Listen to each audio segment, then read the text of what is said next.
In the name of the Father, and of the Son, and of the Holy Spirit. Amen. A reading is taken from the letter of St. Paul to the Corinthians, chapter 1, verses 26 to 28. Consider your own call, brothers and sisters. Not many of you were wise by human standards. Not many were powerful. Not many were of noble birth. But God chose what is foolish in the world to shame the wise. The word of the Lord.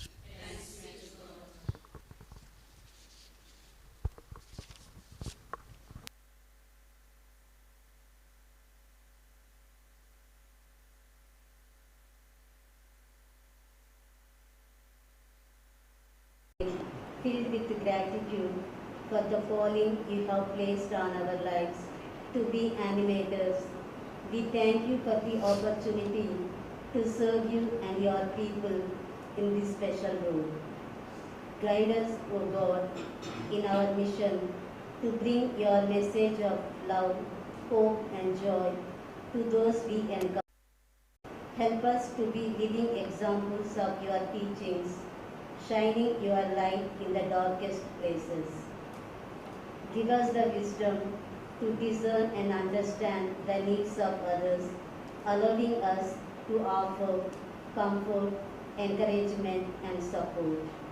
Bless our efforts to foster spiritual growth and development in those we serve. May our words and actions inspire others to deepen their relationship with you and seek a life of holiness. Lord, we entrust to your loving care today's resource persons. Empower them with your spirit. I make this prayer in your holy name, O Lord. Amen. In the name of the Father, and of the Son, and of the Holy Spirit. Amen.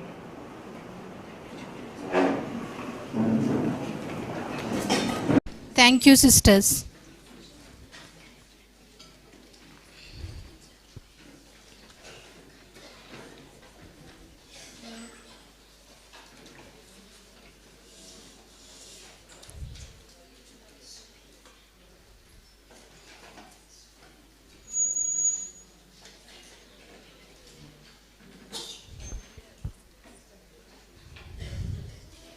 I extend a pleasant and blessed morning to the distinguished and honored members, Reverend Father Antony Raj, Reverend Father Joe Balan, Reverend Mother Leema Rosario, Reverend Sister Selvi Pratipa, and dear major superiors of the CSSA congregation and all the local superiors. As it gives me immense pleasure to extend a warm welcome to all of you present here on behalf of our Mother Gnanamma, our Superior General, and feel happy and glad for your very esteemed presence amongst each one of us. Welcome to this special gathering as we embark on a meaningful journey to explore the beatification process of our beloved foundress. We are here to celebrate her life, her virtues, and the profound impact she had on our congregation. We have come together with open hearts and minds to learn, reflect, and honor her legacy. It is with great joy and reverence that we gather today to commence our orientation on the beatification process of our remarkable foundress, Mother Gnanamma, the servant of God.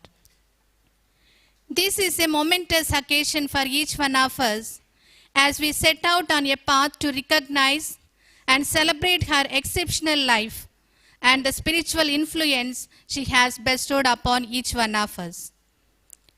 The beatification process is not just a historical investigation. It is a testament to enduring impact her faith, compassion, and her commitment to all our lives. We are on this journey. Let us be guided by the same unwavering dedication that she exhibited throughout her life. Sisters, I encourage each of you to engage fully in this orientation, as it will deepen our understanding of the beatification process, how it connects us to the inspiring legacy of our founders. At this moment, I remember today we gathered to explore the beatification process of Mother Gnanamma, our foundress, who showed us all the power of faith, love, and selflessness. Her life continues to serve as an enduring example of the kind of extraordinary dedication and spirituality we are here to celebrate and understand. Thank you for being a part of this gathering. Your presence makes it special, and your contributions will shape the value we take away from this event. Enjoy your time, and let's make this gathering a memorable and enriching experience for every one of us. May our time together be enlightening and spiritually enriching. Thank you for joining us in this noble pursuit. Once again, I extend a warm welcome to you all.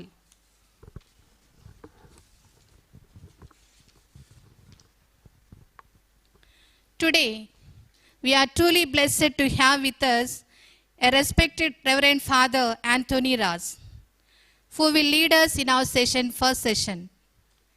He is known for deep devotion, wisdom, and commitment to serving the Lord. Father, on behalf of all our sisters gathered here today, it is my great privilege to extend a warm welcome to you as you graciously prepare to lead us into this class. Your wisdom and guidance and leadership are a source of inspiration for all of us. And we are deeply grateful for this opportunity to learn from you. Your presence is not only an honor, but also a blessing. And we are excited to embark on this journey of knowledge and growth under your guidance. Your commitment to our spiritual development are deeply appreciated. We eagerly await the wisdom you will impart to us in this class. Now it's my pleasure to welcome Father to begin the session.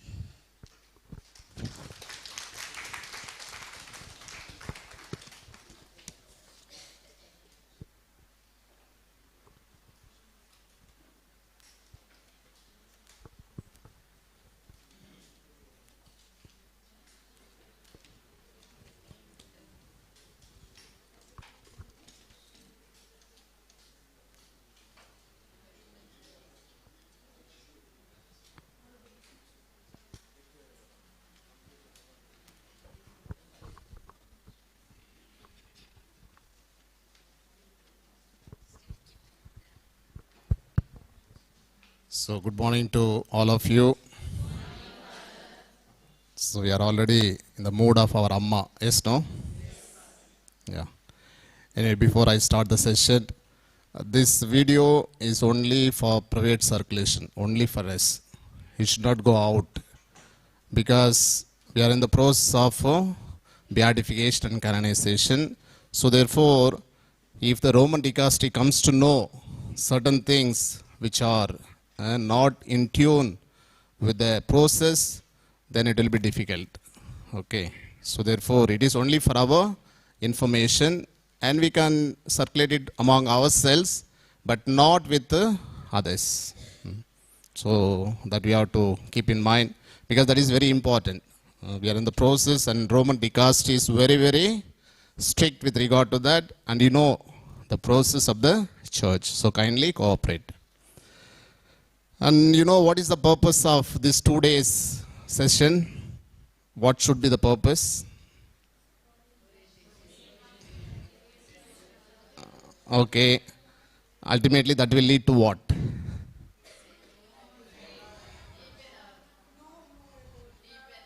Okay. End result? After knowing more and more, what you are going to do?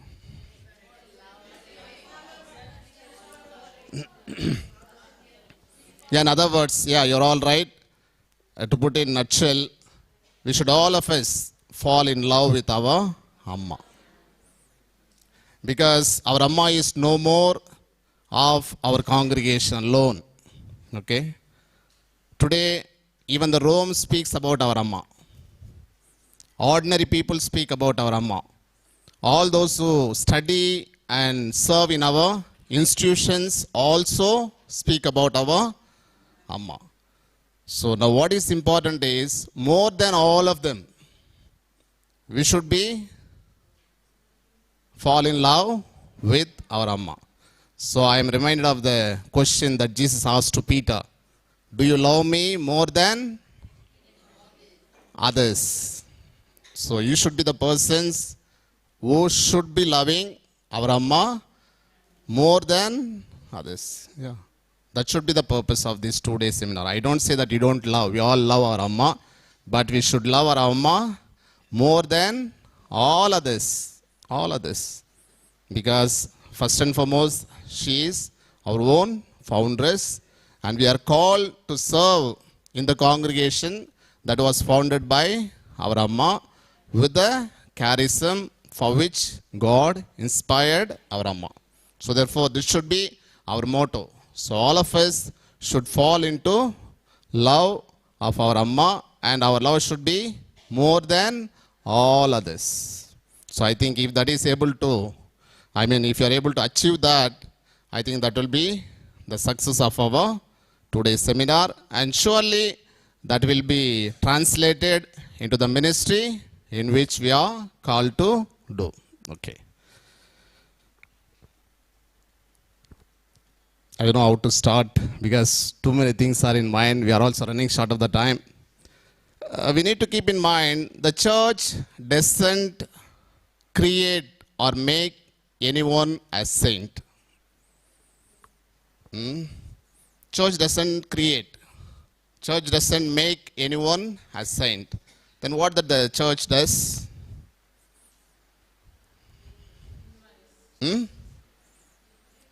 What the church does then?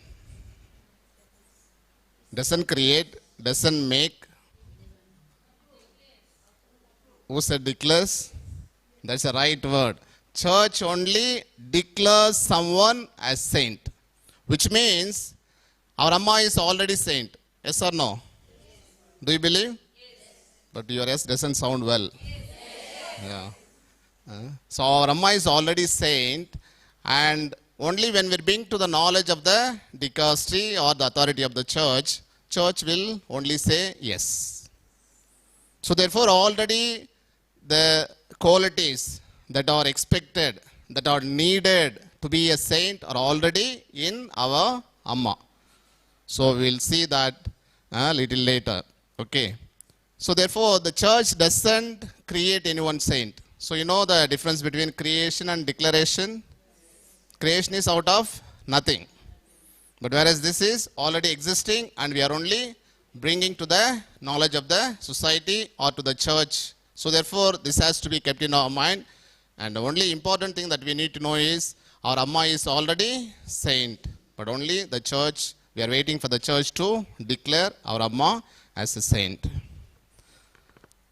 And you know who is the first saint?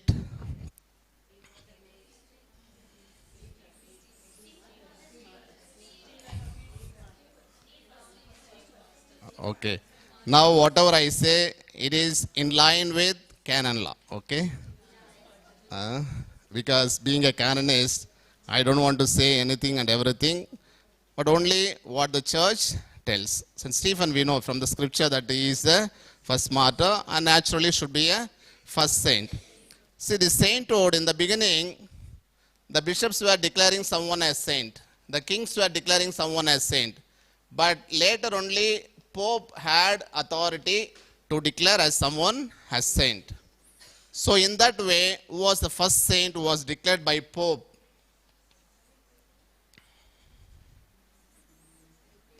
Because Peter, church does.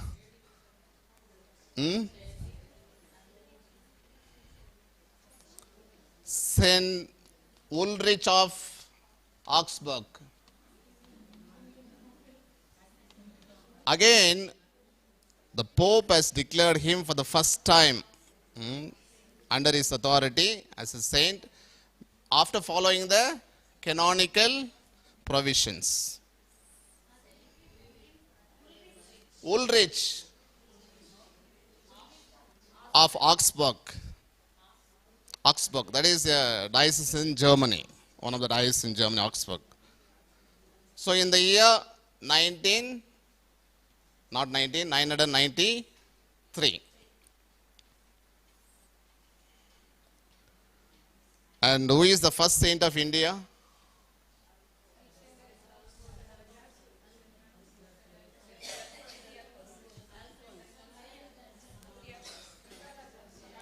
Alphonse, Kyriakos. Yes. Yeah. Yes. You know which year? No. No. Oh. You are trying your best. 18? 1862. Yeah, you are right. 1862. Then second saint from India.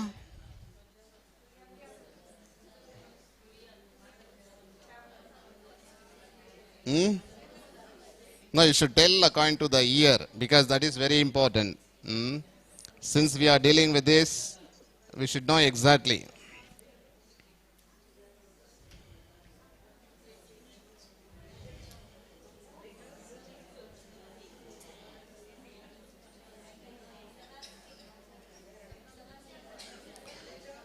In the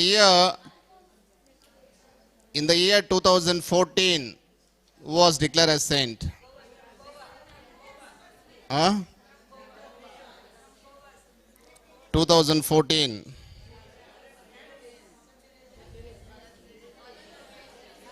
Mother Teresa very late. 2014, Saint Kyriakos. Because we are telling so many other answers. Okay. Now you see how many years it took.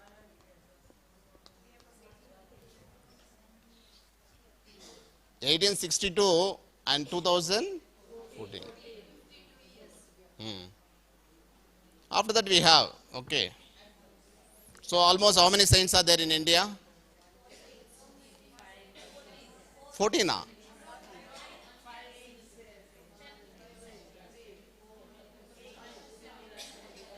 7 saints. So we should all aspire and pray. Next saint should be our Amma. Because the recent saint was a lay man. So our Amma also lay woman. So I think if you all of us pray, and church also in favor of declaring lay people as saints. Okay. Priests and religious becoming saint is very, very difficult. Yeah, nowadays it is difficult. But lay persons, so therefore our Amma has all the qualities to be declared as saint, and that should be our dream as well as prayer. And you know who was the saint who was declared very fast as a saint after his death?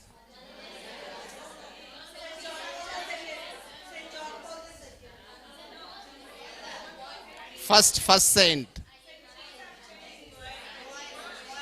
Huh? Which boy?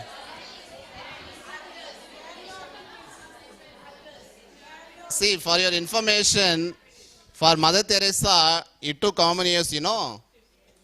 1999, she was declared as servant of God. And when she was declared as saint? 2016. Yeah. Yes. So how many years you see? Almost? 99, 2016. 17 years. So therefore the process of the church is so strict. So therefore it will take its own time, but at the same time we have to do what we are supposed to do. So St. Antony was there. He died in the year 1251 in the month of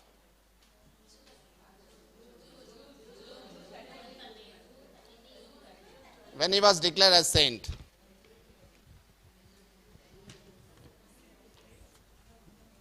Within 11 months, he was declared as saint. If you want to know the 1231 June he died. 1232 May he was declared as saint. Only 11 months. Not because I am Antony, I am telling you. Okay.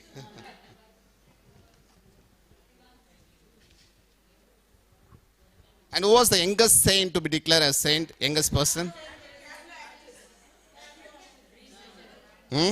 Youngest. Before that, Saint Jacinta. You know what was the age when she was declared as saint?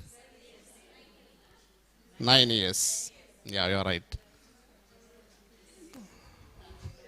And another important saint which our Amma is in favor of, Saint Maria Coretti. So these are all few youngest saints who were declared. Now why I am telling all this? So that we also be inspired and also have an aspiration to lead a holy life. That's all. Okay. So therefore, we have to keep all this in our mind. And now let us reflect on the important qualities that the church expects for someone to be declared as saint.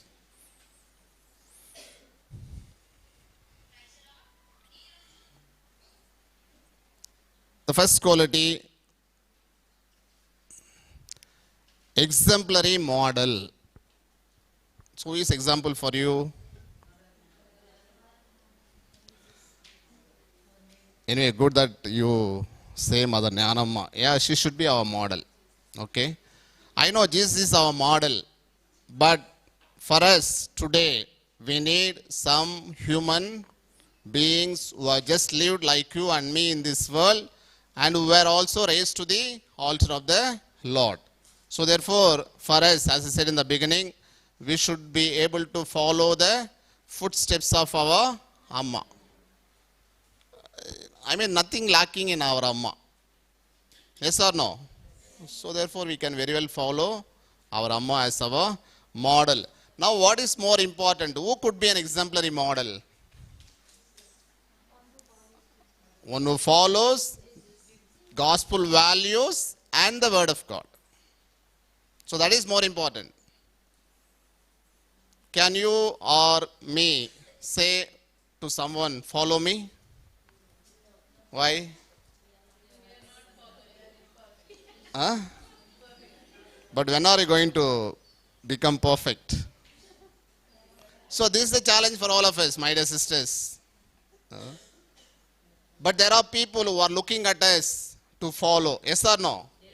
In our place of ministry, yes. There are people, I don't know whether now or not. Those days, when we were all children, we used to look at priests and we used to have that inspiration that I should become like him.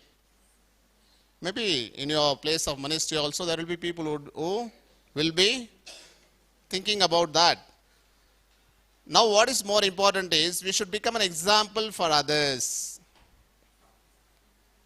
Other than Jesus, there is someone in the scripture who said, follow me. Who is that? Why he says like that? After that, follow me. He says, follow me because I follow Christ.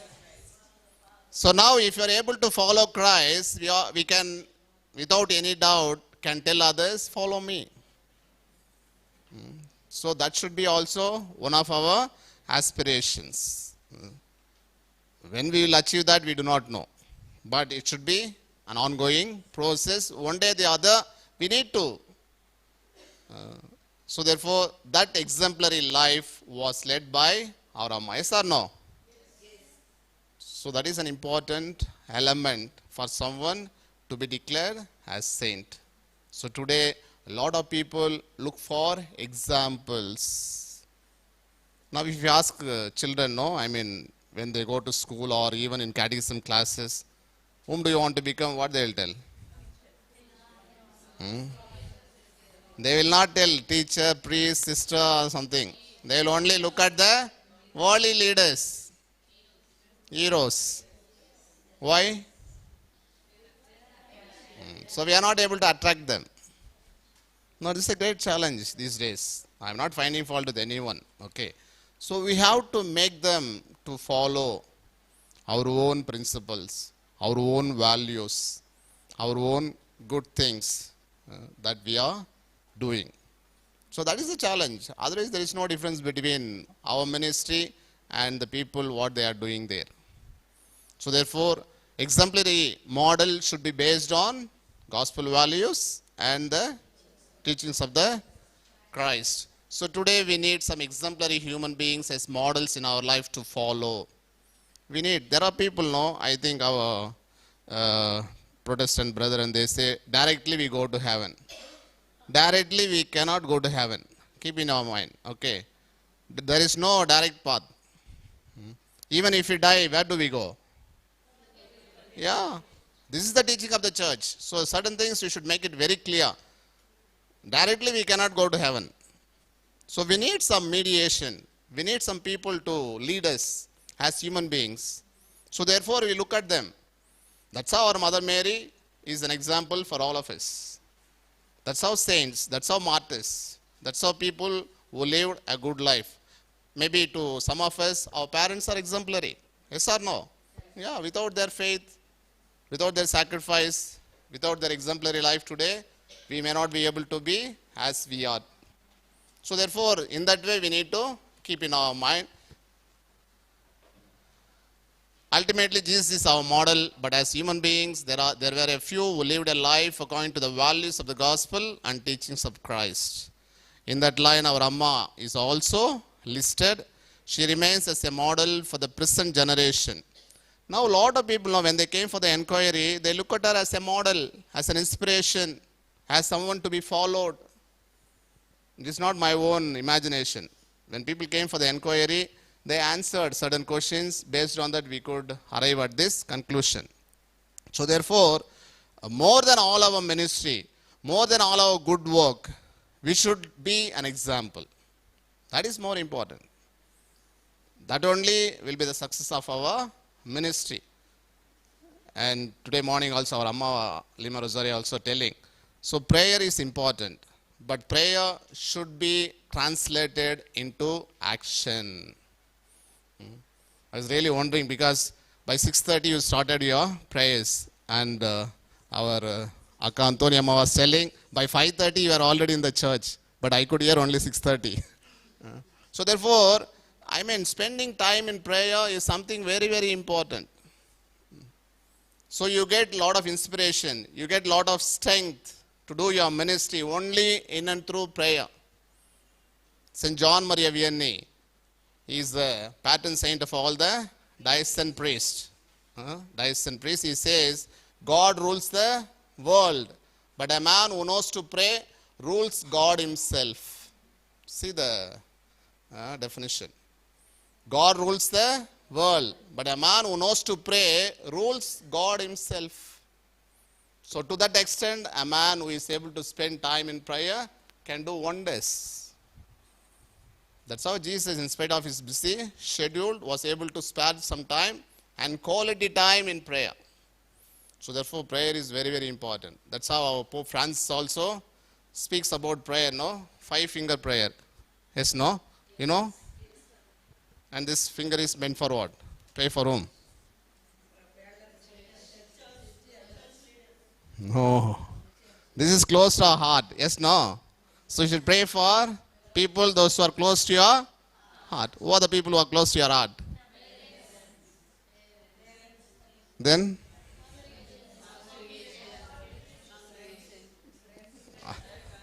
Anyway, I thought you would say our community members.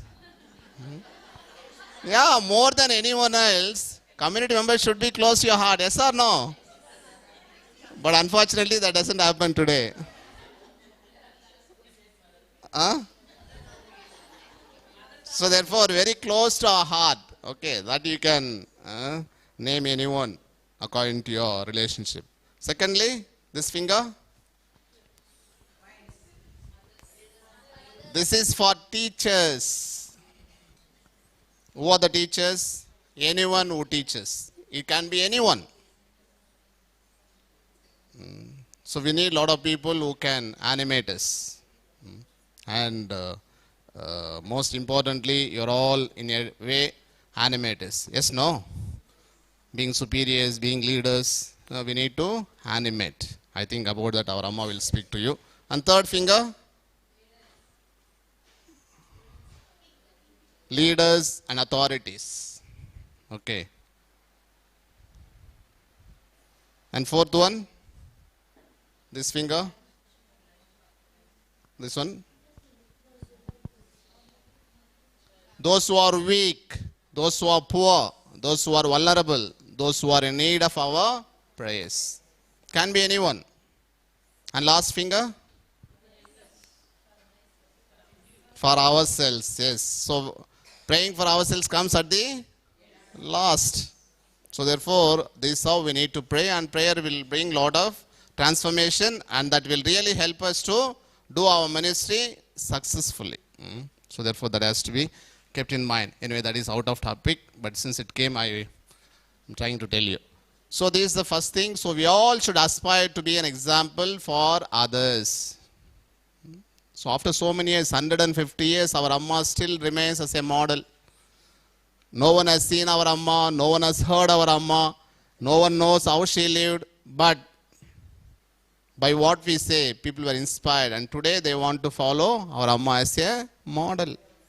And there are priests also who came for inquiry, said our Amma should be declared as a patron saint for laywomen, patron saint for catechism. See, the inspiration that they get, simply amazing.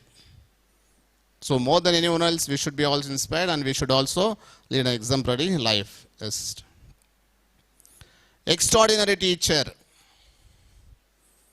So as soon as we hear the teacher, most of us are teaching in the schools and colleges.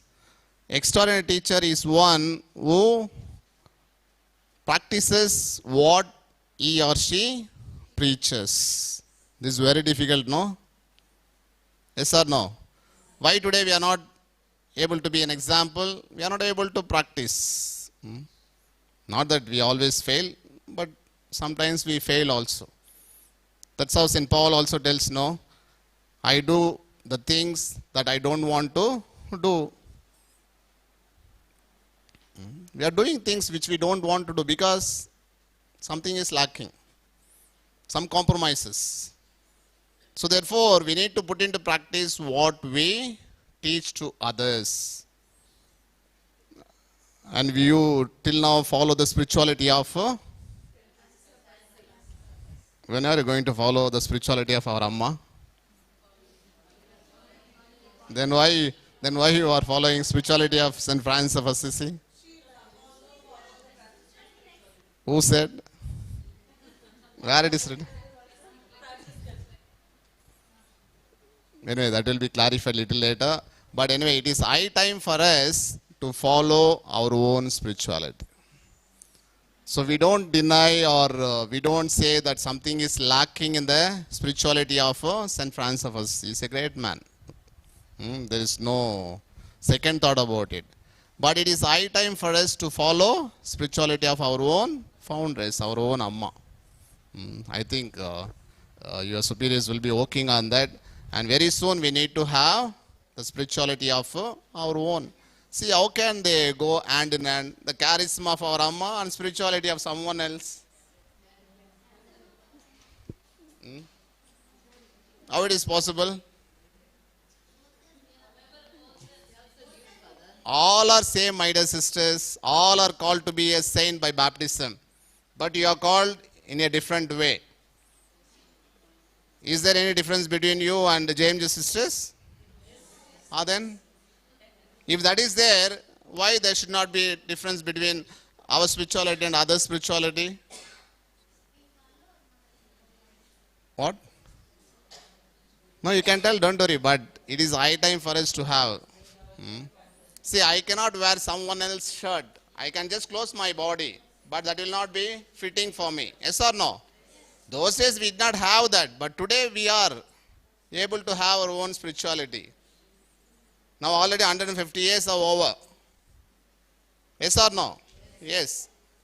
So nothing wrong in following the spirituality of St. Francis of Assisi. But when are we going to follow our own spirituality? After declaring, huh? Very good answer. But anyway, if not now, at least you should aspire to have. Because there are, necessary qualities found in Amma to have our own spirituality. Try to. Anyway, why I am trying to refer here St. Francis of Assisi, he always says, speak always, but use words when they are necessary. Speak always, but use words when they are necessary. Which means, more than speaking, action is more important. In the ministry of St. Francis of Assisi, we come across, he together with his conference went to a parish to have Lenten preaching. But instead of preaching, he went around the village with his conference, just had a walk and came back to the church. And people were waiting to hear his preaching. Then they asked him, why you are not preaching? He said, our walking in the streets of the village itself is equivalent to preaching. So therefore, example is an important thing. Action is very important thing, more than anything else. So therefore, since you are following till now the spirituality of St. Francis of Assisi, you can keep in mind that more than what we speak, our actions make a lot of impact on others. Today people don't want to hear, yes or no? We are all good preachers, including me. But when it comes to action, it's a little difficult. But we have to see. So that's how Jesus also was not happy with regard to Pharisees. Yes or no? He said, you listen to them, but don't follow them. Today people also comment on that, no? About you and me? Yeah, sure. Yes. They have no other go than to listen, but we do not know whether they follow us or not. Imagine our presence, the presence of Christians in India, how many years? How many years? Now let us take at least 2000 years. Now 2000 years, if people have followed what we preached, whole country would have been Christian. Yes or no? How many percentage today we are? Almost 3, maximum. Why? What is lacking? So therefore, that is we do a wonderful ministry.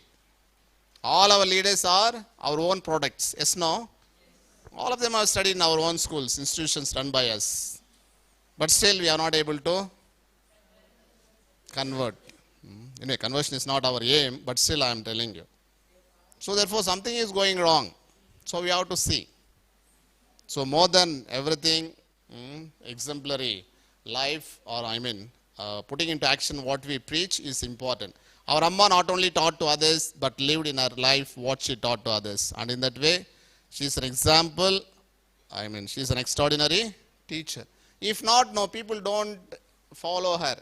People don't want to take an example from her today. A lot of people are inspired. Yes. Source of benevolent power.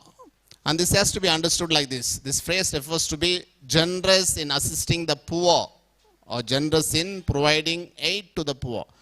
See, now from the beginning of the Old Testament, even till today, the church is always for the poor. Yes or no? Should be. That's how we hear on the Sermon on the Mount. What did Jesus say? Blessed are the poor in spirit. So the first utterance comes from Jesus during the Sermon on the Mount is this. Blessed are the poor in spirit. This is the... In the Old Testament also, why did God choose people of Israel as his own? They were insignificant. They were insignificant group. Not that they were, high profile people, or they were well to do, or they were in the high standard of the society. No, they were very, very insignificant. That's why he chose them. Even in the Old and New Testament also, we see the same thing. God is always with the poor. In other words, we need to have a preferential option for the poor even today. More than anyone else, we should be the people who should come forward to cater the poorest of the poor. Sometimes it is very difficult for different reasons. Yes or no? So who are the students whom we cater in our own institutions? This is a thought for reflection.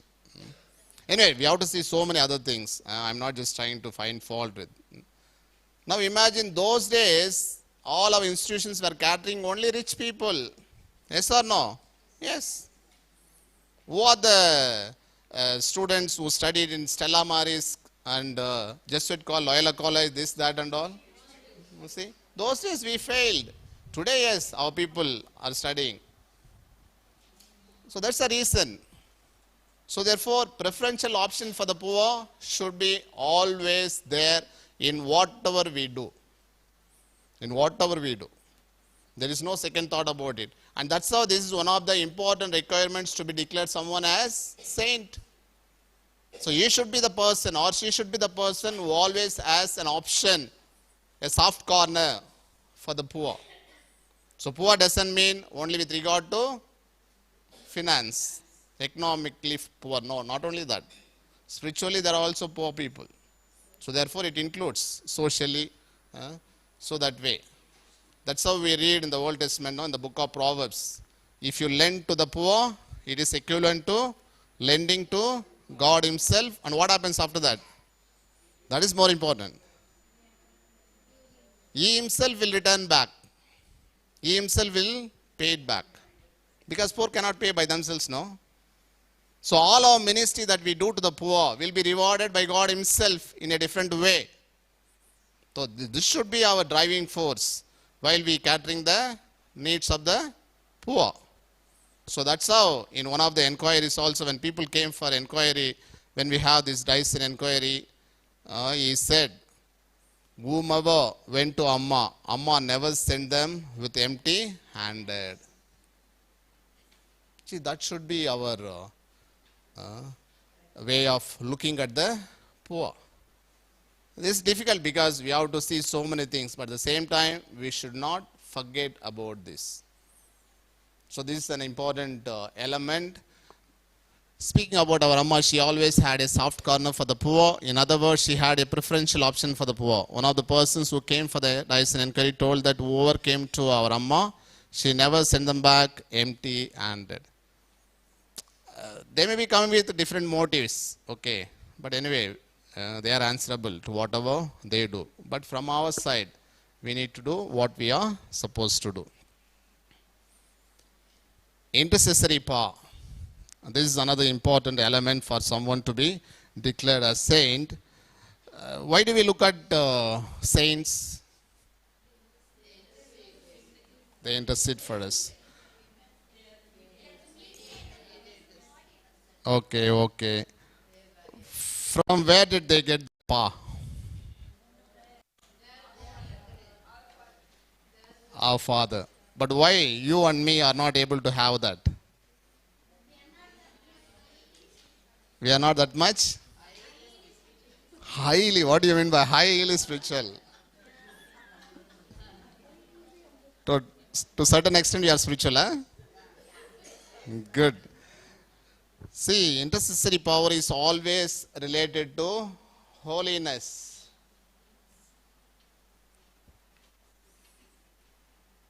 The first time when I met our Amma, Leema Rosario, she told me, Father, be holy and everything will happen as you think. Whatever you ask, God will give you if you are holy. You also should try on experimental basis, trial and error method. 1 month, try to be holy. No, because highly holy you can be. 1 month. So 1 month, let us see Holiness based on the lifestyle of our Amma as well as our Lord and Jesus. Okay. So holiness is something very, very important for getting prayers granted by the Lord. Today all the saints, because of their holy life only, they were able to be elevated to that extent. Today a lot of people come and get blessings from us, no? Why? They believe we are holy. We are highly holy, sister. Yeah. They believe that we are highly holy. Huh? So therefore, they come and get blessings from us for what? They think that we are holy, that we can pray for them. And through our prayers, their needs will be met. So to what extent we are trying to fulfill the desire? So that is more important. So therefore, holiness is always related to intercessory power. If you are holy, surely.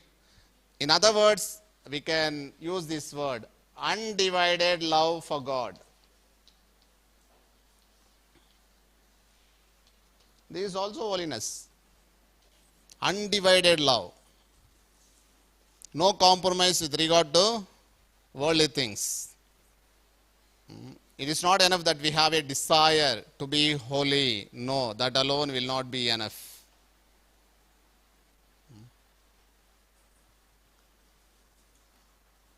In the scripture also we have people who prayed and they got according to what they prayed. Sometimes they prayed to something else, that also happened. For example, Elijah, he prayed for rain, it rained, no? And he prayed to God not to rain. How it is possible? So therefore, these things we should take an example and try to practice in our own life.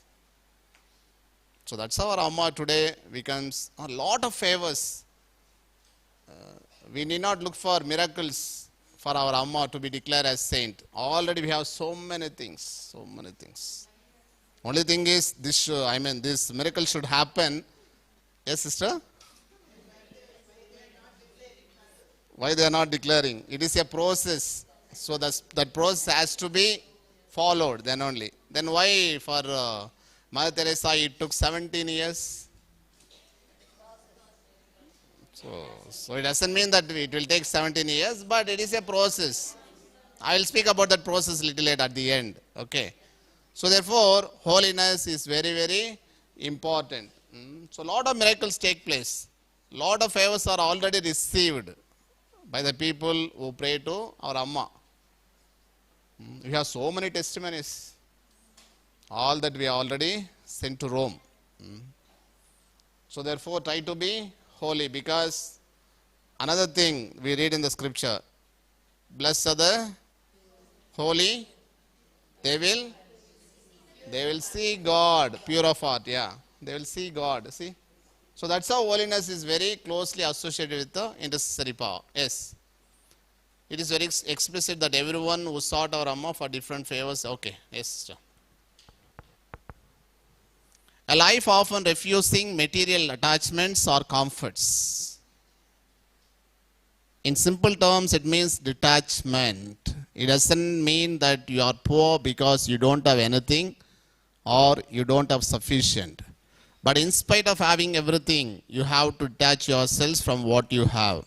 Our Amma, though she had everything, she led a simple life. Now this detachment, for example, for us everything is guaranteed, yes or no?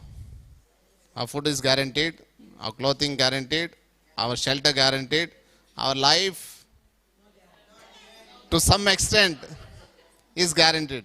If you are sick, we are taken care, yes or no? But do we own anything in the congregation? We should not. We should not. That should be the understanding. That should be the mindset that we need to have. Though we have everything, but we don't possess anything. We are in the world, but not of the world. So if that spirit is there, I think Amma had that spirit. She was very much detached. Amma was coming from a rich family or a poor family? Middle class, huh?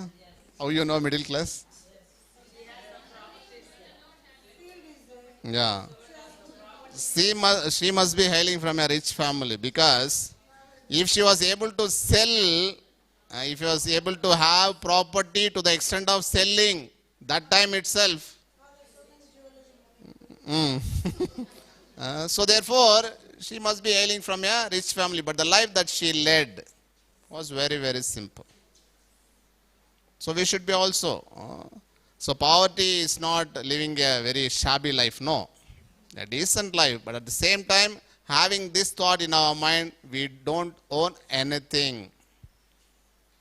But we have a lot of possessions, no? We possess so many things. So this should be an important element, not only in the time of our Amma, or not only for someone to be declared as saint, even today. Is very much demanding.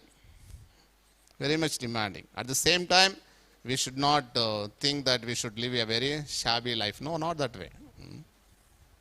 But this thought should be there. I don't possess anything. I'm not the owner of anything. So therefore, this principle also is an important element for someone to be declared as saint, and our Amma surely will fit into that. Then sixth one, possession of a special relation to something or someone holy. In other words, who are your close friends? Close to your heart. So this is what it means. So Amma was close to what? Amma was close to Holy Eucharist. My dear sisters, Eucharist, Eucharistic adoration, devotion to Eucharist is something very, very important. At the time of our Amma, she would have faced lot of challenges, because the time when she started, or when she thought of starting school for women, girls, what would have been the reaction of the people, of the society? So how could she withstand? Only because of the Eucharist. That's how it is being said, possession of a special relation to something or someone holy. So Amma was able to retain a close relationship with the Eucharistic Lord. You know what are the words uttered by Jesus when he instituted the Eucharist? Then, okay, what else? Important thing. More than that. Which no one can tell, no one could also tell. With you? With you what? With you today. See, when he instituted the Eucharist, he said, I am with you till the end of the world. Can you and me say to anyone? But today there are people who promise, I will be with you till the end. So therefore, this is how our Amma would have inspired, would have faced all those difficulties. It is not an easy thing. See, today when we are trying to do something in our own mission places, how difficult it is, what are the challenges we face. Sometimes we are forced to give up. Yes or no? Yes. Imagine those days, and what would have given us strength. And all the way from Eriyu to Kilacheri, almost 30-40 kilometers, coming to on walk or by bullock cart for Mass. So therefore, Eucharistic adoration, active participation in the Mass, all those things are very, very important for us. So our Amma was able to have a very, very close relationship with the Eucharistic Lord, and that only made her to do all those things, and that's how we are able to sustain same thing even today. So what is our close relationship with whom we are having close relationship. That has to be thought of.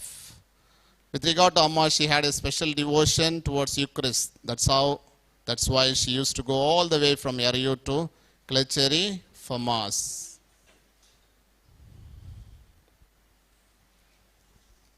Last but an important element to be declared as someone saint is premature death. Did our mother Amma had a premature death?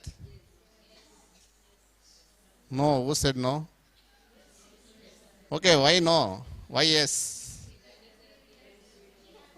What was the age of Amma when she died?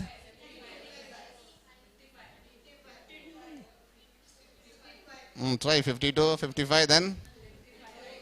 What else? 55 was the age of our Amma when she died. Anyway, all these dates will be clarified to you by our Amma Leema Rosario when she takes. Because these dates are very, very important, my dear sisters. Because we are given the proper dates to Roman dicastery, and we should be also able to follow that. We have different understandings, but now looking from the very beginning of our Amma and the ministry that she did, we came for certain conclusions, and they are rightly presented to Rome also. So therefore, we have to keep in our mind exact dates. We should never give wrong dates to others. So that is important. So this premature death, the individual must freely and voluntarily offer his or her life in the face of a certain and soon to come death. Which means, here what has to be understood is, one side Amma knew that she was not well. She knew that her health is not in a very good condition. And we are told our Amma had this asthma. Okay. So that got increased because of our Amma's traveling. Those days to travel. These days even our Generalate and our Amma Leema Rosario also will be traveling a lot. And that is very tedious. You may be thinking it is very enjoyable, a nice trip. No. Traveling is always difficult. Yes, no? Yeah, it is not that easy. And when you are not well, so now what was the situation of our Amma was, one side our Amma was not well. Another side, the mission was demanding. So now she has to decide between her health and her mission. And she chose mission, and that's how she lost her health more and more, and finally she has to lose her life. Only 55 years. Is it not premature death? If she wanted, she would have lived. Maybe simply eating, relaxing, going to church and coming, doing little work. Okay. She would have survived many more years. So therefore, premature death is this. Prior to this, martyrdom was an important element for someone to be declared as saint. Only recently our Pope Francis has added this. Not only that he or she should be killed, but if he or she, due to missionary activity,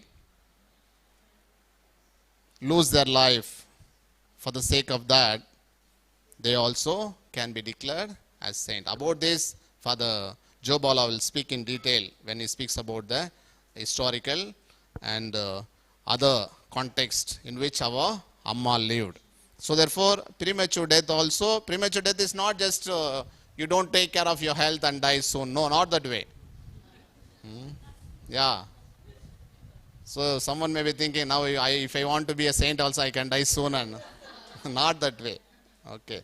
So a mission should be demanding, and in spite of your health, you should be giving importance to the mission. Today, sometimes it happens, no, when you go for ministry, when you are called to do some extra ministry, you don't think about your food, you don't think about your rest. All that, no, happens. So for us only, maybe 1 day, 2 days, maybe on certain occasions. But for Amma, not that way. It is a continuous process.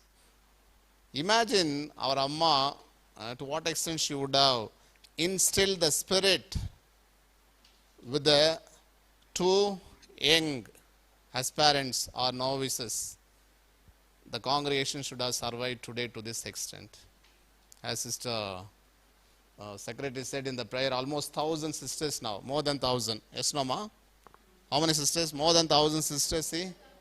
Imagine. To that extent, if you are able to sustain, see the foundation. And to what extent she would have worked. That is very important. So we need to always compare and see. That's how our Pope Francis says, go back to the roots. I think about that for Joe Bala will speak about the history. So we should always think about our past. We are sitting today very happily, very conveniently. We are enjoying the fruits just because of our Amma and our sisters. Okay. Yeah, pioneers. So therefore, we need to be always remember them with gratitude. So therefore, premature death is that. So any doubt you have in all this, whatever I said? Make it clear, because this is how the church expects for someone to be declared as saint. Yeah, these are the elements, yes. So I think our Amma will fit in all of this. So not only one or two, in all these 7. Now how many of you are aspiring to be a saint?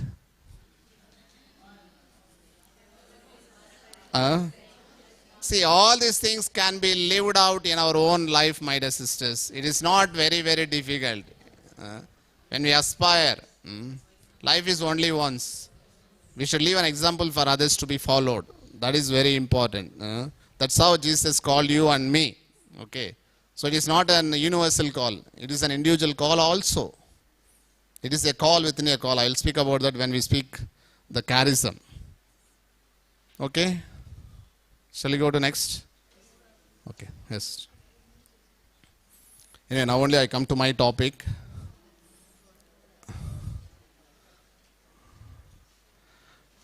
Pope Francis often says like this: a religious life and a priestly life will not be complete without these things.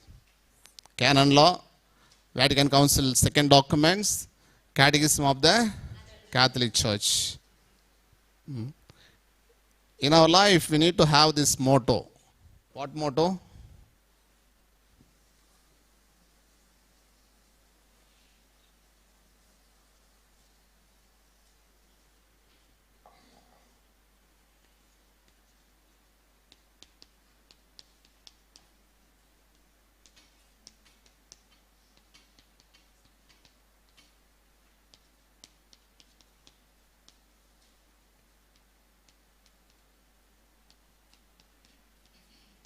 Something of everything, everything of. Now you know what you know about everything. Something of everything. What do you know about? See, now we need to know everything of our Amma. So make it your what to say, your aim, your aspiration, your goal. To know everything, you can. See, when our Amma started this process, we don't have anything in our hands. But we are able to write 2,500 pages to Rome. After 150 years, we don't have anything written by our Amma. We don't have people to whom our Amma spoke. But still, that's a big miracle. So therefore, we need to know something of everything and everything of something. This should be our motto. That's how Pope Francis says, importantly, with regard to our life that we are chosen as priests and religious, we should know the canon law. Because canon law is an universal law. And Vatican second documents are very, very important. All that happened after that, all the apostolic letters that were written by different popes, have their basis only from Vatican second documents. Even now all this synodality, they derive everything from there only. So nothing is newly brought to us. And anything that is going to come afterwards also, in the form of apostolic letters from Rome, will be based on that. Then important thing is Catechism of the Catholic Church. So these are the three things by which the church is being administered today. So to some extent we should know all these things. Otherwise we may not be able to help others. Yes, sister. Why one should know the laws? This is a basic thing, but still we can learn it. Ignorance of the law is the ultimate evil. Yes or no? Ignorance of the law is an ultimate evil. That's how our Amma started schools for girls and women. Why?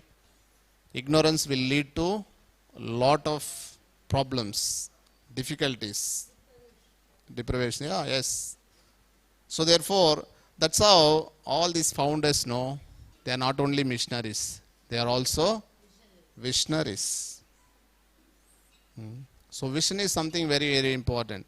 And all will not get the vision.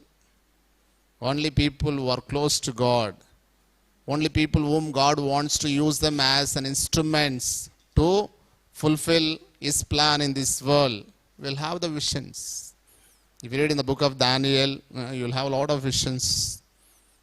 And there are also our own superiors, our own pioneers who had a vision. That's how we are able to sustain the congregation today amidst of so many difficulties. Another thing, ignorance of the law is the root and stem of all evils. Is the basis. And today, why we are led in a wrong way by our Honorable Prime Minister? First of all, he is ignorant, with all respect to him. And we are also ignorant. That's how we are taken for ride. Yes or no?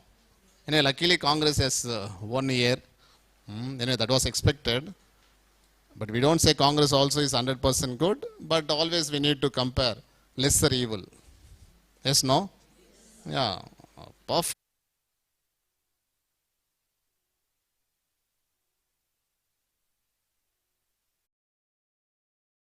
Something which we need to get eradicated. And your ministry is called for that. And you are doing a wonderful service. Education is one of the, I don't say one of the only means. Why in North India people are not able to react to the present government? No education. No education at all. And nobody thinks about it. That's how they consider Modi as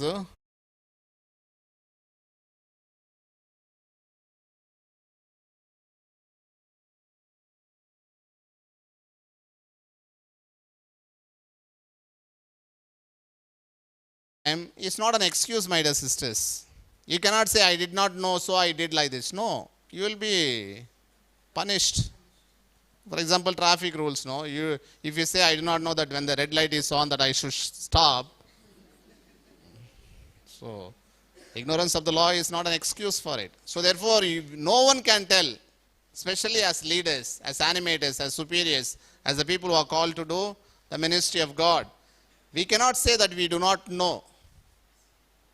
That's why I said we should know something of everything and everything of something. If not, we may not be able to help people. Yes. We need to know the laws, first and foremost, for self-knowledge. I did my civil law, but I am not able to practice. No opportunity, but it is for my knowledge. So like that, we should always read and learn things for us, first and foremost. We need to be equipped. See, those days, priests and religious sisters are the most educated people. Yes or no? Today, we are only less educated. Yeah, ordinary people are excelling in different disciplines. So, for self-knowledge. Secondly, that we are not misled. Today, we are misled by our government. Yes or no? Because we do not know so many things. Even many of us do not know even our own constitution, preamble. I'm not telling here, all of us know, but many people. And thirdly, that you may not mislead others. This is very dangerous. If you do not know properly, we will mislead. Anything with regard to our own constitution, with regard to our own charism, with regard to our own spirituality, with regard to for what we are called to do, and with regard to our sound traditions for which our Amma started the congregation. So many things are involved in that. That's how Jesus said, if you know the truth, that will make you free. So this is possible only through education. And see the importance of the charism that was founded by our Amma. Something very, very important, my dear sisters. It is not just overnight she had that vision and started. No. This is all God's inspiration, according to the need of the time in which our Amma lived. So if you know the truth, truth will set you free. So therefore we need to know the laws. Why and when did canon law come into existence? This is in reference to always religious life. Okay, so that's how I just brought this. In the first 3 centuries, Christians and Christianity faced a lot of problems and they were persecuted. I think you know the history, no? In the first 3 centuries, Christianity was not given any importance. So a lot of people were killed. Only in the 4th century, through the Edict of Milan, Christianity became or declared as an official religion of Roman Empire. This also you know. Yes, no? Yes. So then after that what happened? That is more important. All who were subject to Roman Empire became Christians, but all were not following the teachings of Christ and gospel values. So till 3 centuries, Christianity was not given any importance. Therefore, a lot of people were killed. In the 4th century, it became an official religion of Roman Empire. But at the same time, when that was declared, many were not trying to follow the laws. Based on that, hence there came the necessity of formulating laws. Based on that, the work of codifying laws was started. See how the necessity of laws came into existence and how that gave birth to Code of Canon Law. Based on that, the work of codifying laws was started and it was completed in the year 1904. The first Code of Canon Law came into effect in the year 1970. Now see, 1904 work was completed. Why it took 13 years to come into effect? See, any law should help the person to put into practice. Any law should help the person to live a proper human life. Any law should help the society to form a better society. Now, for example, all your constitution, all your rules and regulations should help the congregation to lead a better life, should help the sisters to put them into practice, and should also help others to join in the congregation. So all these things are very, very important. So therefore, it took 13 years and they were trying to see whether, it is possible for the people to follow on trial and error method. So that's why it took 13 years. You may have this question, why the work was completed in 1904, why it came into effect into 1917. So there are 5 books in that, 2,414 canons. I will explain to you a little later. Yes, sir. But this code was revised in the year 1983 and the new Code of Canon Law came into existence. It had 7 books and 1,752 canons. You know what is the end result of this canon law? Finally, all these laws should help for what?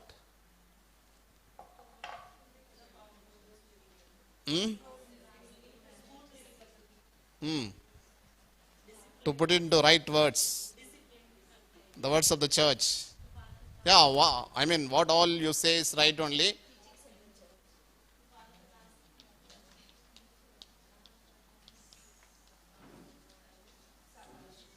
Salvation of. This is the end result of canon law. Okay. This is the ultimate aim.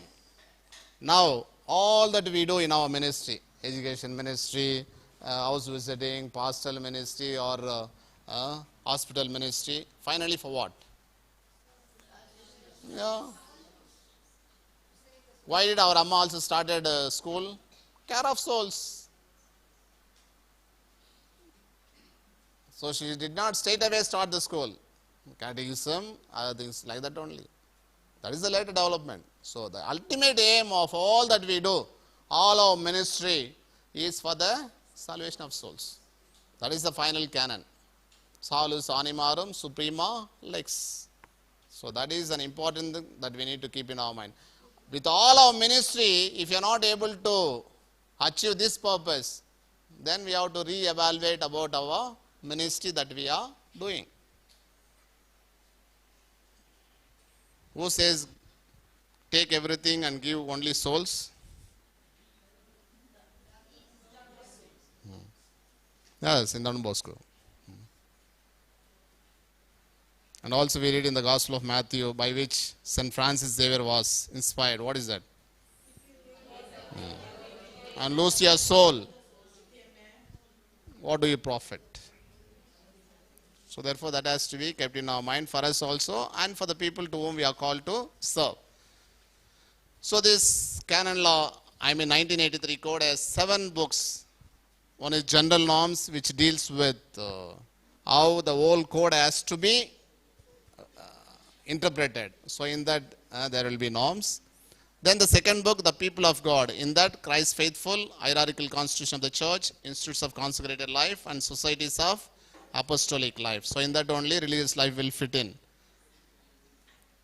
And third, teaching office of the church. So teaching office of the church is an important thing.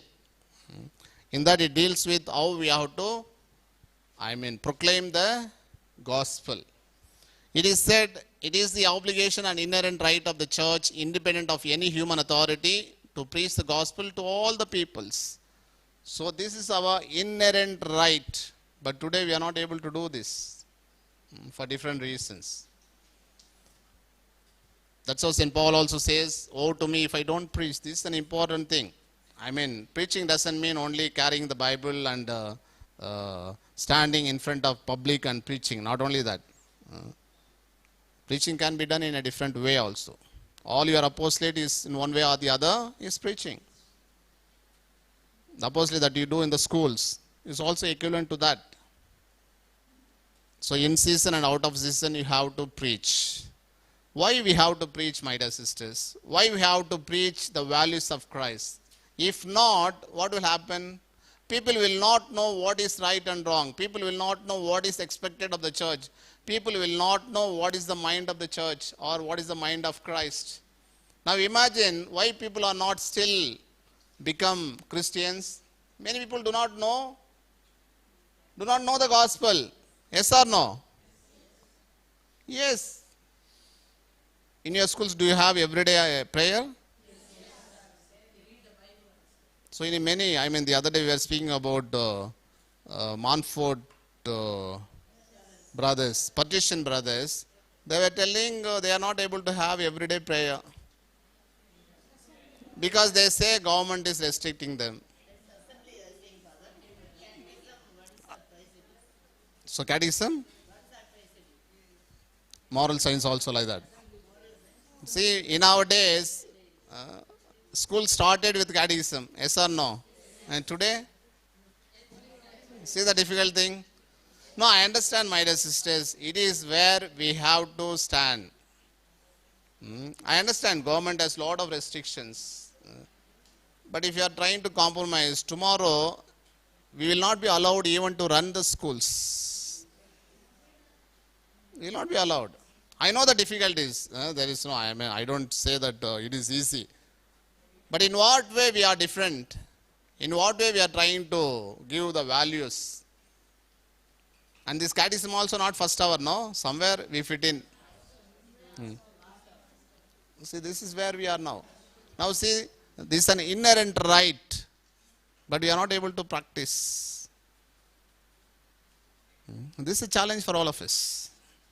So tomorrow if you go like this only, at the end we will not be allowed even to run any institution. Anyway, it has got different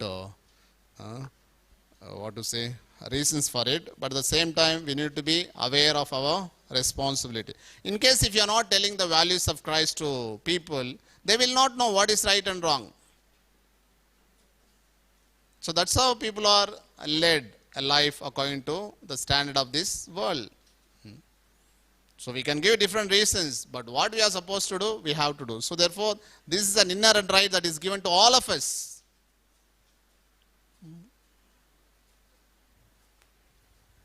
Second, sanctifying office of the church. This is with regard to how we administer the sacraments. So you cannot administer the sacraments according to your own whims and fancies. You cannot celebrate Mass just having a shawl. Today sometimes it happens, no? Yeah. Yeah, it is not. So you have to, even cassock is not a substitute for all. Even after wearing the cassock, you have to, then only. Today for convenience sake, everything is forgotten. Tomorrow the way Mass is celebrated also will be changed, I think. Yes? Reasonable, huh? Oh, priest only, huh? Yeah, I'm telling you, we have to blame ourselves, yeah. It's true, but that is not the understanding of the church. See, we have to remember this. The worship takes place when it is offered in the name of the church by persons lawfully deputed and through actions approved by the ecclesiastical authority. Shall is it approved? Please don't attend those masses. Yeah, I tell you. Yes, sister? No, tell. You don't be, see, that is not the understanding of the church. So actions approved by the ecclesiastical authority. That is very important. There are also places at the time of communion giving laddu to non-Hindus. Yeah. How sad it is. Yeah, sweet they give. Laddu also. So these are all not accepted because the church is not with that mind. It is very important. We are enacting what Jesus did. Do this in my remembrance, in my memory.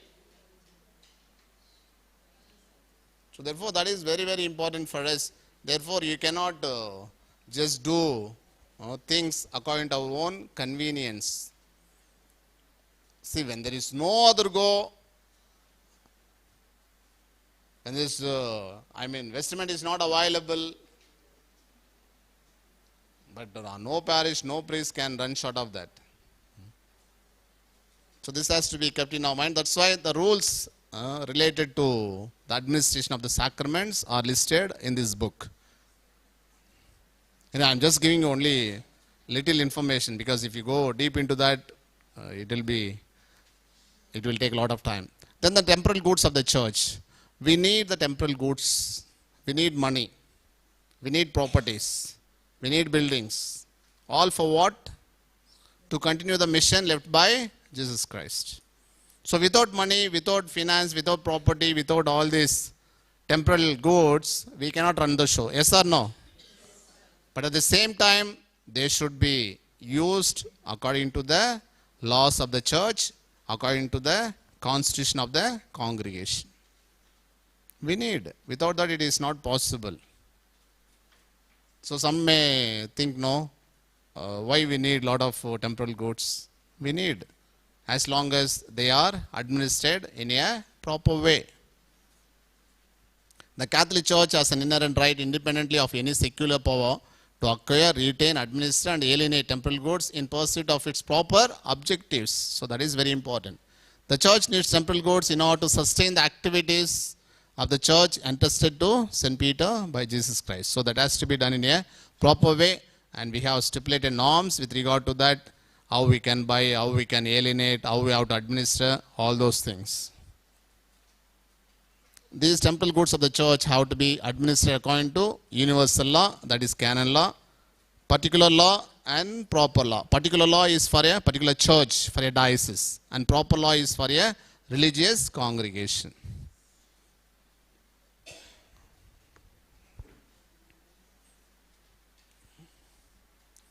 Then sanctions. This is also important, but at the same time the understanding of the punishment in the church is different from understanding of the punishment that is given in the civil society. Now as superiors, as administrators, as leaders, you have to sanction or give some punishment for the person who don't follow rules and regulations. Yes, no? It is difficult, but at the same time we have to do it. But the purpose of doing that is different. For Francis says, unlike civil law, the canonical penalty has a pastoral meaning. Now, why do we punish sisters? For what?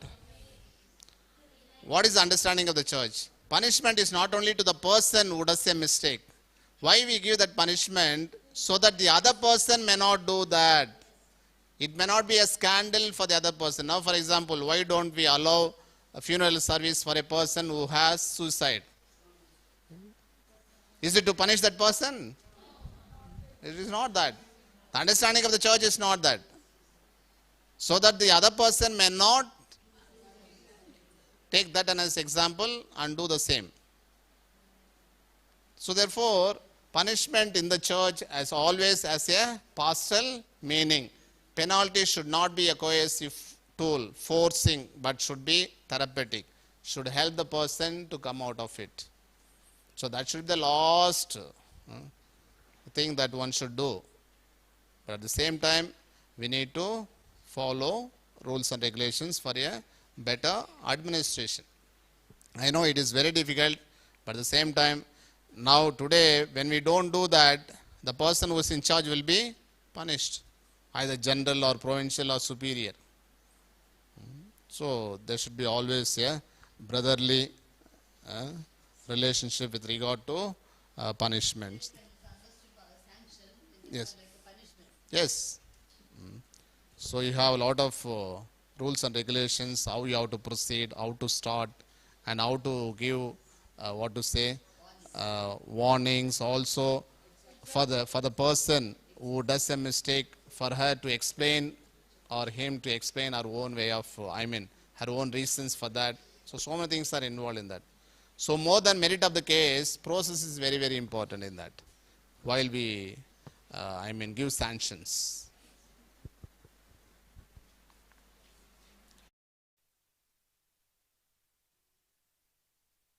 They have to play the role of a judge among the faithful entrusted to them. The imposition of penalties must be the last resort, the extreme remedy to be used when all other means prove to be ineffective. So this should be the understanding of the church. Then finally the process, how the process has to be followed. So see how important is the process. That's how one particular book is dedicated to that alone, among 7 books. Yeah, only 7 books in canon law, yes. Maybe next year they have synod, no? I think there will be some revisions. I think they foresee that, but I do not know whether. Already we have enough and more changes after our Pope Francis has taken up the leadership. So that is with regard to Catholic Church, CS, Code of Canon Law of 1983. And after that, for the Eastern churches, for Syro Malabar, Syro Malankara and other things, in the year 1990, Code for Eastern churches was formulated, and it had 30 titles, 1,546 canons. So this has to be understood in a right way, sisters. We have only one Latin church and 23 Eastern Catholic churches. They are also Catholic churches. So they are not other denominations. Okay.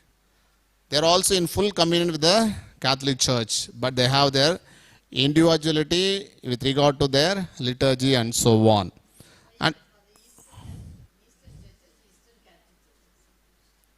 no, they are called, Eastern, because they are also part and parcel of Catholic Church. Yeah. Now, you may need to understand what is the meaning of full communion. who are all in full communion with the Catholic Church. What are the three important elements? Profession of faith, sacraments, and Pope as the head of the universal church. So for Eastern churches also, they believe, they come under the authority of the administration of Pope. That's how Eastern Catholic churches. Now what is the difference between Catholic Church and other denominations, Protestant, CSI? So therefore, they lack one of these important elements. Latin Catholic Church is regulated by CAC, and other 23 Eastern churches are regulated by CCO of their own canon law. So this is in general about the Code of Canon Law of 1983 and also of 1990 of Eastern churches. So I think Sister Amala also will be able to tell you, she is also a canonist.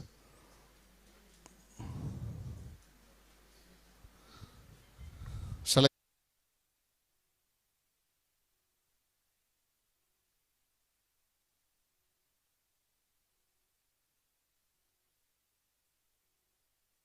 No. What time they can come back? 11, huh? So, not 11:15, 11. Thank you.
Sisters,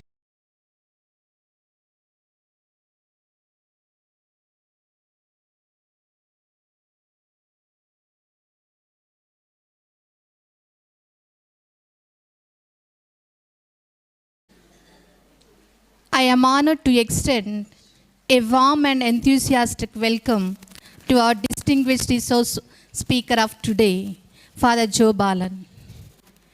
A learner becomes teacher. A teacher becomes a preacher. A preacher becomes the follower of Jesus Christ. Father Joe Balan is a learned teacher, preacher, much more a disciple of Christ. Father, this gathering is indeed blessed and special occasion to all of us as we have the privilege of hosting you, which brings a wealth of knowledge, experience, and insight to our event. You are a speaker, not just an expert in your field, but all-round experienced and expertised personality. So, you are a source of guidance to all of us. Today, we have the unique opportunity to learn from your experiences, to gain fresh perspectives, and to be inspired. Our resource speaker is here to enlighten us, challenge and motivate us, and it is our duty to make the most of this invaluable opportunity, dear sisters. Now I invite Reverend Father Joe Balan to take over the session.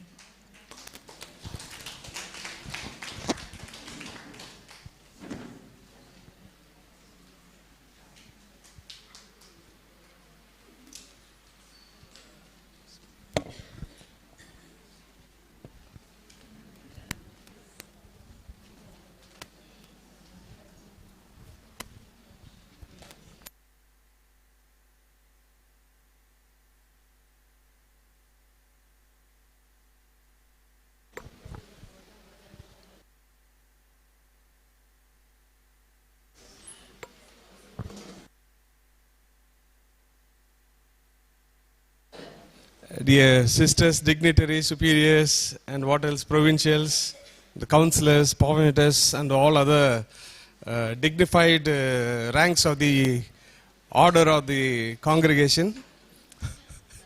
So, I'm very glad indeed to speak to you today about the historical backstory of our beloved Amma. All right? So, this is going to be indeed a very important session. You will have to pay attention.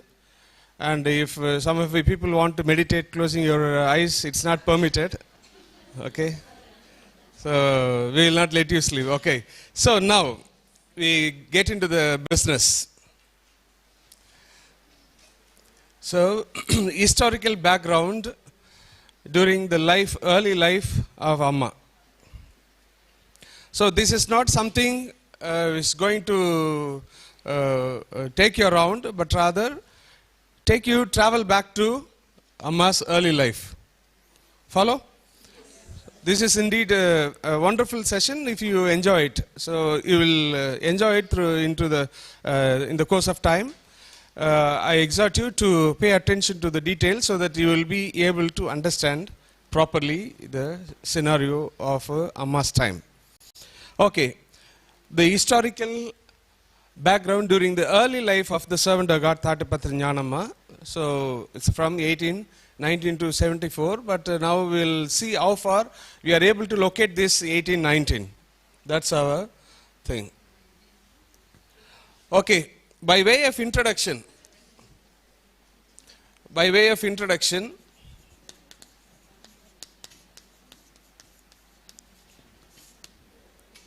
so there are three important points to begin with. The first one, in 2015, Pope Francis declared that year as a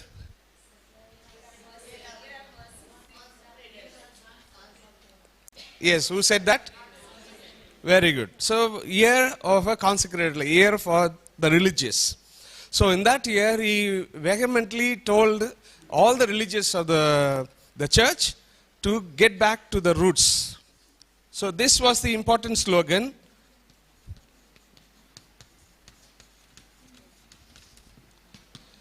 This was the important slogan or very important philosophy which geared the whole church and especially the complete religious communities of the church to get back to their roots. What do you mean by roots here?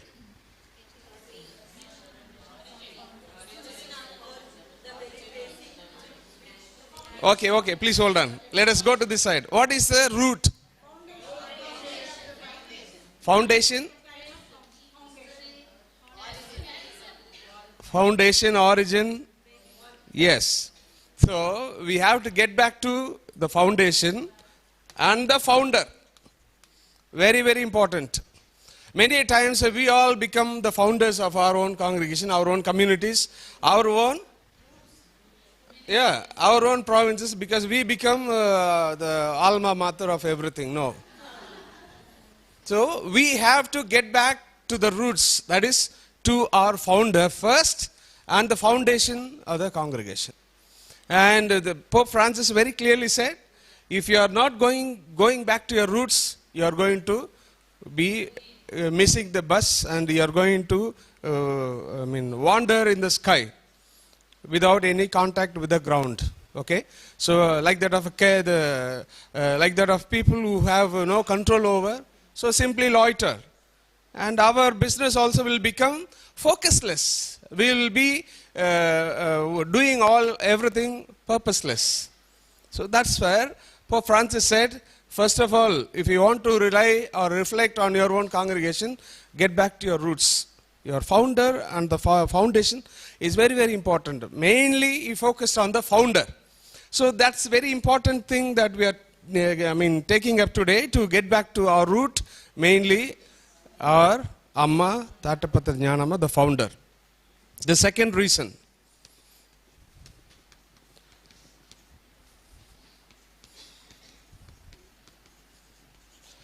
So the Roman dicastery very clearly said, what is your historical background?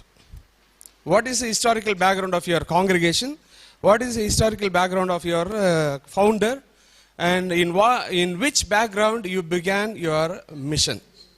So, how did you become a congregation? How did you become a missionaries? How did you become a people of God following a charism or whatever? So, therefore, dicastery very clearly says, we need historical background.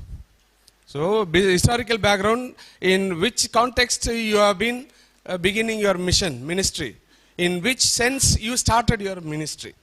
Are you following the same right now? So, there are plenty of confusion. So, why? Because we have not gone back to our roots. And therefore, the dicastery says, Roman dicastery, when we went to Rome last July, we met the congregation for the saints. No? There, that secretary, father, Monsignor, very clearly said, you need to know your historical background. So, how far you can rely on your historical resources and how far you are able to proceed further. So, without knowing our background, we cannot proceed. So, it's very clear, we have to know historical background. And the third one.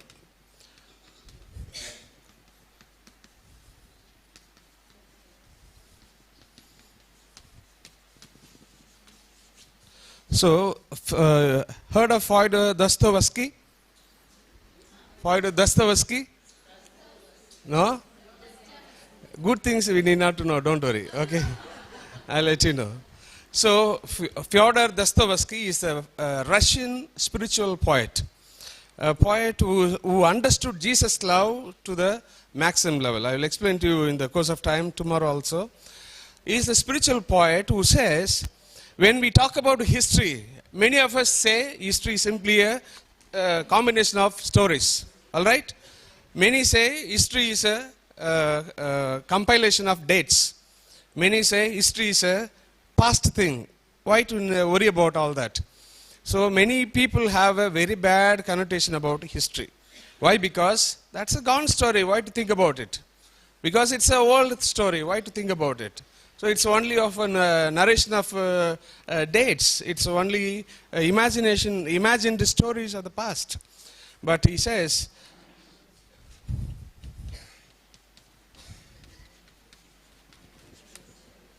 so whatever it be the understanding you have, but we cannot forget the radicality of the history. The radicality of the history makes you move forward. The radicality of the history only gears you towards your destination. The radicality of the past helps you to know who you are. And it helps you to understand how your ministry is. And without this radicality, history is a failure. Without Jesus' radicality, we have no Gospels. Without the radicality of history, we have no Pauline letters. Without the radicality, the history of church fathers, we have no documents of the church. All right? So the radicality of the history is essential. This radicality, if is missing in our congregation, then our presence is also focusless and meaningless. Amma's history was of radicality. Do you believe? Yes. Do you understand? Yes. Do you accept? Yes. Everything as you say. Even if I say something also, you will say yes, I think. Okay. Okay. So the radicality of the history of our Amma's life is very, very important. Therefore, only we are trying to enumerate certain historical facts and figures for our reflection, for our understanding, and for our proceedings towards the future. All right? Okay. In this sense, I would like to narrate to you so historical background in these four contexts. First one is the political context, second one is the economic context, third one is the socio-cultural context, and the fourth one is ecclesiastical or ecclesial context. These are all very important contexts in which we are trying to locate our Amma. So therefore, what is the scope of this study? The scope of the study is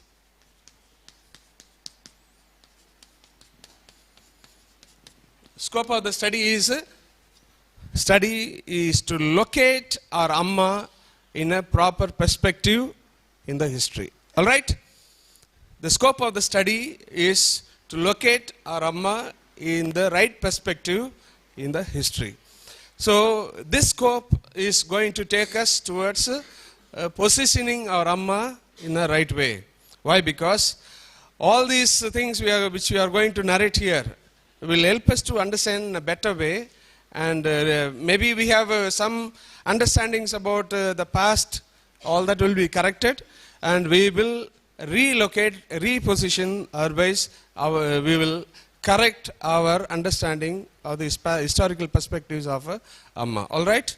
So therefore, we will begin with the political context.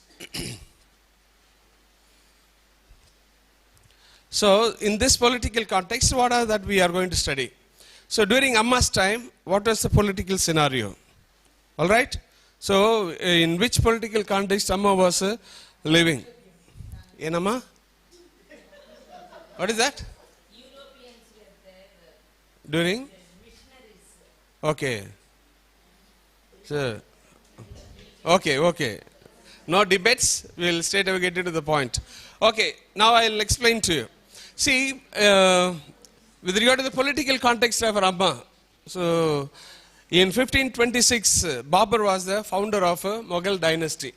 This Mughal dynasty was the last of all Islamic invasions, last of Islamic dynasties. Okay, so Mughal dynasty founded by Babur, and it was completed by Aurangzeb in 1707. So with the death of Aurangzeb, this Mughal dynasty came to an end. So in India, the Muslim invasion got stopped. Okay, afterwards what happened? So Hyderabad, Aurangabad as a headquarters, this man Aurangzeb had a very important network of administering. How? There were a lot of zamindars, lot of local kings who have been paying tribute, collecting taxes for him, and sending money to the headquarters, all that. So those people, after the death of Aurangzeb, there was no proper king. Therefore, the local kings emerged. The local kings emerged in the sense, those people who have been paying tribute to the king, all of them became independent because there is no proper head to monitor them. Therefore, these local kings and officers, they themselves self-claimed local kings they were. So therefore, like Subedars, Viceroys of Hyderabad, Nawab or Governor of Karnataka, Marathas, Mysoreans, all these local people filled in the gap. You understand? So these local kings began to behave as if they were the powerful kings of that time. And they were also having classes between themselves in order to have supremacy of themselves. They had to have alliances. They had allies with the local king's neighborhood, and also some of them went into try with the foreign rulers.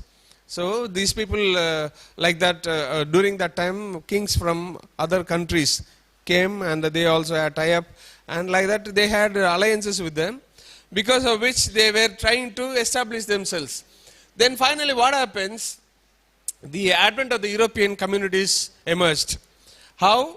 In 1498, Vasco da Gama invented a new sea route to India. Understand? So, new sea route invented by Vasco da Gama, actually he was planning to go to America and find new routes for America. He somehow found a new route to, instead of America, landed up in India. And then this Vasco da Gama thought it was America. But these people said, no, no, you are in India. That's how he came through the Cape of Hope and then finally landed up in India. And after his advent, a lot of people came to know the sea route to India. By the time they heard about India, and they had a lot of trade and transactions with India. Okay? So after this new sea route, these people began to travel to India, all Europeans, one after another. First once the Portuguese. Then therefore, after which there came British, Dutch, Danes, Flemish, Swedish and French. Okay? Especially British were the last ones to come and establish their kingdom here. But as they came late, they did everything in favor of them, and then they got the supremacy. So here what happened?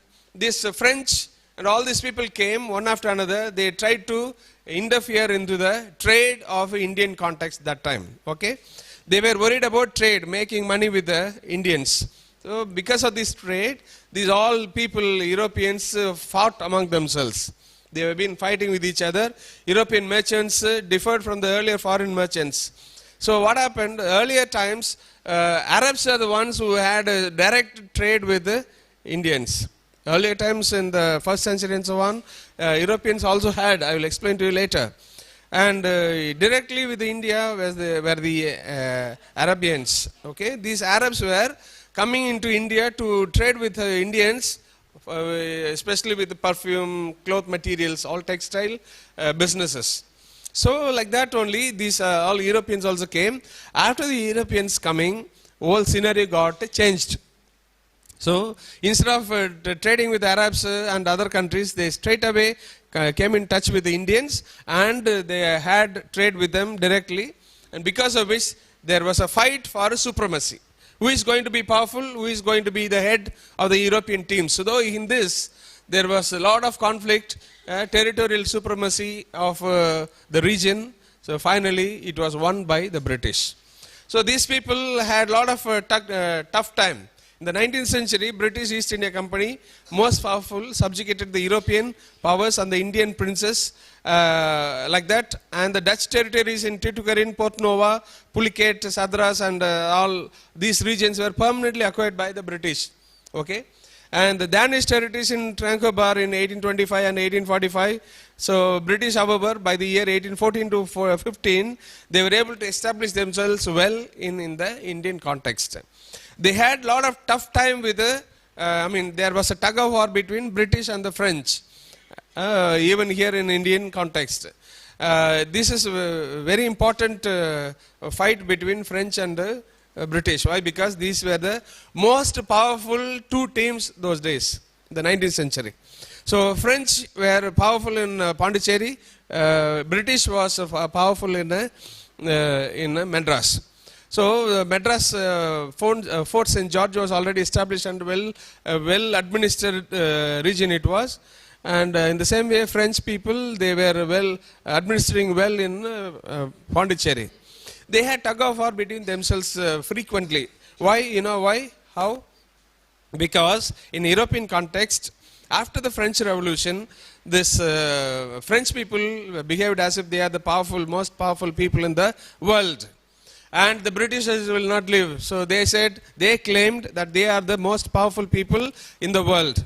There was a tug of war between these two. So after the French Revolution, there came an important king called Napoleon the Bonaparte. Okay, this king wanted to rule the whole of Europe and the whole of world. So therefore, he went on expedition to different parts of Europe, in which he wanted to go and fight with the British and capture England. Okay, in that way, England also resisted in many ways, and then said, "Okay, you are not powerful; we are powerful. See, we have all territories of the world under our thumb, but you see, you are only a small nation, you keep quiet." So that's the fight between British and the French. The same fight, the same scenario was also prevailing in Indian context. Be it Madras, be it Pondicherry, both of them fought nail and tooth between each other. So the British wanted to establish a supremacy over the whole south of India. They said, "We will capture Pondicherry." They went and defeated French and captured Pondicherry.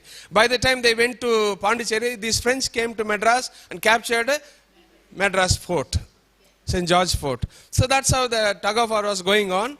So whole thing can be narrated into 1, 2, 3 Carnatic wars. Okay, the story to be made short.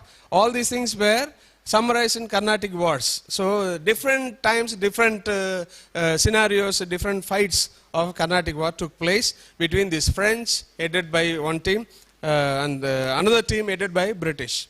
These two teams were fighting nail and tooth, and then finally who won?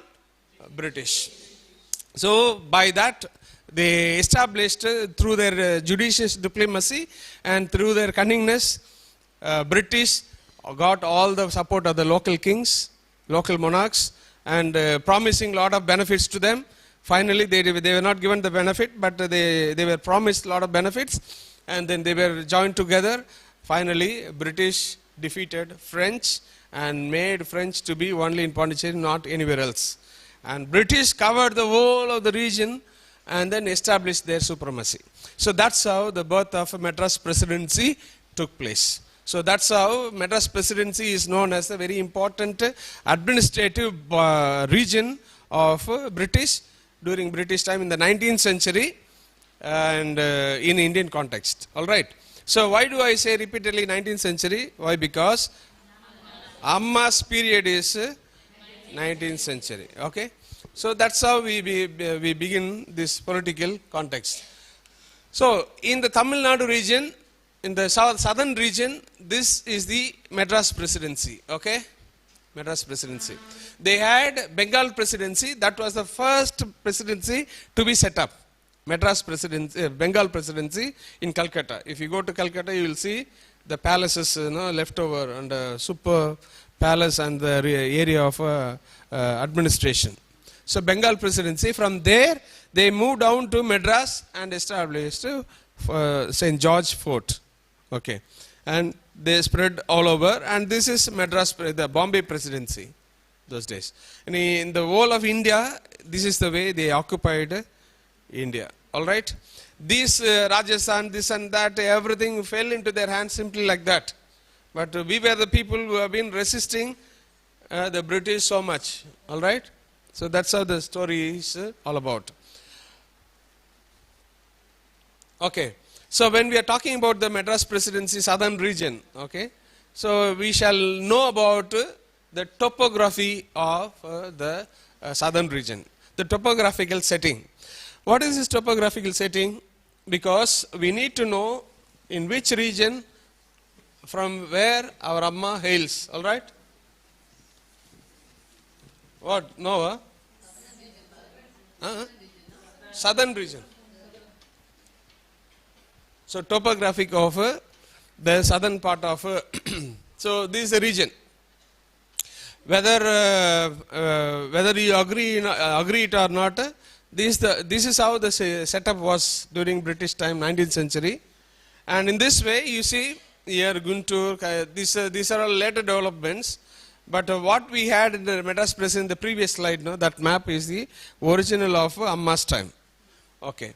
So northern borders, it is covering with starting from east coast. Okay, southern edge of Orissa runs roughly along the northern lines of Godavari river, and it flows through central Deccan here, and southwest to Goa here, and western coast Maharashtra to the Cape. So from here to here, okay? So Maharashtra to this one. So the rest of the peninsula is comprised of the Deccan Plateau just above the Cape. So this is Deccan Plateau. What is Deccan Plateau? Any idea?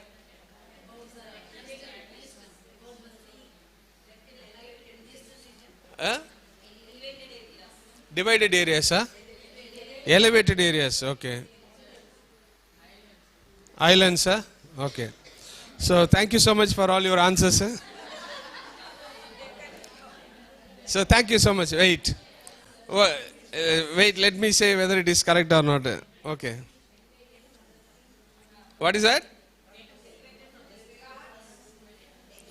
Gods, huh? Last 7 sisters.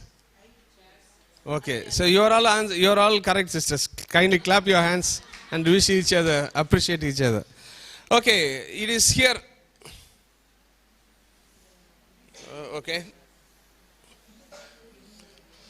A triangular portion of the southern region, which actually is a rocky place, and so our region, no? Andhra, the northern, some portion of Tamil Nadu. It's a triangular portion which covers up this central part of it. See, if this is the triangular portion, no? This triangular portion is the Carnatic, this Deccan Plateau. Why? Because this triangular portion only is a rocky place, a very sturdy place, which is of rock and mountains, which holds the southern region tight. Otherwise, this whole thing would have been washed away in the water. You follow? Small portion which is just peeping out. So this has got a very important significance because of the Lemuria continent. Heard of it? Lemuria continent? No? Okay, better they no, don't know good things. Okay. So our Asia was a huge region in which plenty of countries, continents were joined together. So by the engulf of the sea, the continent got down. So when the Malaysian flight got hijacked, they have been researching in Indian Ocean. Why? Because the Lemuria continent, or the olden days, the rocky place which is down underneath, which is buried under the water. So the portion of it is Australia. Okay, even if you see the same DNA is with the people who are there, the natives, aborigines there in Australia. Understand? So all this eastern part and the western part, all of them have the same gene DNA because we are all of the same family those days. Okay, our DNAs are similar. So therefore, this is the only place which holds the southern part of the peninsula. Okay. So without this Deccan Plateau, we would have been washed away in water hundreds, thousands years ago. 100 years ago. 100 years ago. Okay, so what happens? So this place holds the thing tight. That's how this place climate is entirely different. You see, in Hyderabad, you have a chill to the core and hot to the core. So both extremes you will have. Okay, not in other regions. So because of the weather, because of the climatic conditions. So you have Western Ghats and the Eastern Ghats. All these were the fences of this Deccan Plateau. You follow? Eastern Ghats ends in Tamil Nadu, Western Ghats ends in Tamil Nadu. Western Ghats, at least they have continuity, whereas the Eastern Ghats have been broken because of the rivers and things like that. Lot of climatic changes. So you understand, because based on our climatic conditions only, our physical structure is. Okay? So our physical structure, our thinking pattern, our understandings, our emotions, all is connected with our climatic conditions. So because of the geographic conditions, climatic conditions and so on. Okay, now the topographical conditions comprise 4 regions. So Telugu, Tamil, Kannada and Malayalam are the 4 languages representing roughly about 4 states: Andhra Pradesh, Tamil Nadu, Karnataka and Kerala. So they retain their unique culture. Okay, and the Madras Presidency is administering the whole area.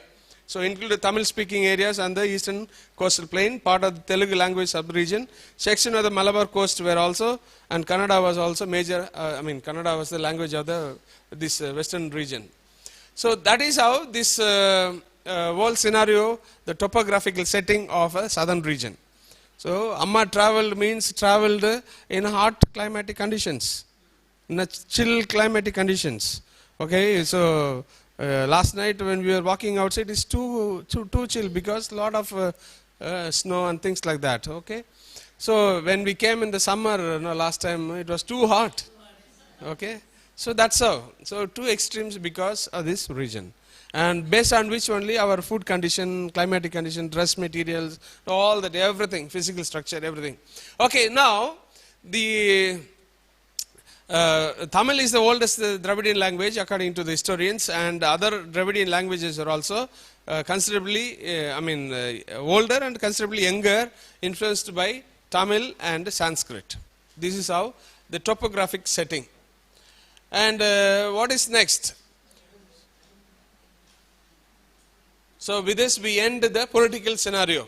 Now we move on to the next one, economic context. Okay. So economic context, without vitamin called M, we have nothing in the world. Am I right? Yes. There is a vitamin called M. What is that vitamin? Yes, without this vitamin, no life. So whether it be preaching, whether it be talking, whether it be servicing, whether it be anything, you name it, at the back of it, money is there. So therefore, important context this is. So how do we go about?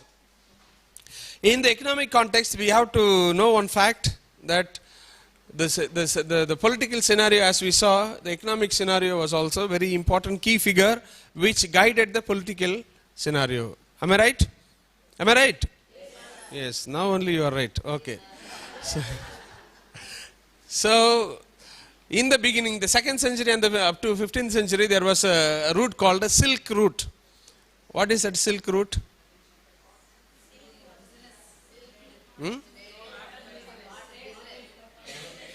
Pattu, silk. Okay. Silk. What is it? Silk Route means what? History teachers?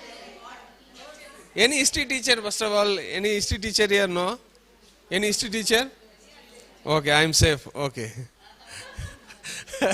Okay, so Silk Route means, in the ancient times, we have plenty of trades, transactions between nations.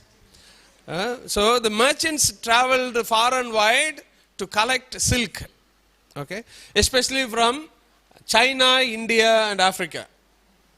These people exported this silk to different parts of the world. The merchants were there far and wide traveling to sell and buy. You follow? So this is the reason how St. Thomas landed up in India. Otherwise, Thomas had no means to come those days, no train, no flight. So only ship. Ship was also for the purpose of the politics, purpose of the business trade. Only these two were the reasons because of which a lot of people traveled on the ship.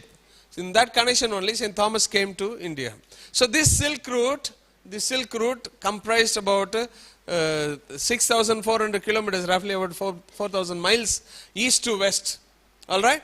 So in 1750, historians say India was the world's largest producer of a cotton textile. You believe it?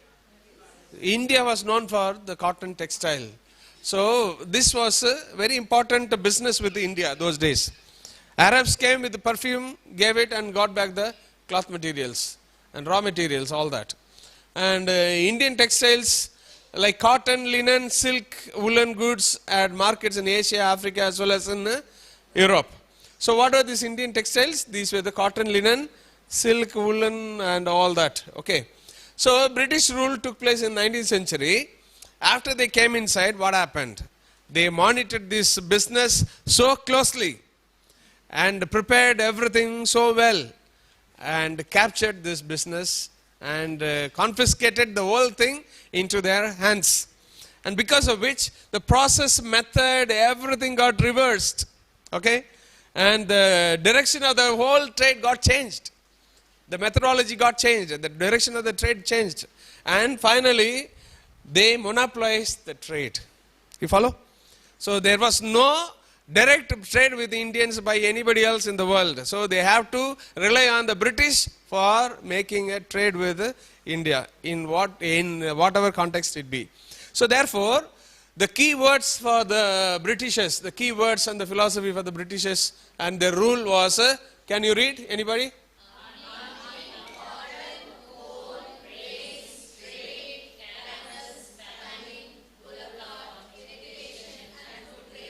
These were the important key words or otherwise key philosophy to rule India for British.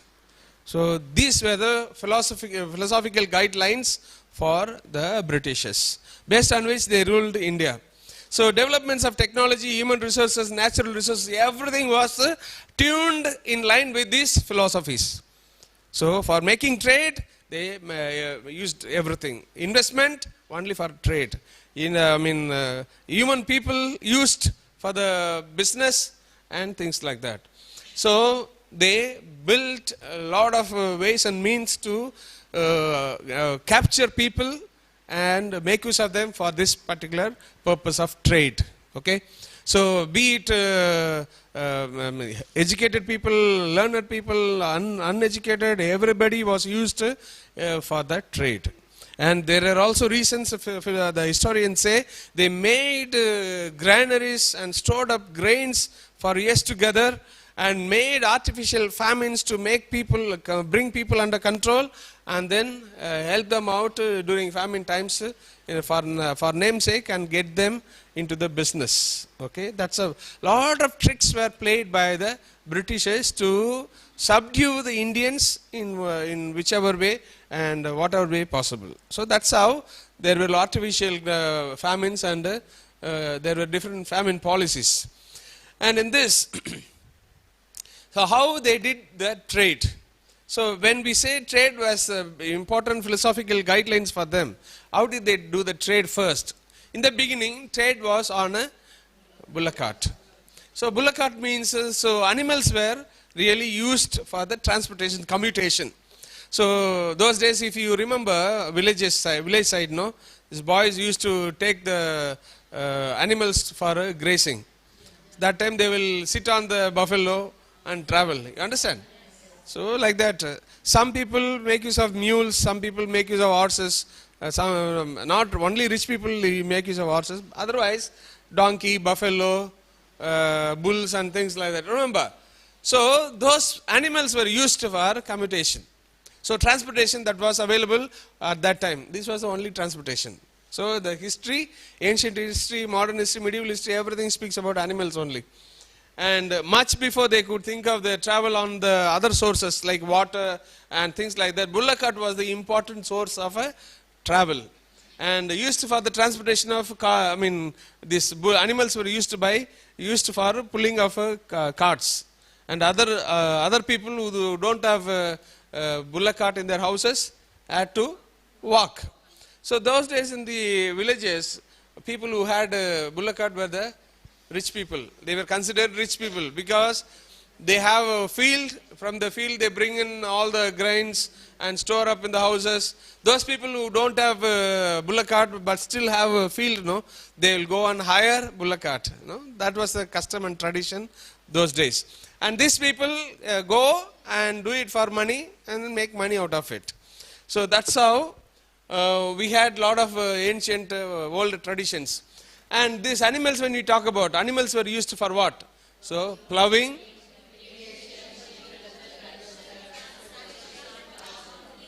These were the important things done by the animals.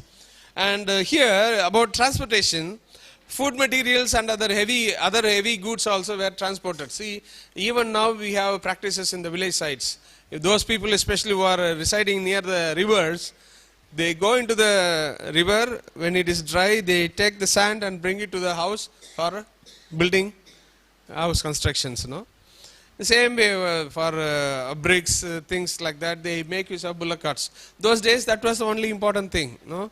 Those days, they had very many utensils to be attached to the bullock cart, so that that will be used, so that gund will be for travelers. So another trailer-like thing called for carrying sand and grains and food materials.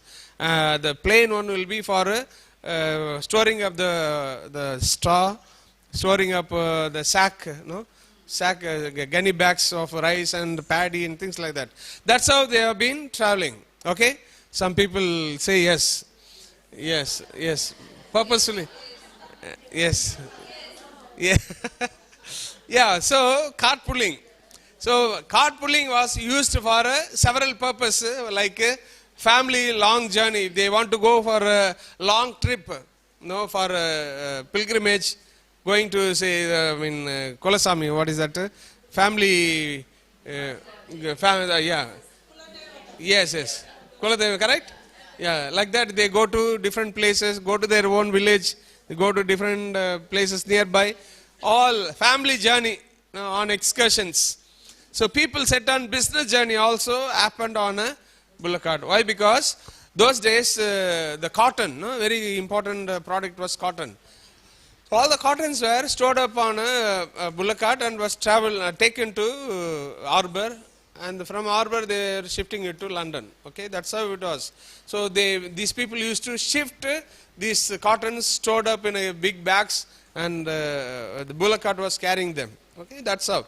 And people carrying firewood, carrying food materials and all that, businesses. So that is how they have been making use of this cart. Here, these are the very important images of the past history of the 19th century, even during Amma's time. Okay, so this is the bullock cart which carries cotton. All right, that's how they have been carrying. See, kindly make note of this gulla and turban. Okay, these two are very important. Amma will explain to you in the family photo. So this speaks about people who are of wealth. Okay, huh? Yeah. See, this is turban. Okay, and this is cap. Okay, so these people are the ones who are doing business. You see, having a bullock cart and carrying the raw materials to the Britishers, say for selling. Okay, that is how. See, this is the sandy road. Sandy road. Okay, and this is about the English ladies traveling on the bullock cart for short distances. Okay, so that was done earlier times, and this is again people traveling on the bullock cart. You see, these were the available materials during Amma's time.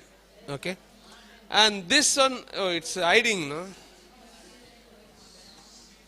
So this one, you're able to see? No, it's hiding actually.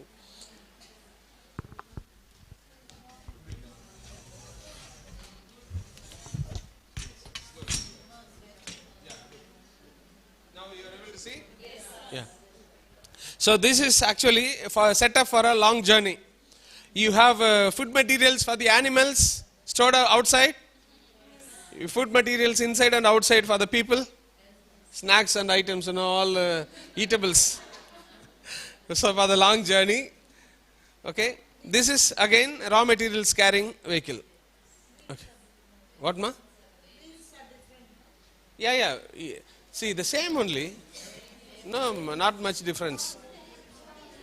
All were made. All were locally made. Our own carpenters did all that those days.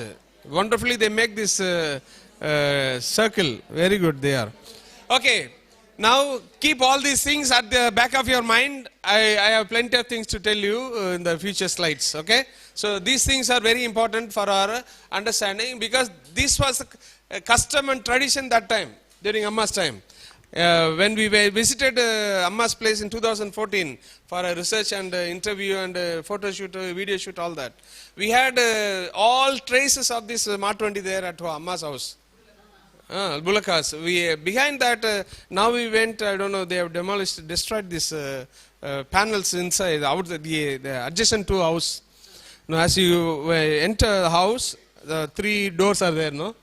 After that door, if you go outside, there is one, the grind, you know, that the big stone is there. Adjacent to that, big door was there. Door of the ancient time, those days, no, with all carving, green color, still I remember, green color door posts and doors. And as you enter, you have separate place for this cart storing and saw storing and bullock carts and the shed for the cows and bulls. So that even that canals for the water, for the canals for the this one to get out and drainage to go out, and eating place of the cow, no, that manger, all that was available. We had took photo, video, all that. Those things are very interesting. Now I don't know, it is not there. So those days in Amma's house, we had a bullock cart. Because of that only she was able to move so well. And that's the reason why Innaya was carrying priests, taking priests from one place to another to visit different places of a mission. Because during Amma's time, I'll tell you in the tomorrow's sessions, Amma's time there were about 30 substations to PHIRANGIPURAM. Why? Because PHIRANGIPURAM was the main hub. From there, a lot of substations, other stations of mission were existing. So this is how the bullock cart. Okay, next we move on to the next. After bullock cart, what happened? Trade on canal. Why bullock cart was not continued? Why? Because see, I told you, you have sandy road, muddy road. You know, we have plenty of experience like this. As we are youngsters, small boys, we used to go to school in Kilacheri. That time, boarding children. From boarding, they used to walk to the school. All girls, no, in line. So morning 8 o'clock, we say, come on, train started. So that's how we say. Small boys, no. We will be looking at, in front, one sister will be walking. At the rear, another sister will be walking. In between, nobody will be there. So there were boys in between will be making jokes and funs of the girls. And by the time they reached the school, they wear a red shoe on their feet.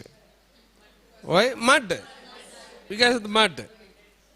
Sand, reddy shoes they will have. Instead of your slippers, on the slippers they will have red shoes. So in the same way, we too also, when we walk to the school, the same muddy road, no, sandy road. So what happens, because of that, the raw materials got spoiled. The cotton, the other materials. So what will happen if the bullock cart is carrying on the sandy road, the white cotton, what will happen? That turns into your uniform color only. So that turns into reddish and brownish and things like that. And suddenly it rains. What happens? See the way they are carrying, no? You saw the way in which they were carrying. It will simply get spoiled. That is the reason. And also, quantity is very small. Very small quantity was transported from one end to the other. So therefore, they thought this is useless. They are not going to continue with this. Therefore, the Britishers thought we'll start up something else. They started building canals. So they built a canal called Buckingham Canal, which will be explained to you in the future slides. So the British trade mainly on cotton, jute and coal. British wanted a proper mode of transportation because it is spoiled by rain and the dusty roads. So from the rural areas, the raw materials to the banks of the river were, so what these people said, instead of bullock carts, you say, all of you bring all your raw materials to the banks of the canals and the rivers. From there we will pick up everything and take it to the harbour and then send it to London. So that's how they did. At the time, railway system was, okay. So what happened? So they thought, okay, canals were also not useful because less quantity is still carried. So therefore they thought they will get into other means of transportation. That's how train came. So how this transportation on the rivers took place, canals.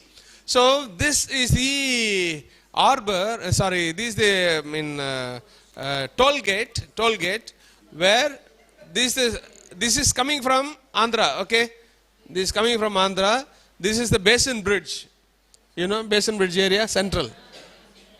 So they have to pay toll here and get the permission to enter the city. Okay? That's how this has been. See, this is carrying raw materials, this is carrying raw material, this is carrying people. You follow? So this is how, so they transported many things. I will tell you in the future slides. So they transported a lot of things. So this is the transportation of this one, cotton. So they travel on the boat, carry overnight to the boat, harbor, Madras.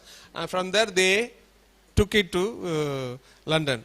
So this is the color photo of this picture. So this is the Basin Bridge toll gate. And this is the way from Basin Bridge, this goes to central here, like this. You follow? So this is the way. So from here they get down and walk into St. Mary's Co-Cathedral, St. Mary's Cathedral of Amma's time. This was also a possible mode of transportation.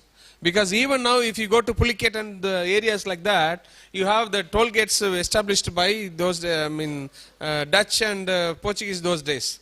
Especially the Dutch. Through that passage, lot of materials were carried. Even the people used to travel.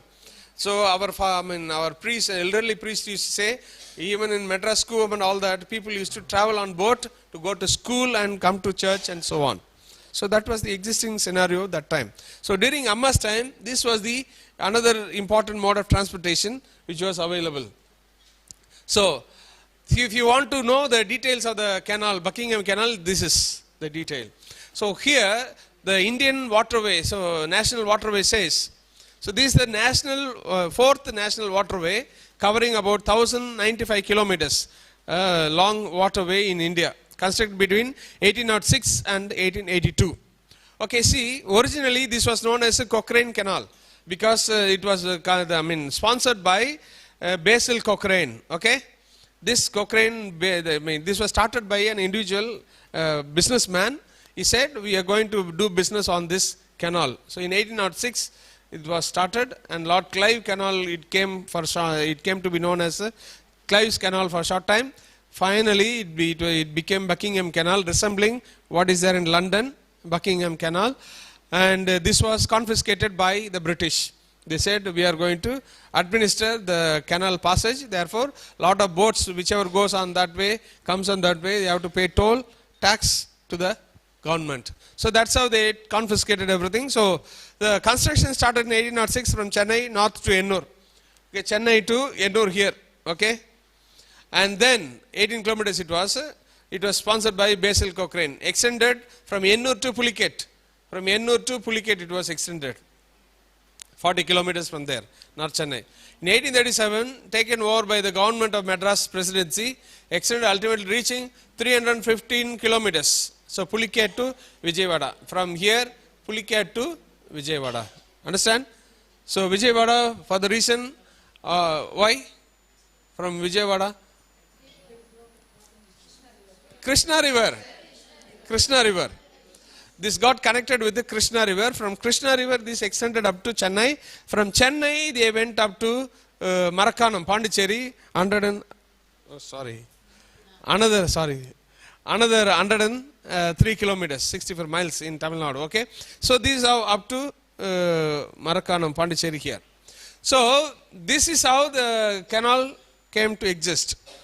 And according to Hindu newspaper, 1962, it narrates in 1961 to 1962, between this time period, there are about 147 tons, 1.47 lakh tons of goods were transported on this river.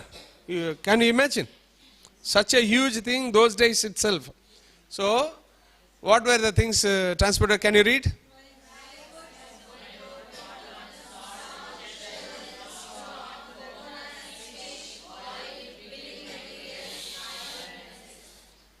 So 1.47 lakh means it's a huge amount. Okay, that's not a smaller amount. So that's how this full year covered, financial year covered this about materials. Okay, now there was an evaluation on the bullock cart and the canals as well. Why? Because canals could not sufficiently supply raw materials to the British, and canals were not actually the real substitute for bullock cart. That was better as a substitute, but at the same time that was not the complete, fully furnished substitute for bullock carts. Why? Because bullock carts very slow. Why? Because it can travel, or a bull can travel only up to 16 kilometers a day. So at a stretch, if you remember those days, ancient olden days, the travelers by bullock cart, they will come and stop overnight in one particular place, eat, sleep, and then start the travel in the early morning hours. You remember? So that was the reason why, because these bulls cannot pull the vehicle throughout the day. They cannot. They have a target from one place to another. So how many days they will take to travel. So that's how. Understand? And this rivers also in the same way. Bullock cart, as I told you, that will get spoiled within no time because the rains and the mud. The rivers also, because it was small. During rainy season, okay, river will have plenty of water. What will happen in the summer time? It will dry. It will dry. It will be dry place. So boat cannot be traveling on the water. River. So you see the mishaps. You see the inconvenience of the river and the bullock cart. So therefore, they thought, what shall we think of as a transportation, mode of transportation? They thought railways will be better. Okay, so this discussion about the evaluation came up in the London Parliament itself. So they said we shall build railways, and instead of sticking onto bullock cart and the river, we will see something special which can come up. So railway system or railways were the important invention of that particular time. They thought, okay, we will experiment everything in Indian context. Okay, what they do now, experimentation of medicines and all that. Now in Indian context, you know? Don't know? You know? How, sister?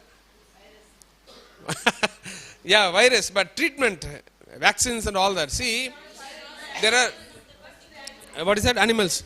Sister, those are all in the ancient times, sister. Now, no. They test on the humans.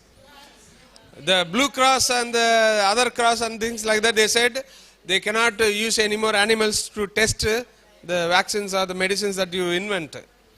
What they said, make use of the third world countries. Go to the third world countries, you make use of the injections, test on them. See, there are plenty of things happening in Indian context which we are not aware. See, they take over these old age homes, all the destitutes, they try on them. They test whether the medicine will work properly for the other humans. That's true. Okay. And finally, they also test on the other people who are healthy. Because these are all happening. During Corona time, what all tests happened? So during the Corona time, they say all people who have been admitted came dead. Why? Because all their inner parts were removed, this and that. A lot of stories are coming up. We are not very sure whether it happened or not. But still, there are plenty of things happening on the trial basis. Trial basis. So those people who got these vaccines during Corona time, all of them are slowly getting heart attack. Plenty of people are dying of these heart attack and so on. Any vaccine which is invented or produced, that has to be given at least 5 years of time to get experimented. Other than experimentation, if you straight away use it, we are not sure about the repercussions. So that's how it has been. So in the same way, British wanted to experiment this railway system in Indian context, because we have plenty of place, plenty of people to work and things like that. So that's how they went into this railway system. So the railway system in India was successful. I will tell you how. So this was successful because they were able to achieve it properly within no time, very rapidly.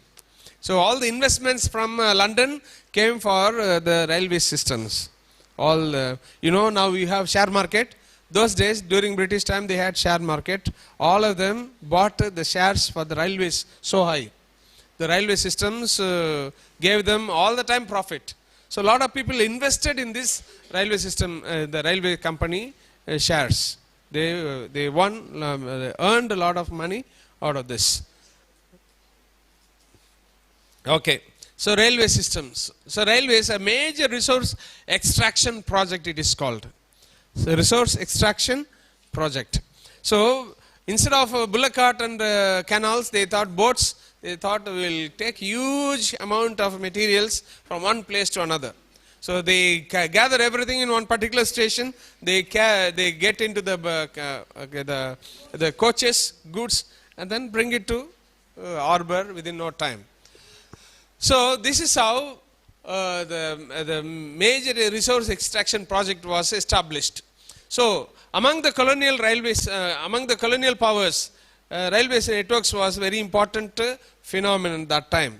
And what happened? India's largest and most advanced railway system was well advanced in the end of the 19th century. Railways railway system in India was set up very rapidly. So to say, see here, railway miles grew from 20 into 23,627 in 1900. Okay, so this 1853 railway system was first time built from Pune to Thane, right? What is it? From Hyderabad to Chennai, huh? So first railway was set up, railway system set up in Bombay. Bombay to Pune, huh? Sister, what I said is correct. Pune to Thane. Pune to. How many of you say Pune to Thane? Sister? Okay, Thane. Thane to Bombay. Thane to Pune. How many of you say Thane to Pune? So, how many of you say Thane to Pune? Raise your hand, sister. Okay, give them a hand. Very good. Thane to Pune. Wrong answer.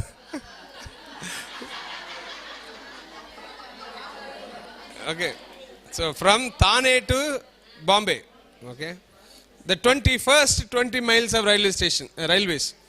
20 miles in 1853. 1853, India's first train was established from Thane to Bombay for what? Trade purposes, to export. Okay, so what happens? See, this project grew very fast, very rapid. So this was not only massive, but also very rapid. You see, by the end 1900, it was about 23,627 miles. In 1853, it was only 20 miles. See the percentage of growth. 200 times it has grown. 2,000 times it has grown. 200%. Yeah, in 47 years. In 47 years of time, about 23,000 miles it has grown. So rapid and massive. So, by 1900, the largest railway networks was India's network among the colonies. Whether it be Portuguese, Dutch, French, in this and that, British stood first in establishing the largest network of railways that was in India. So that is how they were very fast and powerful. So Britishers invested so heavily in the establishment and expansion of the railways. And the need for the railways, various reasons are there. Why? What is the need for railways? There are two needs here, administrative and economical. So what is administrative? First one, spread of English culture. They wanted to spread English culture throughout India. For that they made use of these trains. So monuments of British rule. They left it as a monument of British rule. Even now, see, if you take 1947 photos of the trains, you will see same coaches what we have right now, same coaches. We have not developed so much. That Vande Bharat, that still was going in reverse order. So that's not actually advancement. The speed which this ordinary train goes, that's also the same speed only. Payment is increased, and it's all show, only a show. All mesmerizing people and cheating on people. See, you imagine the train that is in other parts of the world. Even in Asian countries, superb, extraordinarily great. Why? Because they have been advancing. Now we are trying to prepare the same coach, the same model. You take 1947, I am not joking. You will see 1947 coaches, same model. Okay, so this is how, see, it's a monument for them. No, for a monument for them, for the British rule. These people have stored up all these things, exhibitions. If you go, they speak of their glorious history of the trains and things like that. So this also became an infrastructural works. In the earlier slides we saw, no, English ladies sitting in the bullock cart going. Now for them they needed infrastructural development. So therefore trains became infrastructural developments in their time. And the legacy of the colonial state. So they speak of, see, among the all colonies, British were the most powerful in the railway system. Legacy of the colonial state. So modernizing projects. So this was also a sort of a modernizing project, modernizing the country. So like that only we were all modernized. That's what they say. So modernizing projects. See, we speak about metro trains now, right now. You see, in Hyderabad it's coming up. And all of the cities, almost main cities, is coming up. Now we are putting big, this one concrete walls and pillars on that. They have big concrete flooring on that concrete flooring. There is a track on the track. The train is running. You know? These many details to speak. Whereas you go to London, simply there are only two rods connecting between two pillars or two stations. On these two rods, this metro train is flying. No? So it's all something beyond our imagination. This is how these people said we are going to modernize. So therefore this is a modernizing project. So this is also of a strategic value for the administrative purposes. So they made use of these trains. And this also was used for moving troops from one end to the other. To put down, to suppress the natives, suppress the people who were in agitation. This was also used for military purposes, all right, to transport weapons, materials and animals, all that, all that. So economical, yes, of course, this was the primary motive of economy is the primary motive of the Britishers, economical purpose, okay. Therefore, they did open up new resources of raw materials. They were able to access these materials. They were able to open up new storages, and they were able to open up new markets for the British manufactured goods. So what they take as raw materials from here as cotton, they bring it back as a refined and fully developed cloth material. They sold it here because population is so high. So like that, so manufactured goods. So it was also to exploit its economic resources.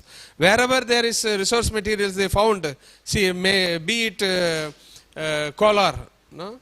Because of the gold, they straight away laid railways. Okay. So be it coal, everywhere like that. So understood the resources, investigated on the resources. Finally, they established the ways of extracting. It was the train which was a main resource extracting agent. Okay. So this is how it was. See, there are plenty of things here. Railway system they say about Thane in 1853. That's not true actually. They established a train railway system already in Chennai in 1843, 1845. By the time trains came to exist, because from the first tracks were from Little Mount to Sindhadiripet, Red Hills to Sindhadiripet. That's the first laying of tracks. Okay. And earlier times they had several other ways of laying tracks. You know why? Because they had important projects like building of dams. So to that place they laid the track. And after laying that, they used it for transporting raw materials, building materials and things like that. And once the project is over, they will remove everything and bring it to another place and then lay it for another purpose. If they are going to build another building somewhere, maybe they are building a fort. So they will lay the railways and then the trains will carry the raw materials and the building materials to the place of construction. So that's how they have been using it. Afterwards, they thought, okay, we shall lay it permanently. That's how they did it with Thane. Okay, Thane, from Thane to Bombay. And there were also railways. Okay, I will show you some images. You will enjoy it.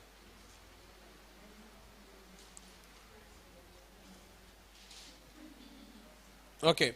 So the inadequacy of the transport system earlier, as I told you. So there is a Manchester Chamber of Commerce called in London. They said Britishers in India should work still further hard to send raw materials, make use of other transportations. Like that only these people brought in the new system of railways. Okay. Now, this is the railway system which was used in the beginning years. This is the first engine that was used. Okay. You know this place where it is? It's Raipuram. The first railway station set up in Madras. Raipuram. Where our Amma shifted, our congregation shifted first, no? This one, Raipuram. Railway station. This is the first engine. This is the engine which was used for Thane to Pune. Sorry. Thane to Bombay. Okay, so this is how they have been using it. So this is the first railway system. Birthday of Indian Railway, 16/4/1853. Okay, from Thane to Mumbai. So here, this is the way they have been using it, the laying of the railway roads, tracks. So this the laid track on which they are setting up this mover, so that they will go and inspect the roads those days. Now, those days people used to pull that and run. No, remember, those days only men were pulling this, pushing this from behind and running with it. And these were the coaches built, and in the earlier times, beginning times, they had no engines like this. They had only bulls pushing the coaches. That's the beginning stages. And these bulls were pushing, and the coaches were moving behind it. So that's how the railway system began. And this is the storage of food materials, raw materials, all that you see. Okay, Raipuram area. So that's how this railway system was so powerful. Okay, so in the beginning stages, the railway system was like this. But now you see in 1900, see the railways connected, no? From 20 miles it grew up to 23,000 miles, understand? Okay. Okay. As we talk about economic context, no, what was the money that Amma was using?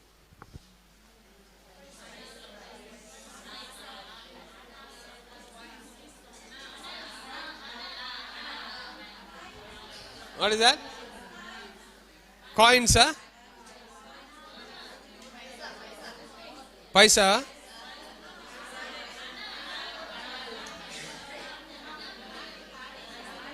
Okay, okay. So you are very keen on the money, because I know that.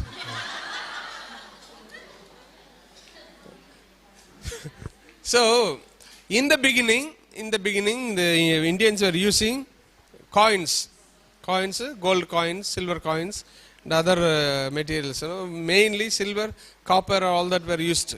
Okay. Britishers came, they saw what these fellow bloody buggers, all of them using precious materials. Precious materials. Why to waste gold and silver like this?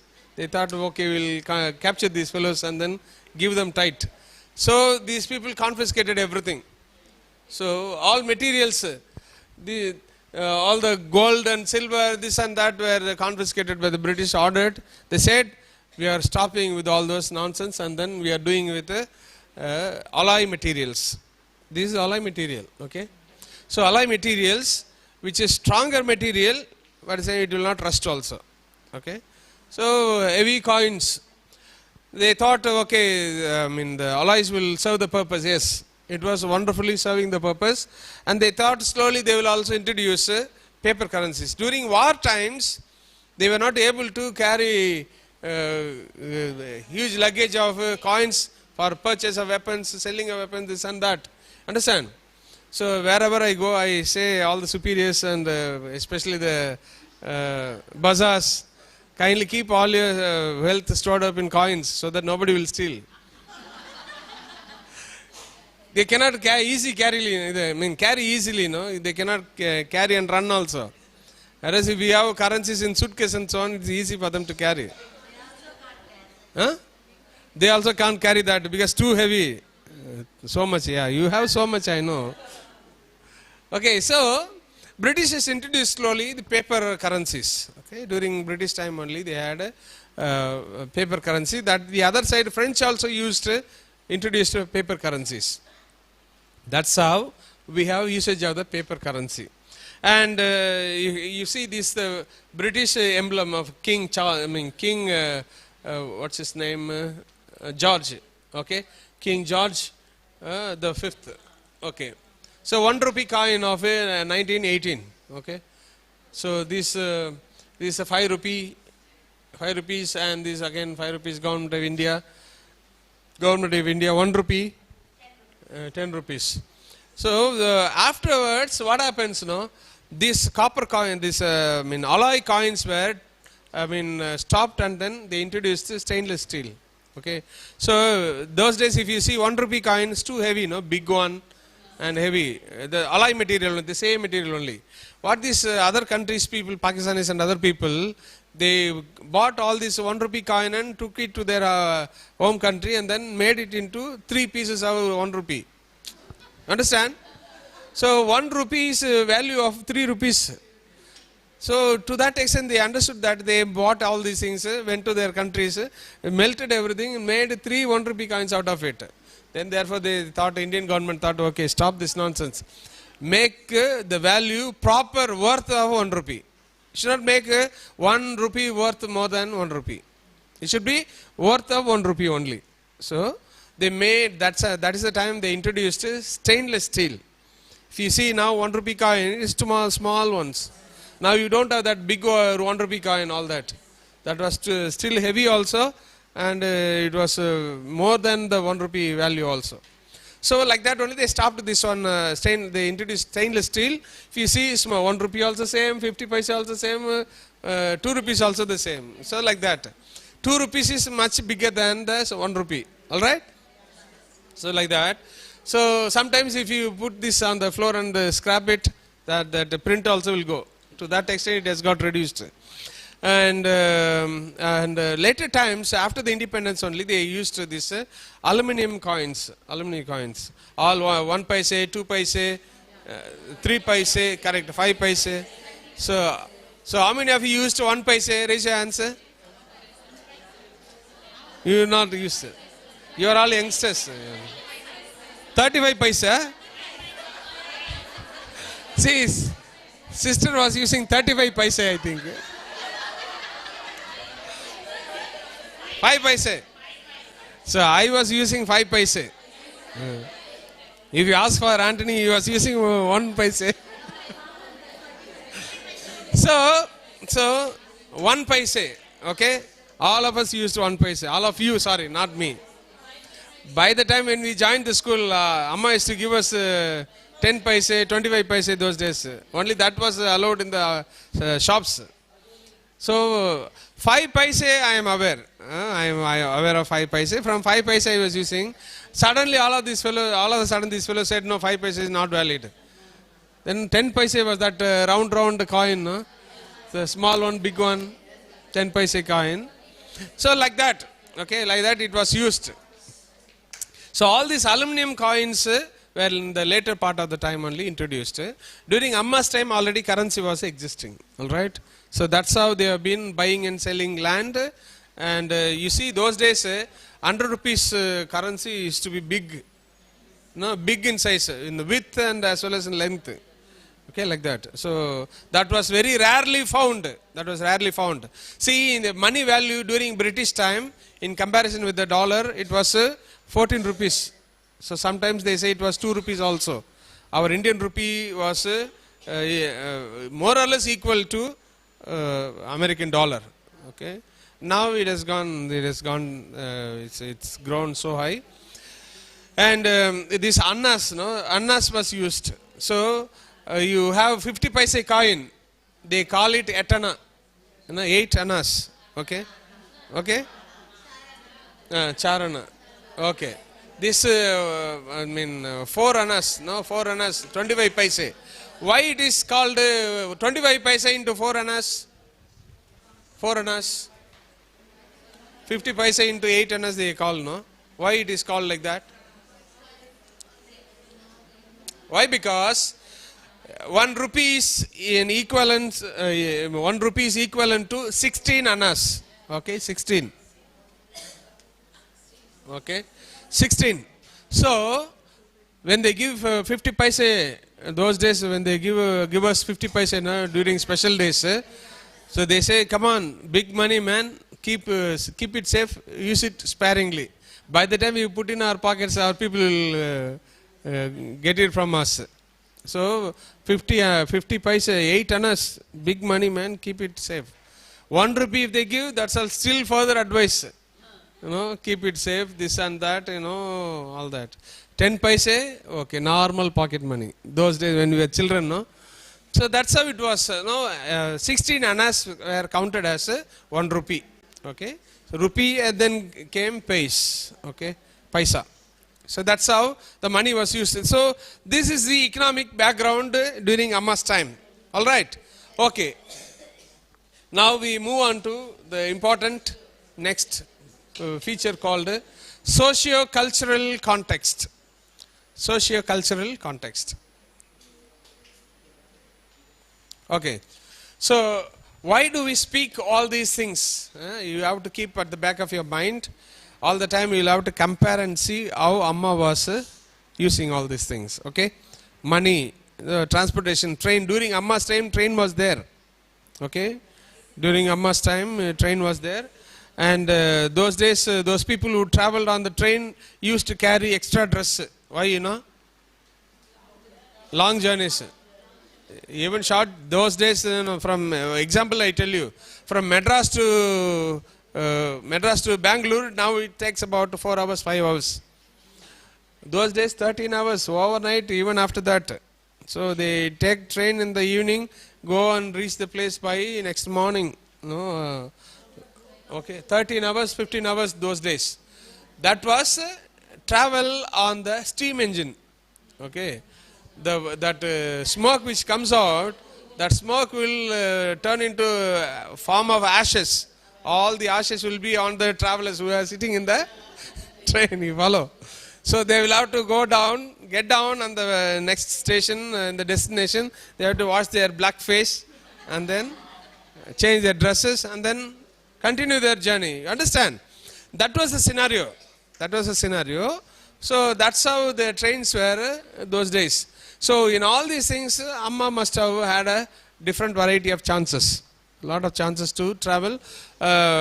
See, I forgot to tell you one thing. So when I was trying to research on this particular mode of transportation, that time myself and Amma were trying to locate what would have been proper method of transportation going and coming of Amma's journey and all that. So all of a sudden I was thinking about this. Then it came to my mind a poet called Bharatidasan in Tamil.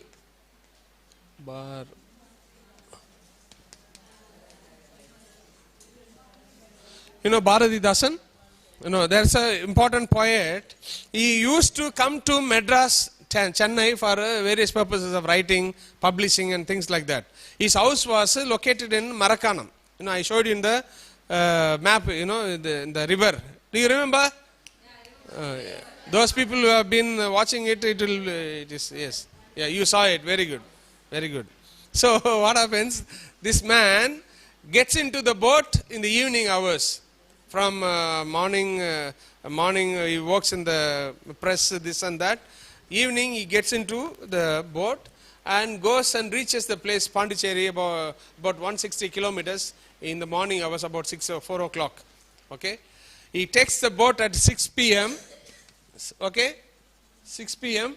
and lands at 4 p.m. 4 a.m. Okay, so the distance between Pondicherry and Chennai is 165 kilometers. Okay, 165 kilometers from Chennai to Pondicherry. Okay, so if this 165 kilometers is traveled by 10 hours, you roughly say it about 8 hours, you say. You put it as 150 kilometers for 8 hours. 8 hours, okay. So from Chennai to Nellore, it's about 165 kilometers.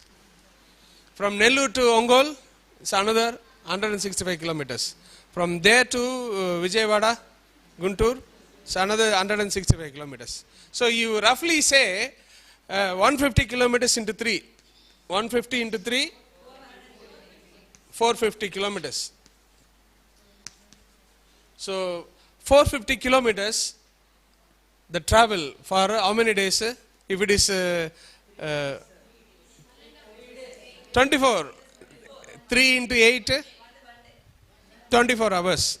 So for 24 hours continuously, they have to travel to reach Guntur or Vijayawada. So what happens here, the boat fellows will not function throughout the day continuously. So most of the people, as Bharatidasan traveled on the boat at night, because that's the easy time for them to row the boat well. Otherwise they will become easily tired during the day because of the hot sun. So you imagine, Amma must have taken 3 days to travel. No, during night only they row the boat. So they have to, she travels from Chennai to Nellore area, like Nellore Harbour, canal, no.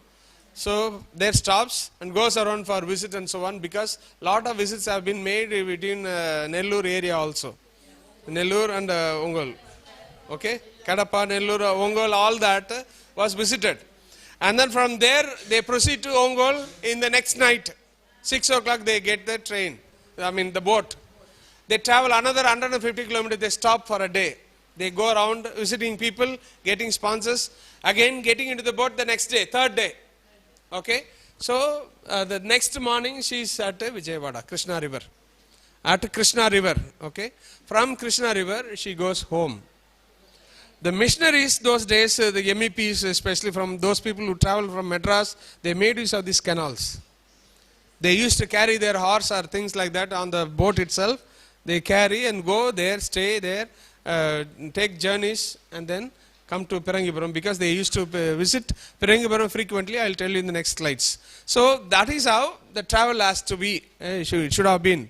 That was the method. Why? Because we derive this calculation from this poet Bharatidasan, travel on the boat. He very well explains how he takes a boat at Mylapore, and from Mylapore he travels to Marakanam, Pondicherry overnight. Throughout the night with the beautiful moon and things like that, writing still poems and poetry and things like that, reaches the place, making all people talk and chat with each other. Because he was not traveling alone, he was traveling with people. So you understand? So there were also people traveling on the boat, and finally we derive the same conclusion here, because we saw in the previous slides about how the raw materials have been carried on the boat. Understand? These boats actually took a lot of materials of this kind, carried also people, and a lot of people also traveled on the boat and things like that. So therefore, Amma had all facilities of travel like this. If she had traveled on the river, on the boat, it takes about 3 days for her to reach Chennai. The same way to return. And if it was on the bullock cart, what happened? About 16 kilometers I said, remember? 16 kilometers a bull can pull the bullock cart per day. So bullock cart pulling, say, bull pulling a bullock cart for 16 kilometers, 16 miles for that matter. If it goes like that, about 25 kilometers you say, 25 kilometers it can cover a day. And if 25 kilometer, divided by this 450, how much it comes? 18? 18 days, right? How many can math teachers, somebody calculate? 450 divided by 25 or 20? 25 you say, 25 you say. 14 days. Okay. So, they had much more advanced system. If they say about 50 kilometers, 50 kilometers a day, 50 kilometers a day, 9 days. Okay. You say, leave alone all other fabrications. You say about a week. Okay. Week's time. Week's time is adjustable and accommodatable date time period. So it takes for her about a week's time, 7 days. A week's time. Those days roughly they calculate a week. One moon, the half moon, full moon, all that they calculate. From that calculation, at least about a week's time, she is able to reach. Say about roughly 10 days. Okay, if not below or lesser, below or after, so about a week's time or 10 days time of a journey for Amma to come to Chennai, or from Chennai to PHIRANGIPURAM, Guntur, Vijayawada, it's about. See, from Guntur you will have to take about 27 kilometers inside for PHIRANGIPURAM, okay? That itself must have covered one day for her. So, if not the same route which we have, because the earlier times the very familiar route was this one about Renikunda. What is that? Venukunda, correct.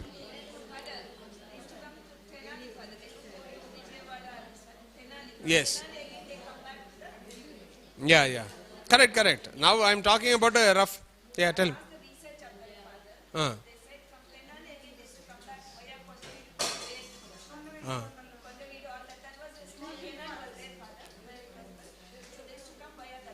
You see? Yeah, correct. Tenali itself. See, this is in calculation we say, because we know where to get down. So we don't travel the full length of the train or whatever it is. We get down on the way. That's it. Okay. Actually, even for that, at least 2 days must have been reduced. So if it is on bullock cart and so on, at least 7 days, weeks, 5 days at least she should have traveled. See, those days, if it is long travel, no communication whatsoever, no letter, nothing, no phone also, nothing. They have to wait till they come and reach. Okay. So before itself they will plan, before month ahead they will plan. Before they start the journey, return journey, they will tell them at what period they will get back. So after the rain season will come, or before rainy season will come. So we will return after the harvest. So we will come after, what is that? Ploughing, all that they say. After this monsoon, after this rain, after this harvest. That was the understanding those days. So like that they planned. So they know for sure after 3 months they will come. After 2 months they will come. So therefore, in between they had to do all other arrangements of the mission, preparation, sponsors, things like that. You follow?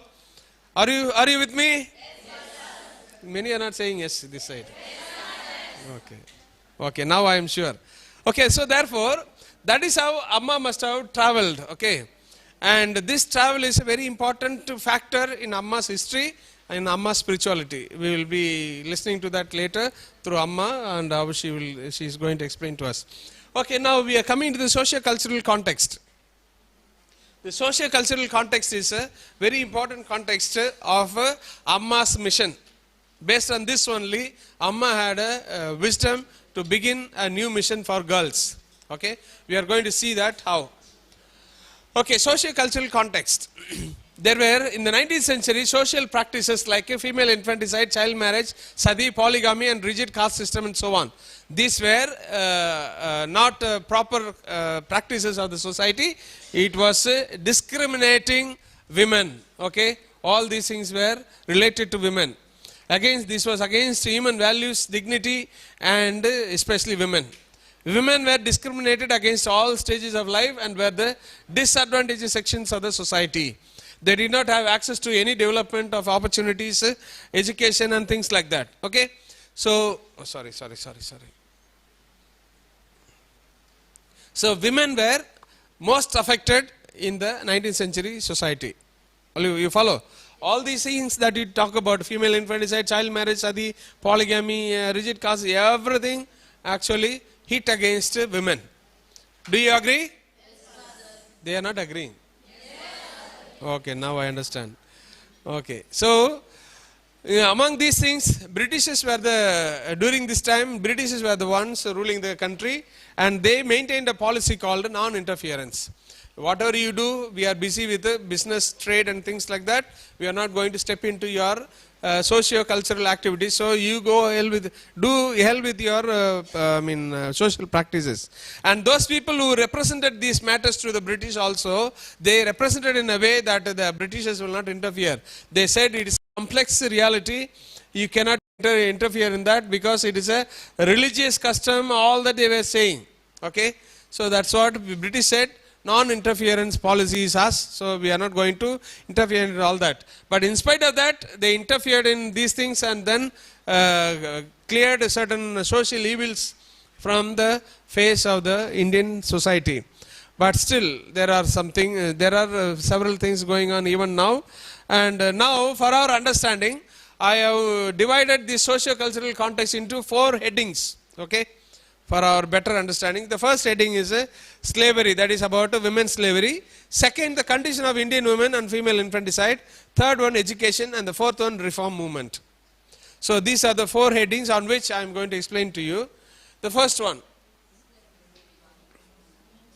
slavery, especially women's slavery. So Manu says there are 7 types of slavery here. First one, a slavery out of a prison of a prisoner of war. So second one, he who serves for his daily food. So some people who voluntarily go become slave to get daily food. Okay, and then he who is born in the house. So the boy, child, girl, anybody who is born in the slave family, they are doomed to be slaves. And the fourth one, he who is bought. Those people who are not able to maintain children, therefore they sell children. Those people who have been bought. And he who is given. So those people who are giving it to slavery, those people, children like that, he who is inherited from the ancestors. So my father's parents had a slave, so that slave continues still even during my time. Okay, like that, it goes on. And he who is enslaved by way of punishment. Something stolen, some theft or something, whatever has happened in the society. So punishment is given to that person who has done the mischief. So he will be forever slave. So to somebody, to so and so. So he has stolen something from the house of somebody. So that person's house he will be working as a slave. So that is how the Manu says about slavery. But Indian slavery system was extremely complex because of the categories of the caste, kin, gender, religion, and things like that. So in addition to the slavery of the 7 types, there were also 4 kinds of slavery system available at that time. So agricultural slaves, okay, agricultural slaves, for a particular house, there will be somebody to work in the field all the time. You know, follow? Remember? So the domestic slaves, there are some people in some houses all the time working as slaves. Okay. The third one, military slaves. Those have been enslaved by the war and things like that. And plantation work slaves, especially coffee plantation, tea plantation, where they have been working as slaves for years together, families after families. The farmhouses, plantations like tea and coffee and things like that. Okay, this is how they have been practicing this slavery system. So there were also other things happening during the slaves. In making slavery, they buy and sell children for slavery. So children are bought, be it boy or girl, or all of them were put in one place, and they were trained to behave as slaves. Okay. So have you seen a film Ruth? No, not seen. Esther. Esther, you have seen. So in the film Ruth as well as Esther, they have this sort of thing. So in the Esther, there will be eunuchs to train the queens, train those people. That king wanted to marry a girl. That girl happened to be Jewish girl, and that this Jewish girl was given training how to behave in front of the king. So this girl will be going for sessions. After sessions, the eunuchs will teach them. Otherwise, they will be beaten. Okay, like that.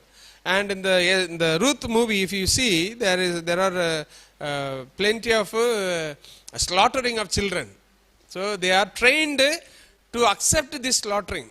So the children will be captured from the houses, and this girl, especially girl children, will be trained by the eunuchs and the mistresses of the palace. So those palace mistresses and the eunuchs will train these girls, telling them that you are going to offer yourself to God, so that all the parents and the people will be happy by offering yourselves. So they have to accept that slowly, and they will be dressed up like angels, and then they will be drawn to the slaughtering place. So they will be slaughtered. Their head will be cut. Children's head will be cut.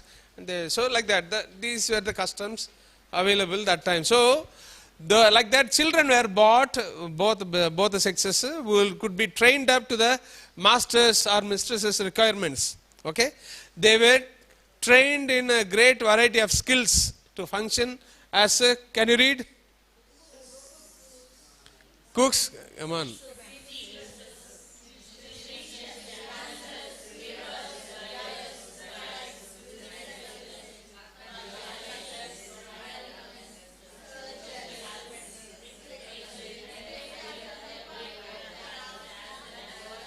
Okay.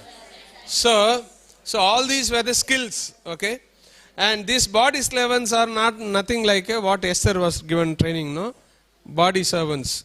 So they have been used for menial works, and they have to be trained properly, how to behave with the master, how to behave in front of the master, and all that. So menials.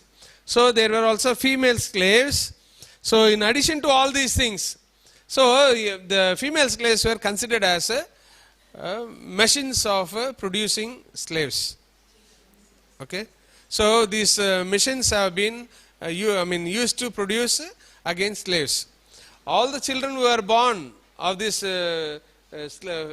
female slaves will be actually, as usual, naturally drawn into slavish activities. So whether it is a boy will have some certain works. If it is a girl will have certain works.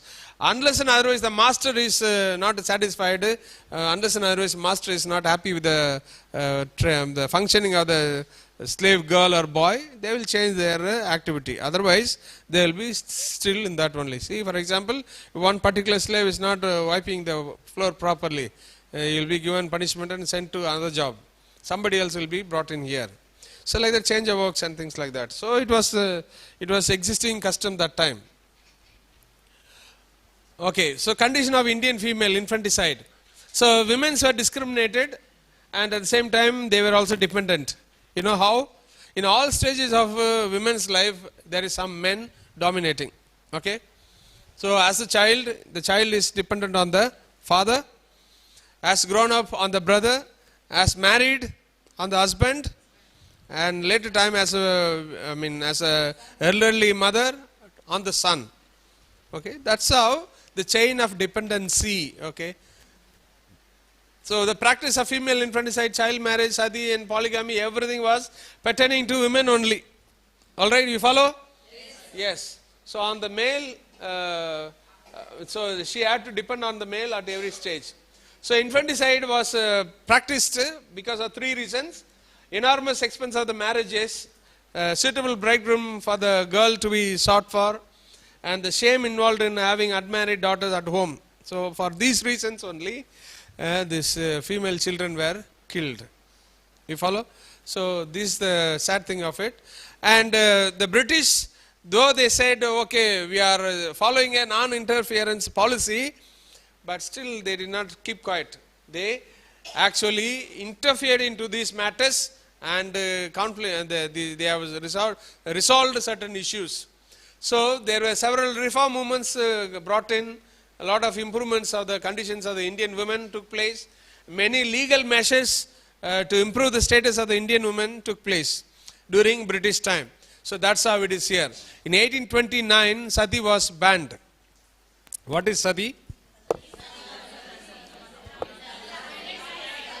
Yeah, if the husband dies, the wife also has to be put into the fire. So live burning. Okay. Yes, ma?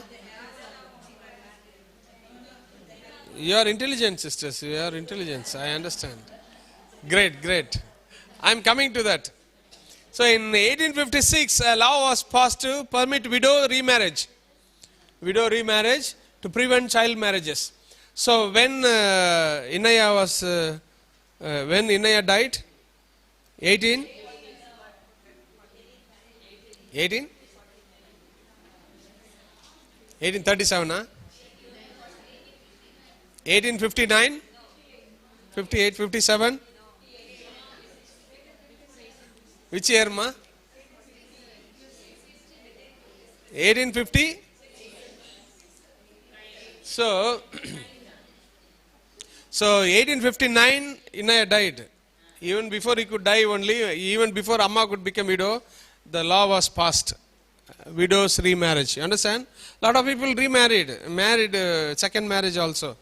And a lot of people remained like that at homes and then served the people at home. So 1856 law was passed. 1929 Sharda Act said illegal to marry girl below 14 years and boy below 18 years. What is the age of a child according to Indian Constitution? 18 years. Who said? 18? 18? 18 years. Kindly all of you give hands. Very good, very good.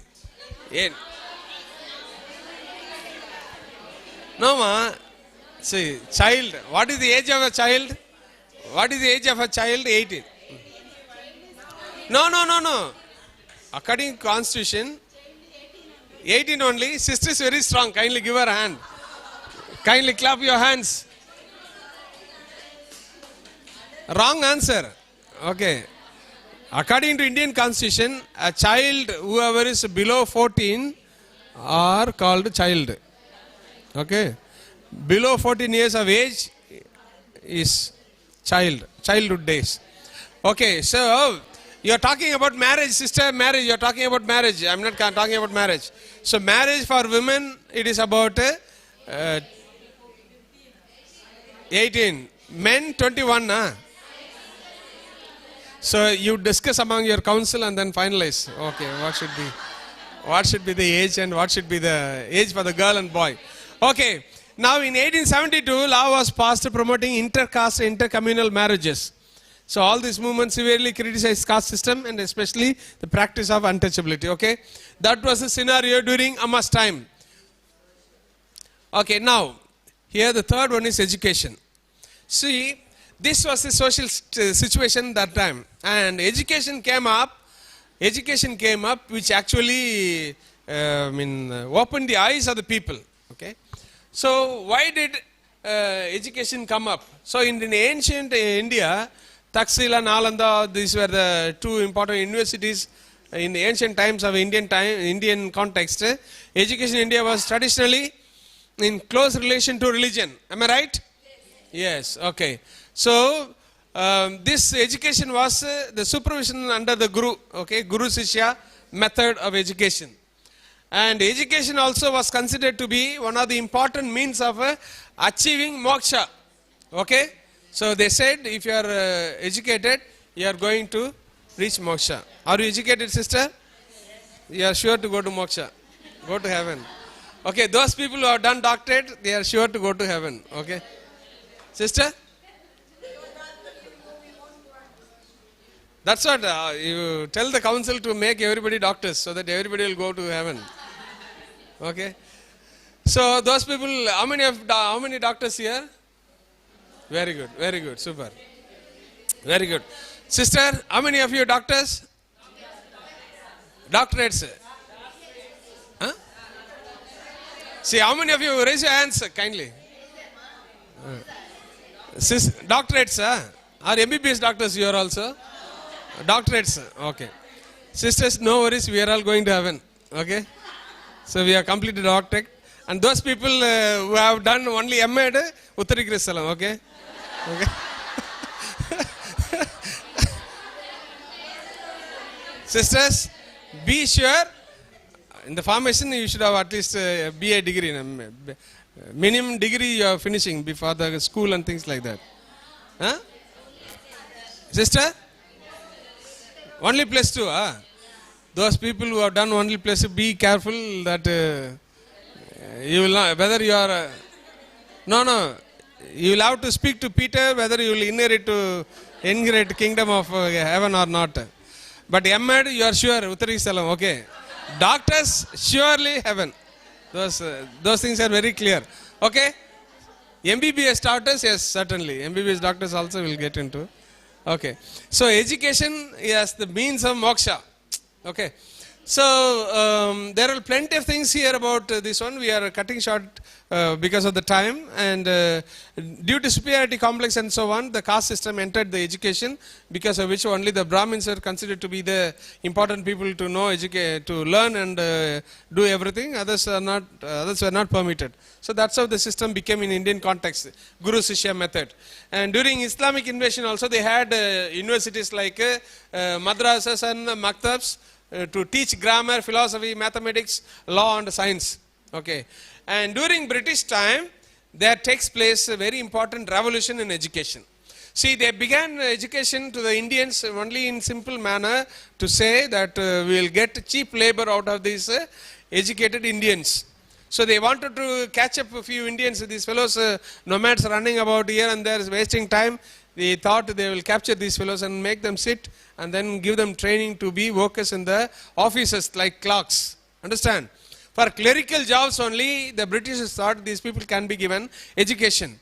So they thought if they are educating the Indians, that they will work for cheap labor and we can earn lot. Because every time bringing people from Europe for clerical jobs, they demanded high salary. Therefore they said, no, we are not going to make use of these Europeans anymore for the clerical jobs. We can make use of the local natives like Anglo-Indians, this and that. That's how education crept in. But there was a discussion, very important discussion in the Parliament, London. They said, if you are giving them education, educate them with the ideologies of the Europeans.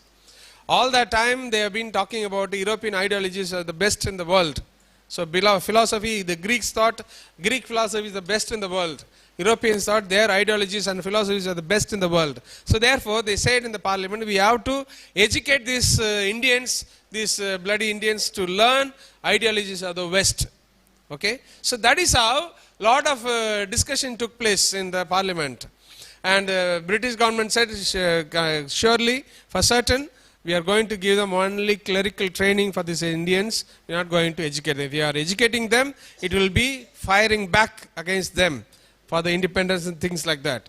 But in spite of all these things, the education has entered India, the ideologies also entered India.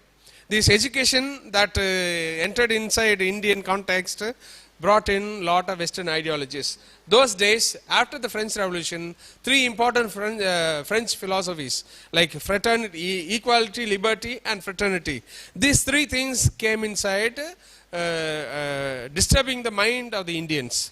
This education, especially this one like ideologies of the West, disturbed a lot of Indians to follow and attracted a lot of Indians to capture these things and then practice that in their lives. So in that way only education started formally in Indian context. After the strategy of the British, the government opened universities in Calcutta, Madras and Bombay in 1857. There were also some English schools and colleges opened by them. In 1858, the Queen Victoria gave a very official publication of opening the doors of education for everybody, the Indians, especially those people of the princes, chiefs, people of India, and to the non-aristocratic Indian public, all religions and races. Okay, understand? It covers everything.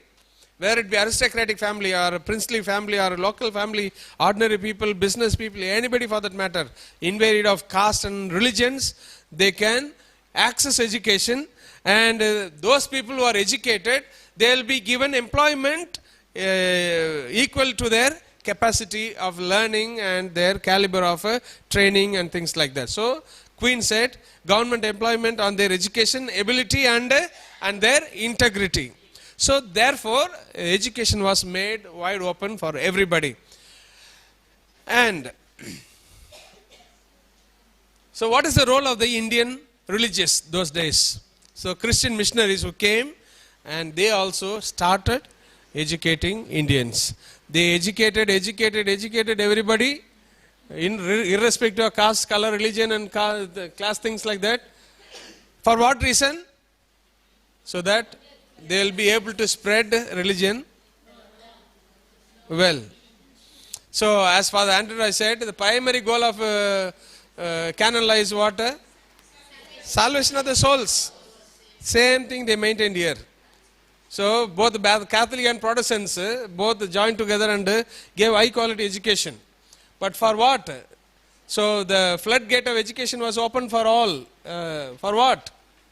This is through Christian education. They wanted to give what is that? Christian faith.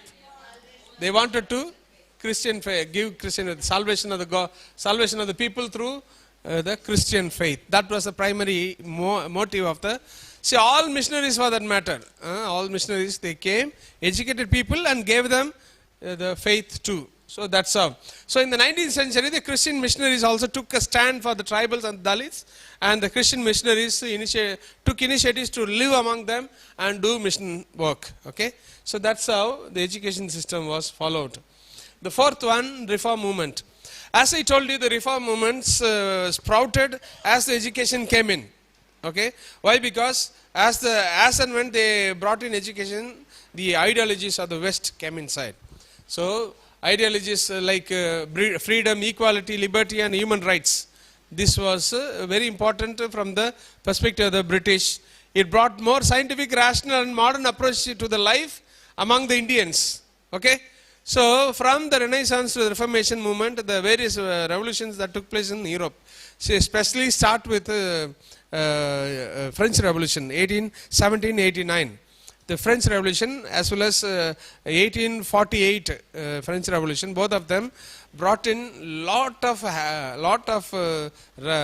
ideological revolution among the people and their understanding.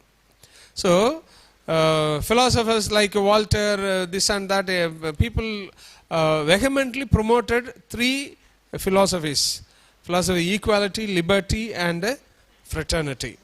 So that got attracted by, that got the attraction of the Indians. These ideas attracted Indians so that they will also imbibe these things. All the people of Indian context got attracted to these revolutionary ideologies. So therefore, at the forefront, these movements, there are plenty of movements coming up. So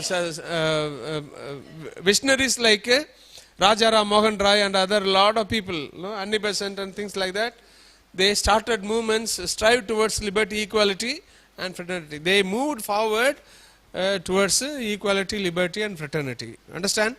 These ideologies are from French Revolution. They were very strong in implementing this, because of which, so even now if you go to Europe, you have this ideologies impact. French Revolution's impact will be there. See, when we are studying in Belgium, that time we have Belgium as well as in the same Belgium, they have two portions. One is of the French, one is of the Belgians. The Belgian people all will take their own car and go to the office, come back, all that. Whereas on the other side of the French Revolution area, These people will not go on the car. They will wait for the bus in the bus stand. Huge people will be waiting.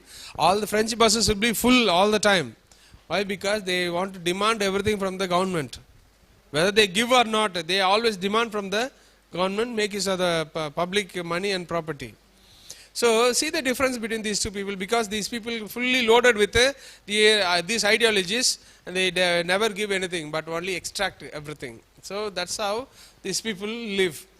So social, religious and political reform bodies proliferated in 2000 and more similar towns of British towards the close of 19th century. Okay, towards the end of the 19th century, this liberation aspect and spirit, all that grew very fast. More than 2,000 villages and towns, you see, to that extent it got spread. So Christian missionaries also played a very important role in educating people in this manner. So of the human rights, liberation, equality, fidelity, fraternity and all that. So this elaborated the understanding of the minds of the people. Okay. So this is at 1 o'clock. Continue. So ecclesiastical context we have.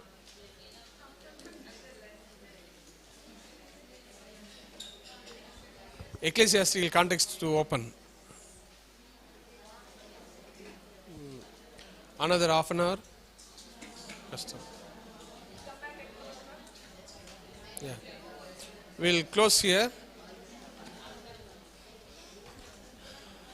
Okay. So any doubts so far? Anything you want to ask? Very clear. This is the safest answer. Very good. So after lunch at what time? After lunch what time? Wow. If it is 2 o'clock, it's fine. 2 o'clock, huh? 2:15. They say 2:15 they will come back. Okay.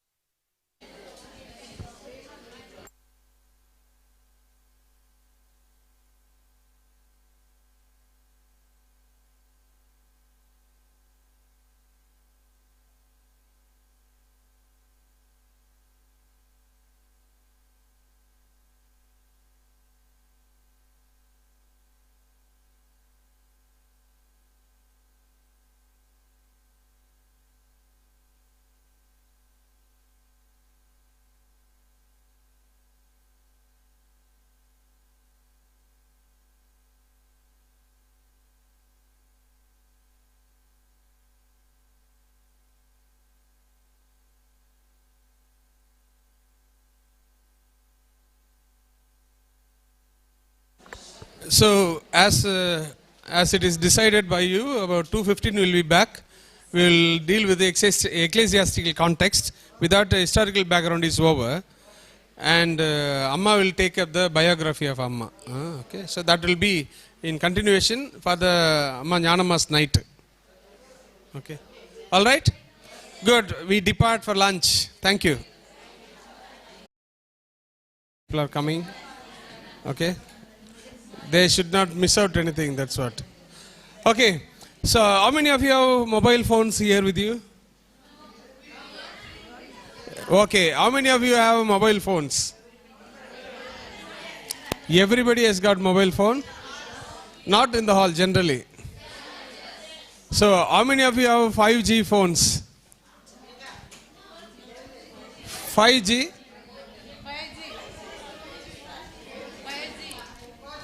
Only 4G, yeah?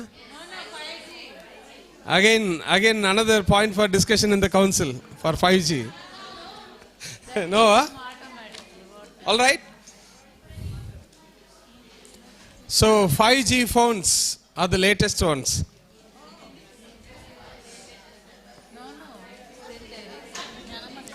Okay. So 5G phones are the latest ones. So that's what they are discussing. Whether 5G or 3G, 6G, all that. So good. If you don't have 5G phones, kindly approach the council to discuss about it. So, why do I say 5G here?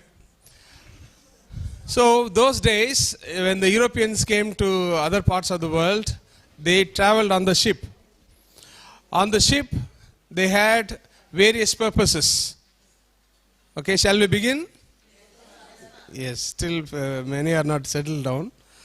So, they had a purpose of trade, business, politics, and so on.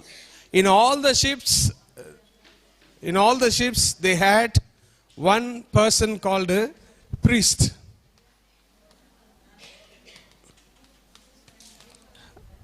In the ship, in all the ship, there was a priest. Had you seen Titanic, you would have noticed a chaplain, Anglican pastor was there. And like that only, all the ships had a priest. For what? For all spiritual, religious purposes. Okay? The missionaries also took it as a chance to travel to different parts of the world to spread the good news. All right? Okay. So as they went on mission work, they also traveled, made use of the ships which were traveling in different sides of the different routes of the world. Okay, when the missionaries came, along with the business people and the politicians, mainly the politics involved a lot of things. And in that, there were 5 Gs mentioned. Whether it be Portuguese ship, Dutch ship, Spaniards, British, whatever it be. These people went on for setting up their kingdoms.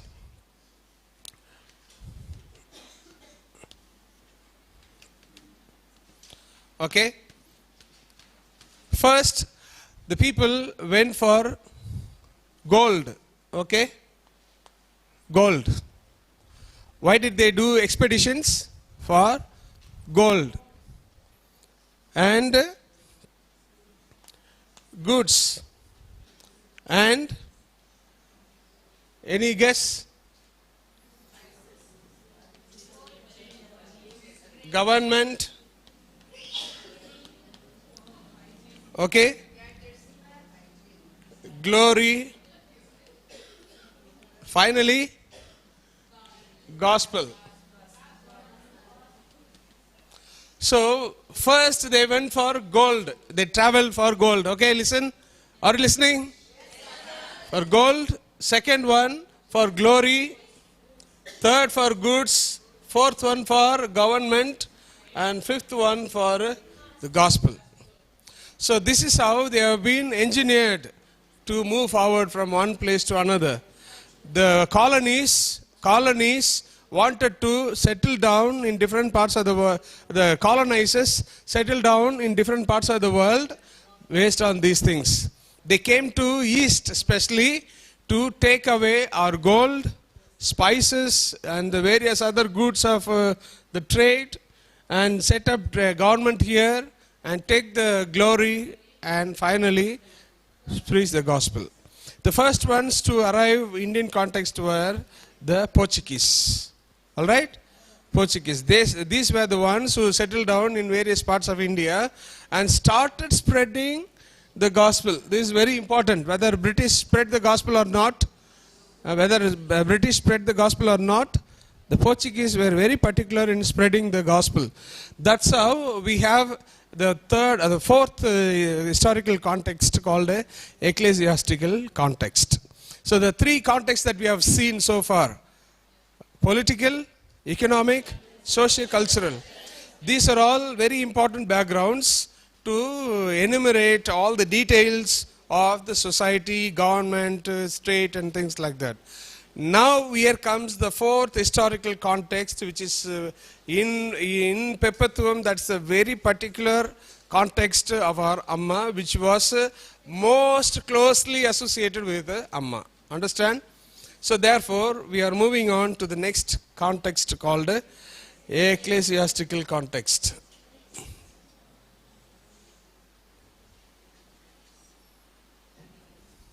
Okay? So, gospel has been preached.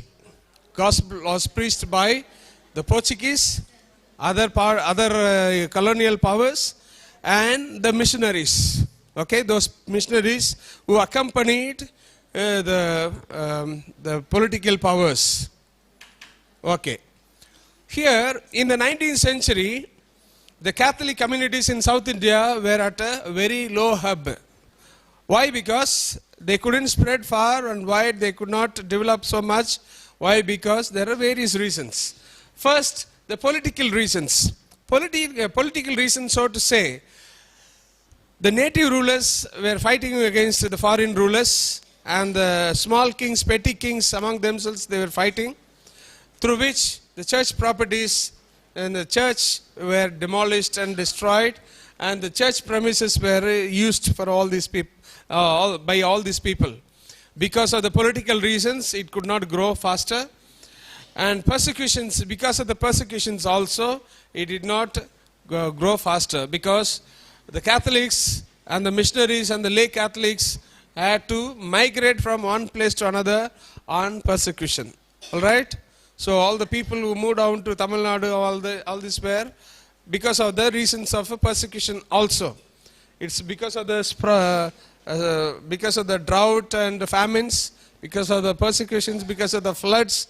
There are various reasons by which, because of which they traveled, migrated from here to Tamil Nadu and other regions. There are also other factors that hindered the growth of Catholicism in South India. Okay? Okay. Now, at the beginning of the 19th century, there were about 750,000 of Romans, Roman Catholics in India. Okay?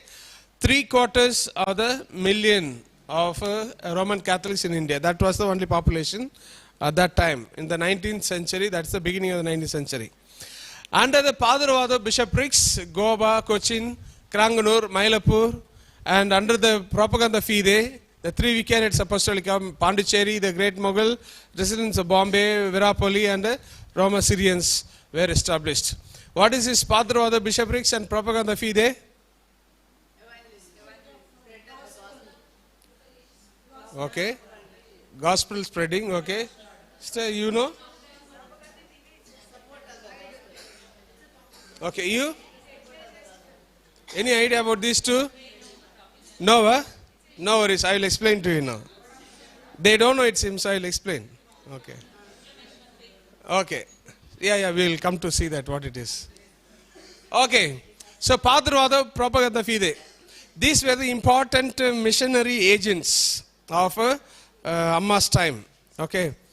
Listen, what happens in 1514, okay, so Pope Leo X invited the Portugal king to make an agreement with the king.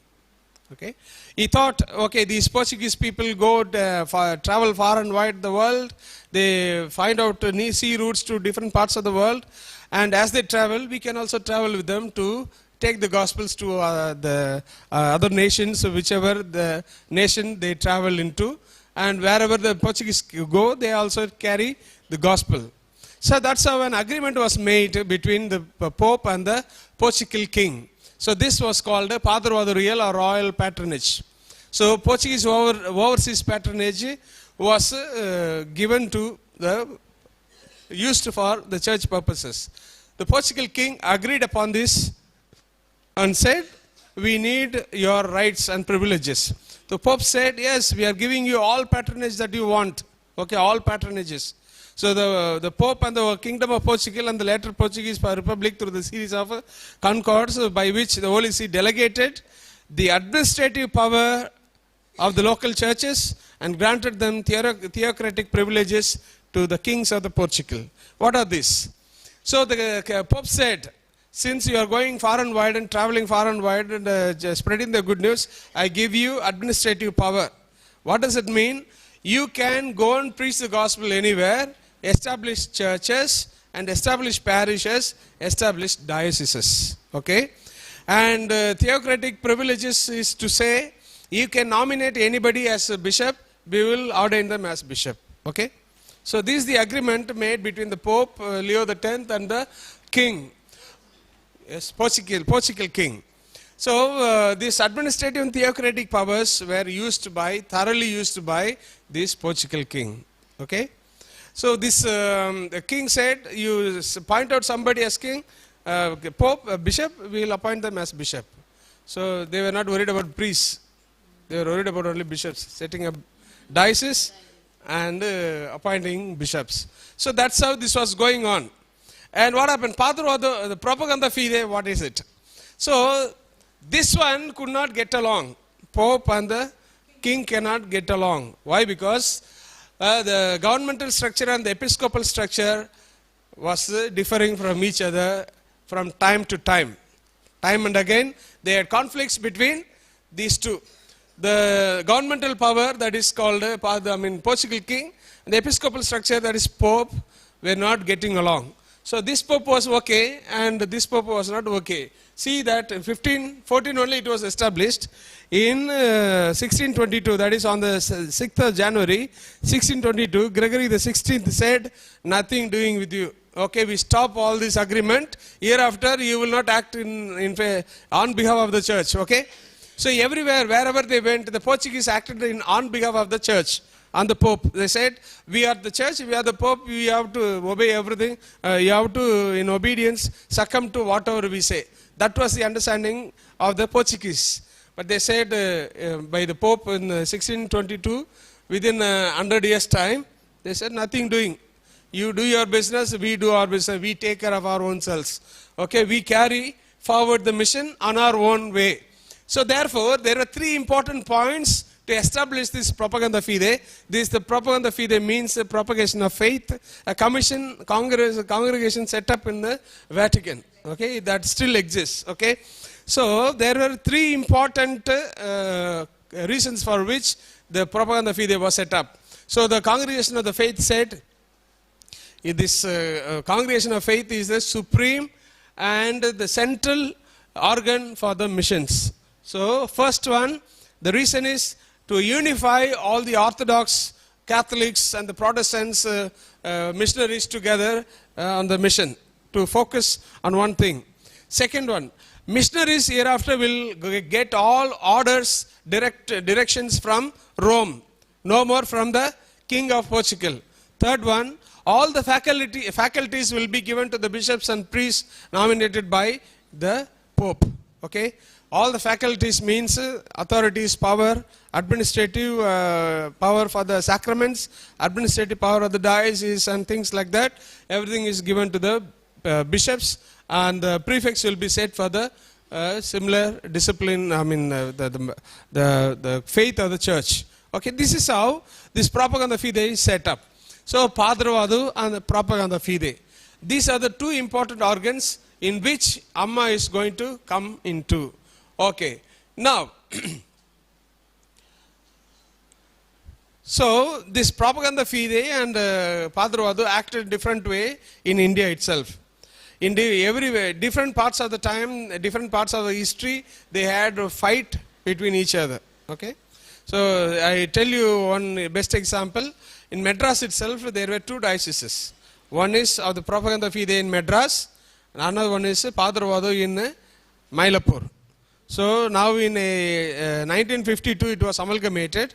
So this was made into Madras Mylapore Archdiocese. Two names are there because of which only. So Madras was the diocese which was in direct connection with the Phirangipuram. Okay. So Mylapore was not in any way connected with Phirangipuram. Madras was the headquarters of Phirangipuram and other regions. I will tell you how it is divided. Okay, earlier it was said, bishopric of this one and propaganda fide, vicariate of apostolic. All those things I will explain to you. Okay, listen. So the mission was started as a Carnatic mission. The region which I showed you in the map in the morning, no, remember? That whole region was having mission activities of what region it is called. So therefore they termed it as a Carnatic region. What does it mean, Carnatic? Carnatic means Carnatic music. Carnatic dance. So Carnatic means classical, the oldest. Okay, that's the meaning. So this region was called the oldest mission. Because of this and that, from Thomas time onwards, mission was there. So here, there is a Carnatic mission set up. This Carnatic mission is a very important mission pertaining to our Amma's history. All right. So Carnatic this one, how did it come to exist? In 1695, King Louis XIV of France authorized French Jesuits to establish missions in territories where France had some special interests. Okay. Even if you go to this one, Pondicherry now, these kings who came to Pondicherry to establish a colony, they brought along themselves the missionaries for various activities like schools, establishment of the schools, education and things like that. Like that only, Sister Cluny, congregation of Cluny was brought in. That was the first women congregation to come and start up English, school for the girls. First ever, all other religious could come in. This was the first congregation for women. First, okay. So like that. So, so this one was set up by Father Madhui, who was the Jesuit priest, who was among these French Jesuits, and the mission was started up by 1699. Okay, this was the history of the Carnatic mission. Okay, this Carnatic mission, what does it mean? So this Carnatic mission means oldest mission which was started by the Jesuits, comprising of these many regions. Okay, so therefore, so what is the jurisdiction of this Carnatic mission? In simple terms, this Carnatic mission comprised a region between Krishna river and the Pala river. Pala river in the south, Krishna river on the north. You follow? The region in between these two rivers are known as a Carnatic region. From east to west, north to south. So north to south is these rivers, east to west are the two seas. Understand? From east to west. Okay. Now, but there are roughly about a few details given here about the region. From Punganur in Chittoor district northwards, it is also extended into central south of Indian plateau. What is Deccan plateau? Into Anantapur, Kadapa and Kurnool districts. Okay. These were in the northwards districts. Starting from the kingdoms of Jinji, Vellore, they passed through the Ghats of Punganur, Chittoor district, and 50 miles further north, Chikkabalapuram in Mysore territory, and then north to the Anantapur district. Okay. So this is the region. You are very familiar with these areas. Very good. So this is how it is described as the jurisdiction. So in simple terms, I told you, from Pala river to the Krishna river. Okay. Now, there is another thing called Madras Catholic Directory and Central Annual Register of Madras. This is a very important historical register which we have even now. But this is not published today, but it's discontinued.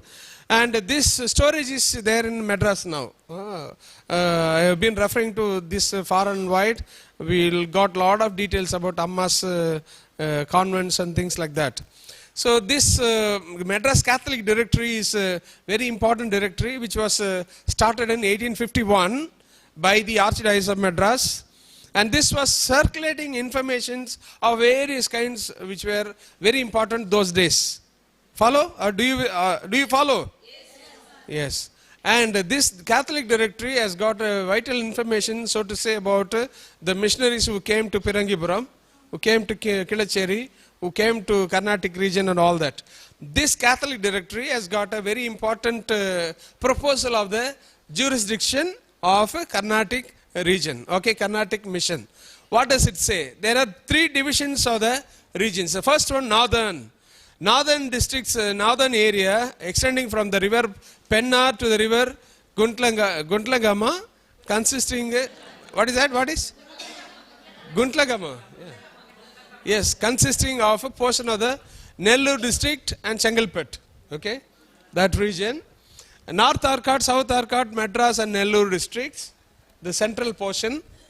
And the southern districts consisting of a portion of Trichinapalli, Tanjore, Tirunelveli, Madurai districts. Okay, you follow? This is how this comprises the full southern region of Tamil Nadu, the India. Okay, so if you say from Pondicherry only, they got bifurcated to go to work in Madurai. Okay, Madurai Jesuits, Madurai province. the eldest, ancient, oldest province of the Jesuits, Madurai province. From Pondicherry only, they were separated and then given new area to cover. And on the north, all this Carnatic region of Punganur and consisting all Phirangipuram, other regions. You follow? So this is how the jurisdiction was set up. So Carnatic region is a very important area of our study. Without this, we cannot understand church in Andhra. You follow? Okay. Okay, this one. As I told you, the king of France sent a delegate of Jesuit priests to different parts of the world to check on the possibility of setting up colonies. Okay, that's how what happens. 6 Jesuits on the as a envoy of the king of France in 1684 started to travel to China. The king of France wanted to send these Jesuit priests to go to China to find out the possibility, if it is possible, they can go and trade with them and administer with them, set up government there, set up colonies there. That's how these 6 Jesuits came. And on the way, they got down in Thailand, Siam. They got down and they waited for another ship to China. As they got down, these 6 Jesuits who were experts in different areas like philosophy, mathematics, logics and things like that. These people were introduced to the king and the kingly palace. The king was so much taken up by their intelligence. They said, why not you come and teach our people at palace, princess and prince and the people of our country. And they were very much welcome, and the king was so much impressed by this in the Jesuits' intelligence and so on. They were given all freedom, all facilities to start up a mission and teaching everything there in Thailand. Understand? They started this one, they were so much taken up, and then the Jesuits thought, okay, this place is a very nice place, so we'll go and inform the king, and we'll bring in a lot of delegates. Like that, these Jesuits went back to France. And knowing this, king was so happy that we will start the trade with them. So they started writing a letter to make communication with the king. And they informed this to the Pope also. The Pope also gave, in addition, another delegate letter to the priests to take it to the Thailand. And these people came. These priests came. The French king on his part was very happy to send for Tachet and 14 Jesuits companies whom King of France bestowed title of Royal Mathematicians. These people were given letter and were sent. They came to Siam, Thailand, landed. And they were very happy to go to the palace to meet with the king. And only then they came to know that the king was no more. And a new king called Shah Nari was the person appointed, became a successor of that king. So these people who came from France with a letter from the Pope and the king, they were disappointed. And to their disappointment, this king Shah Nari was a fundamentalist. He said, no foreigners here, all of you get back, otherwise I'll kill you all. So there was a very strict measure against these Jesuits were taken, and then these Jesuits ran for life. They said, it's good that we escape for life. Then they escaped. They jumped into a ship which was already on a move. And this ship took them, they didn't know where they were going. Finally, the ship came and landed in Pondicherry. So that is how the Jesuits came to Pondicherry. And the Pondicherry became the center point of a mission for them. And there they started their missionary work. And what happened? Next. So these Jesuits could not keep quiet and sit idle. They were sent to different parts of the region.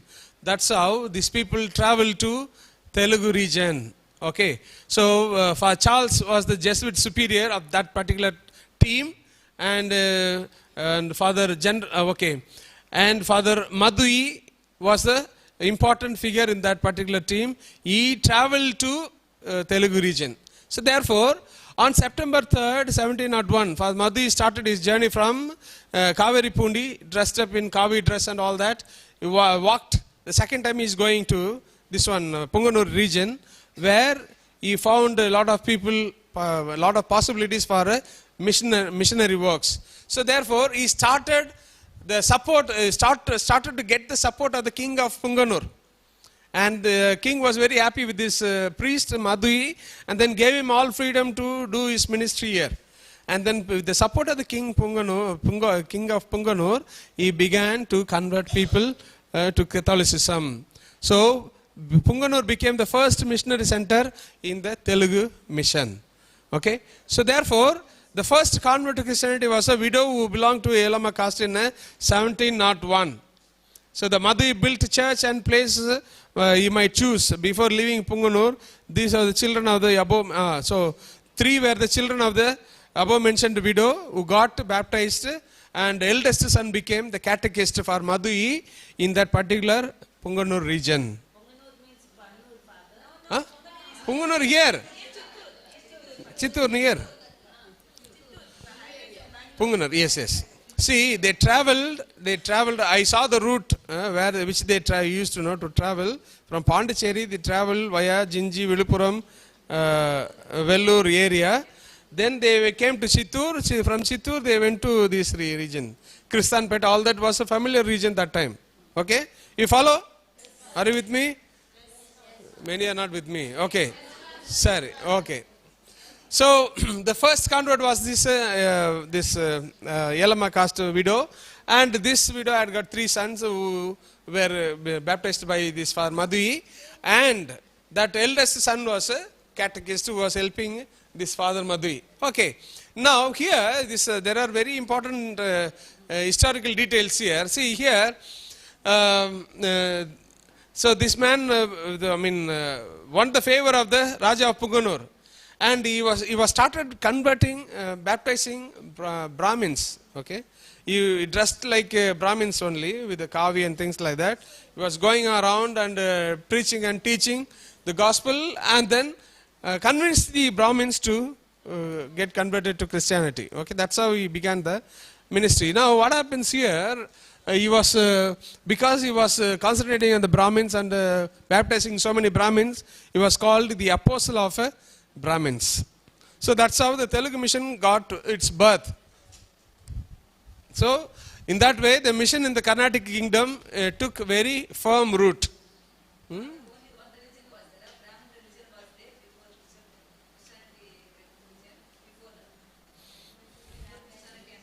Yeah, very good. So Brahmanism was there from the beginning. So the ancient times, that is the 1st century, before 3rd century BC, it was existing. So we speak about Aryans and Dravidians. No? Dravidians and Aryans are the first important groups of that particular ancient time. These Aryans who came through Khyber, this Poland, what is that? Khyber, Poland, Khyber, So they have intruded into India in the ancient times. They came and set up their own religiosity. That religiosity began to be the Brahmanism. No Hinduism was existing prior to that. No Hinduism whatsoever on records. Only because of the British, these people did not know how to term these people's religion. They put everybody together and said Hindus. That's a wrong connotation which they have done. Beholding to that only, now the RSS BJP people say that all of us are Hindus. Many other people don't accept that they are Hindus. Okay, so all of us we had our own Koladaivam. No? That is the way of worship that we had. So they have their own Ammans, this and that. They are not included in the Brahminical way of worshipping Hinduism. All that they speak about is dogmatic, Shiva and Vishnu and all that. There are a lot of controversial stories or controversial attributions in all these things. But the religions which they had was ancestral religion. That's a very important religion that we see in the history, whatever it is. So our ancestral religion is our culture. All of us belong to that one only. Even the Catholic Church and the Christianity also follow this ancestral tradition of the faith. Okay. The important things that we have in the church of the faith practice are 2. One is scripture and the sacred traditions. Scripture is what is written and kept. sacred tradition of the holy tradition is of the saints, holy lives of the forefathers and things like that. The sacred tradition and the scriptures, both are very important for our faith practice. Okay, these are the two sources of our faith practice. All right, sister? Okay, good. So, yeah.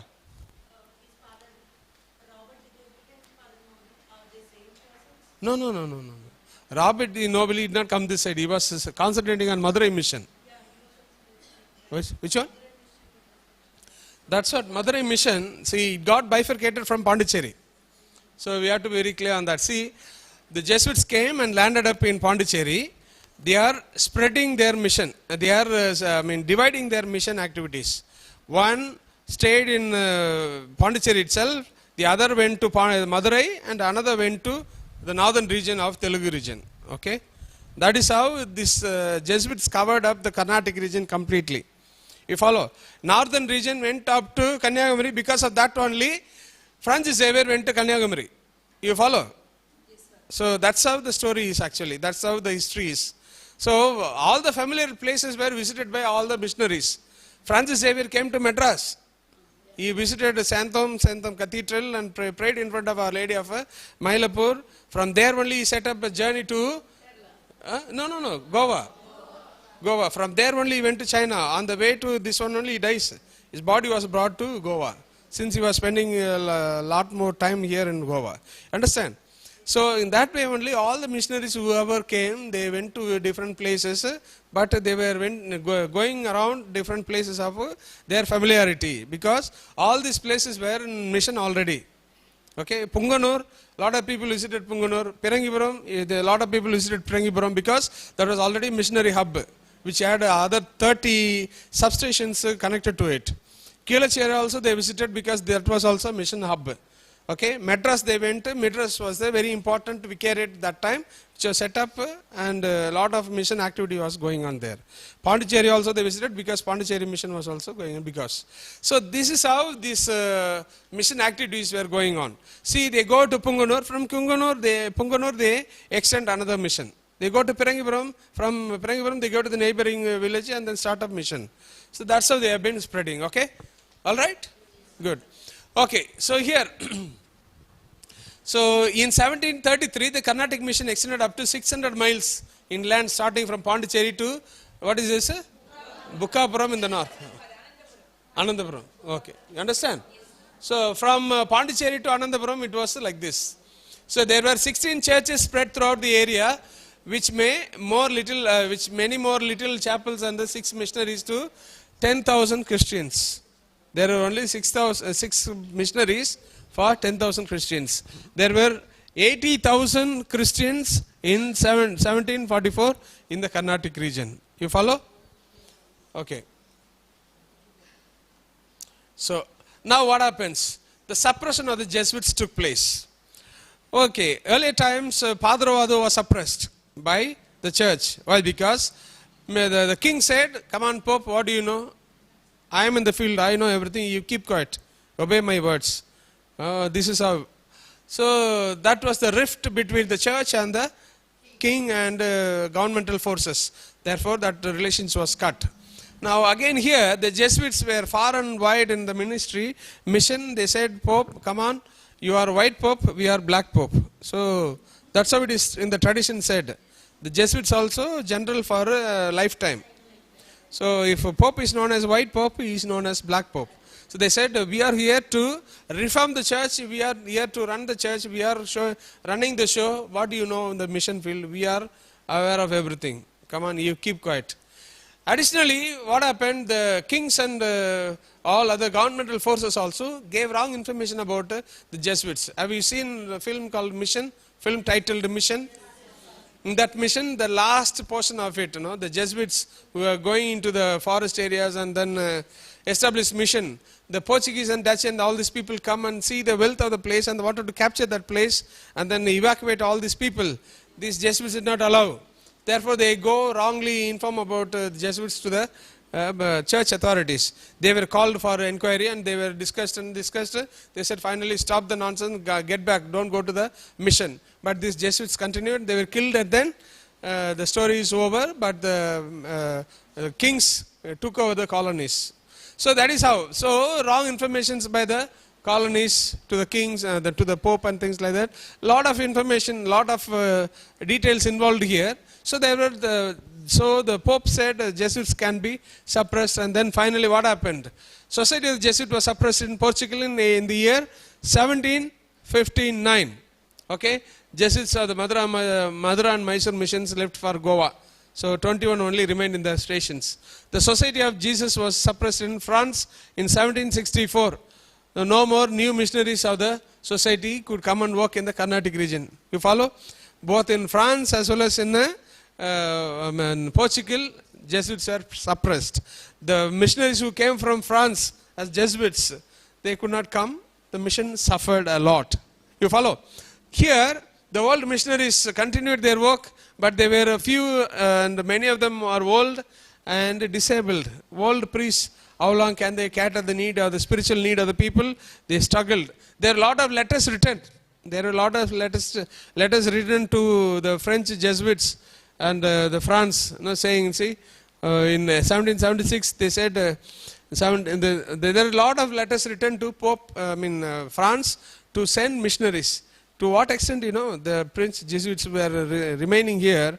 They said, come on, at least send some priests, at least to bury us. No priest is available here to continue the mission. Just now the Carnatic mission started, not that well established, but still need to grow. So therefore kindly send some missionaries to continue the mission here. That's how it came. So that's how the request was placed. So once the Jesuits are suppressed, the church also was trying to replace missionaries, put somebody else in that particular place to run the show of the mission. So they were discussing, and they tried to capture some people. So that's how Rome searched for the replacement of the Jesuit mission in Carnatic region. So they negotiated with Paris, Rome, Lisbon, and so on. What happened? The mission ST.ANNE, the PARI, the MEPs, they were asked, they were invited in 1776, they were invited for a discussion. They said, come on, okay, the Jesuits are gone, so nobody is to take care of the mission, so can you take care of the mission? They said, no, we are not able to take up this mission, we are busy with so many other things, sorry, we are not. Okay, they went. Again the Pope called them, come on, you will have to take up. Otherwise, we are not going to continue the mission. Mission will die.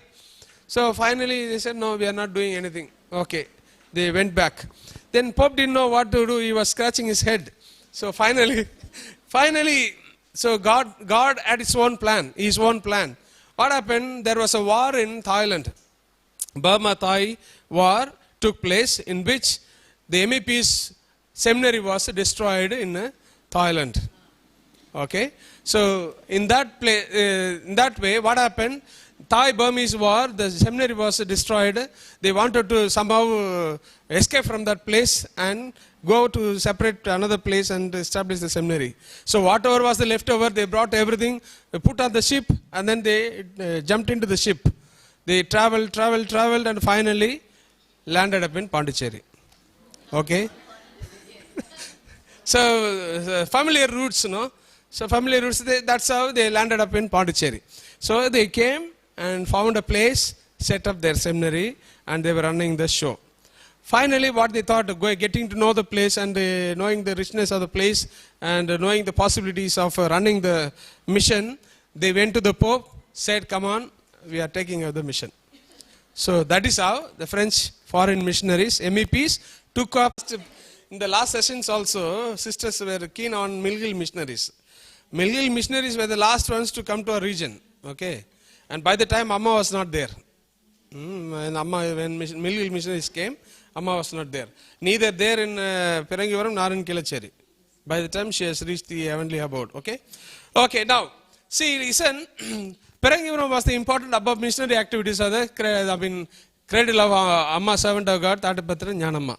So this is the important cradle, okay. So the house is almost here, all right. Here, this region, okay. Correct. Okay, so people from Punganur came to PHIRANGIPURAM and settled down in PHIRANGIPURAM region for marriages, on marriages, and for business, trade and things like that. Lot of communication between these regions, they exchanged. See from what is that? Punganur, before Punganur, what is that place you said? Chittur. From Chittur, Punganur, that belt, Kadapa, Karnool, everything connected, interconnected. So that is how they came to, what is that? Guntur, like that. So, these French missionaries created this place of mission. So that's how this very special for MEPs. Okay. Here,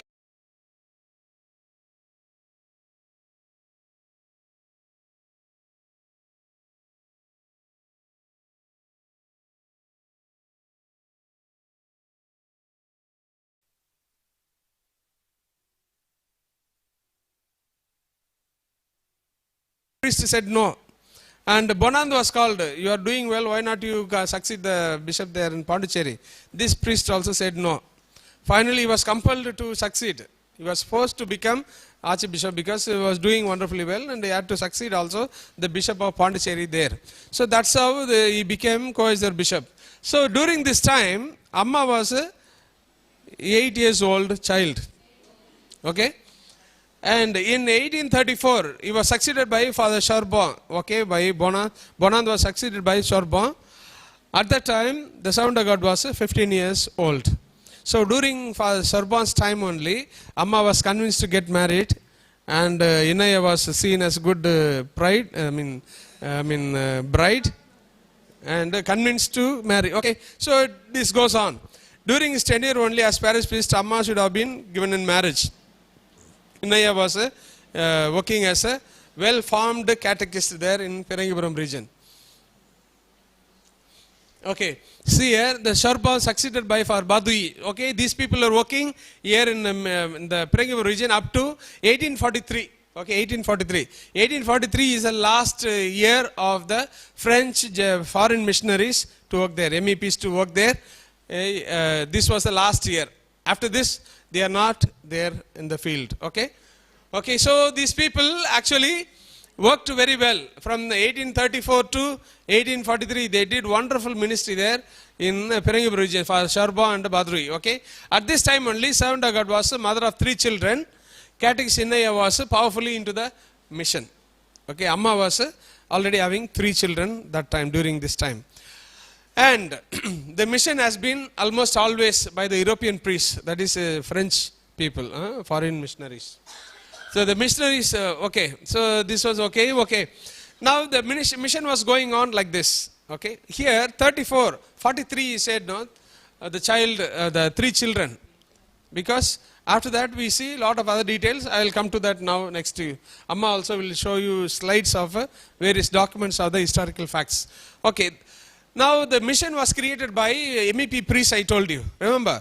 Okay. If the ministry was done by the MEP priests, what is the quality of the mission they did? What is the quality of the people there? What is the quality of the mission activities that was going on there? Okay. That's what we are going to see now. Here the quality of the people and the Christians in the region. First, peace in the area. The Christians and the heathens. Heathen means non-Christians. Okay. These Christians and the heathens had a friendly relationship. They were peace-loving people. Christians were less despised by the heathens. So eating with. The heathens invited the Christians for the special occasions in their families. The Christians also invited the heathens for the special days to eat with them. Dinner, sharing meals with them. And what was the country occupation of these people of the region? They were weaving, agriculture and sculpting. These were the main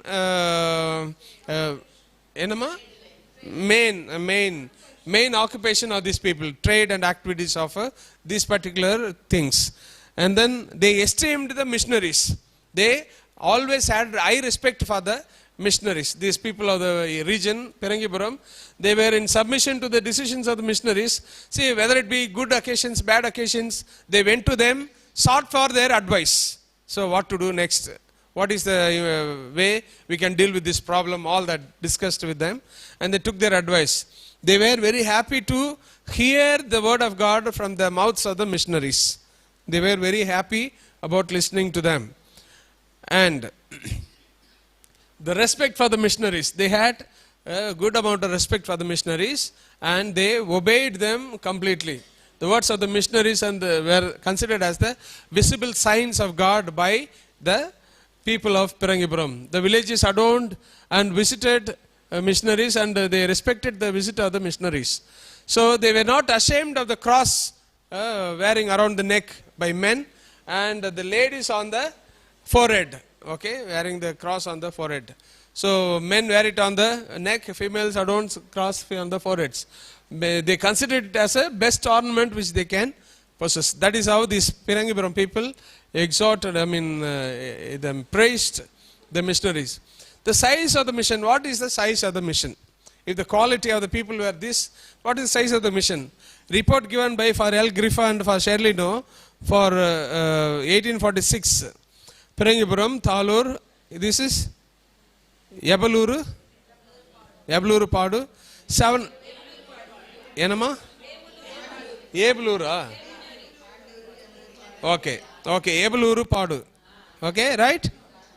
Yes, 700 Christians in the 1846 year, at this time only, served of God was with the 4th son and the 5th son, 1844-45 respectively, okay. Rajnadar was born in 1844. So all the details Amma will tell you. And the last son was born in 1845. So PHIRANGIPURAM was one of the largest Christian villages of the Telugu districts. Christian exceeded the number of the people belonging to the other religions. Christians were high in number. And except Brahmins and merchants of Komati caste, there are here Christians of every caste. Okay. So there were also people who were against the missionaries, fighting with each other, finally reconcile all that. So there were records saying that the people got peace with got reconciled with the priests or the natives. For Badui, the last of the French missionaries, the Telugu districts left the mission mission of PHIRANGIPURAM in the latter end of 1843. With this, MEP's story is over. There were many weavers at Kandamutla. They were also persecuted by Hindus, because of which they could not build their houses in PHIRANGIPURAM.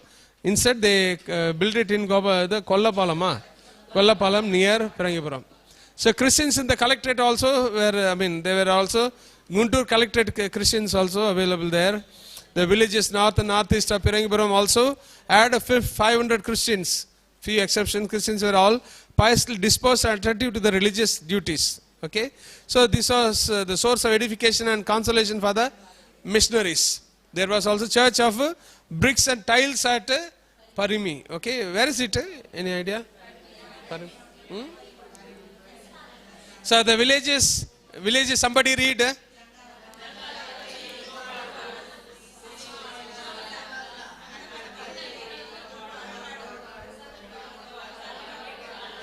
About 600. Yeah, okay. Okay, 600 Catholic families and they were there. Okay. So this is how the story goes. And what else? So what is the liturgical celebration of these people? So these people were known for liturgical celebrations. Okay. The feast of Christmas was celebrated in a high bump because a lot of gathering was there, a lot of celebration was there. All the villages came together and celebrated Christmas in PHIRANGIPURAM region. All right? All the neighborhood, all the 30 substations were invited and celebrated Christmas there. There seemed to be great reunion of all the disjoint members also coming to this place to join.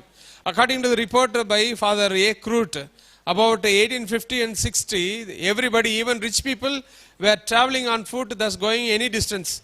During the festival time of Easter, they went to Pondicherry from every side, traveling on foot a distance of 200-300 miles in order to witness a great and solemn ceremonies of the Holy Week. Understand? 200-300 miles they went on foot. And so that is how they celebrated the liturgical things. Okay, so yes, Yeah, Crute is middle missionary. So he was also assistant to Dickman, I think. So Crute was there in Phirangipuram, working in Phirangipuram. Yeah, so like that. Okay, now for Crute says, see, these liturgical celebrations they had, no? They had great devotions, devotion to listen to the spiritual readings of the saints' lives and the Bible and the translation of Bible and things. A lot of, they say they had a special devotion to Saint Anthony too, okay? Saint Anthony also, okay?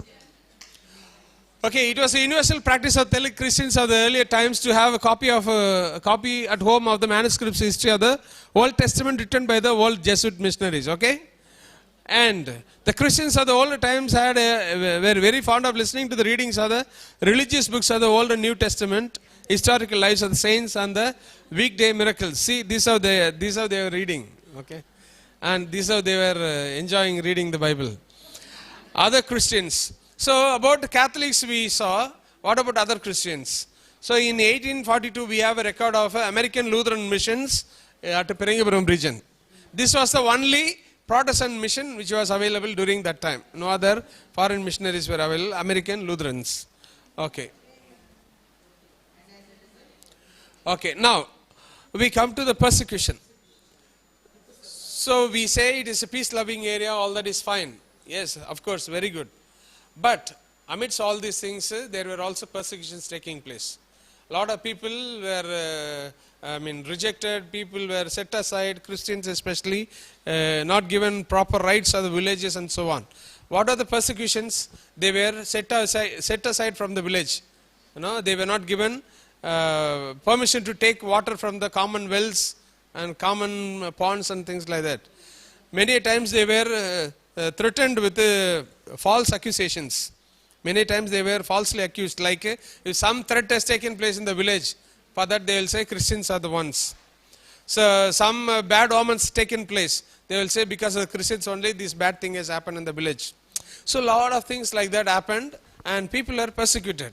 And the Tipu Sultan, the king, spread terror and forced the people to be converted to Islam. French Revolution, I told you, the same mentality got spread here.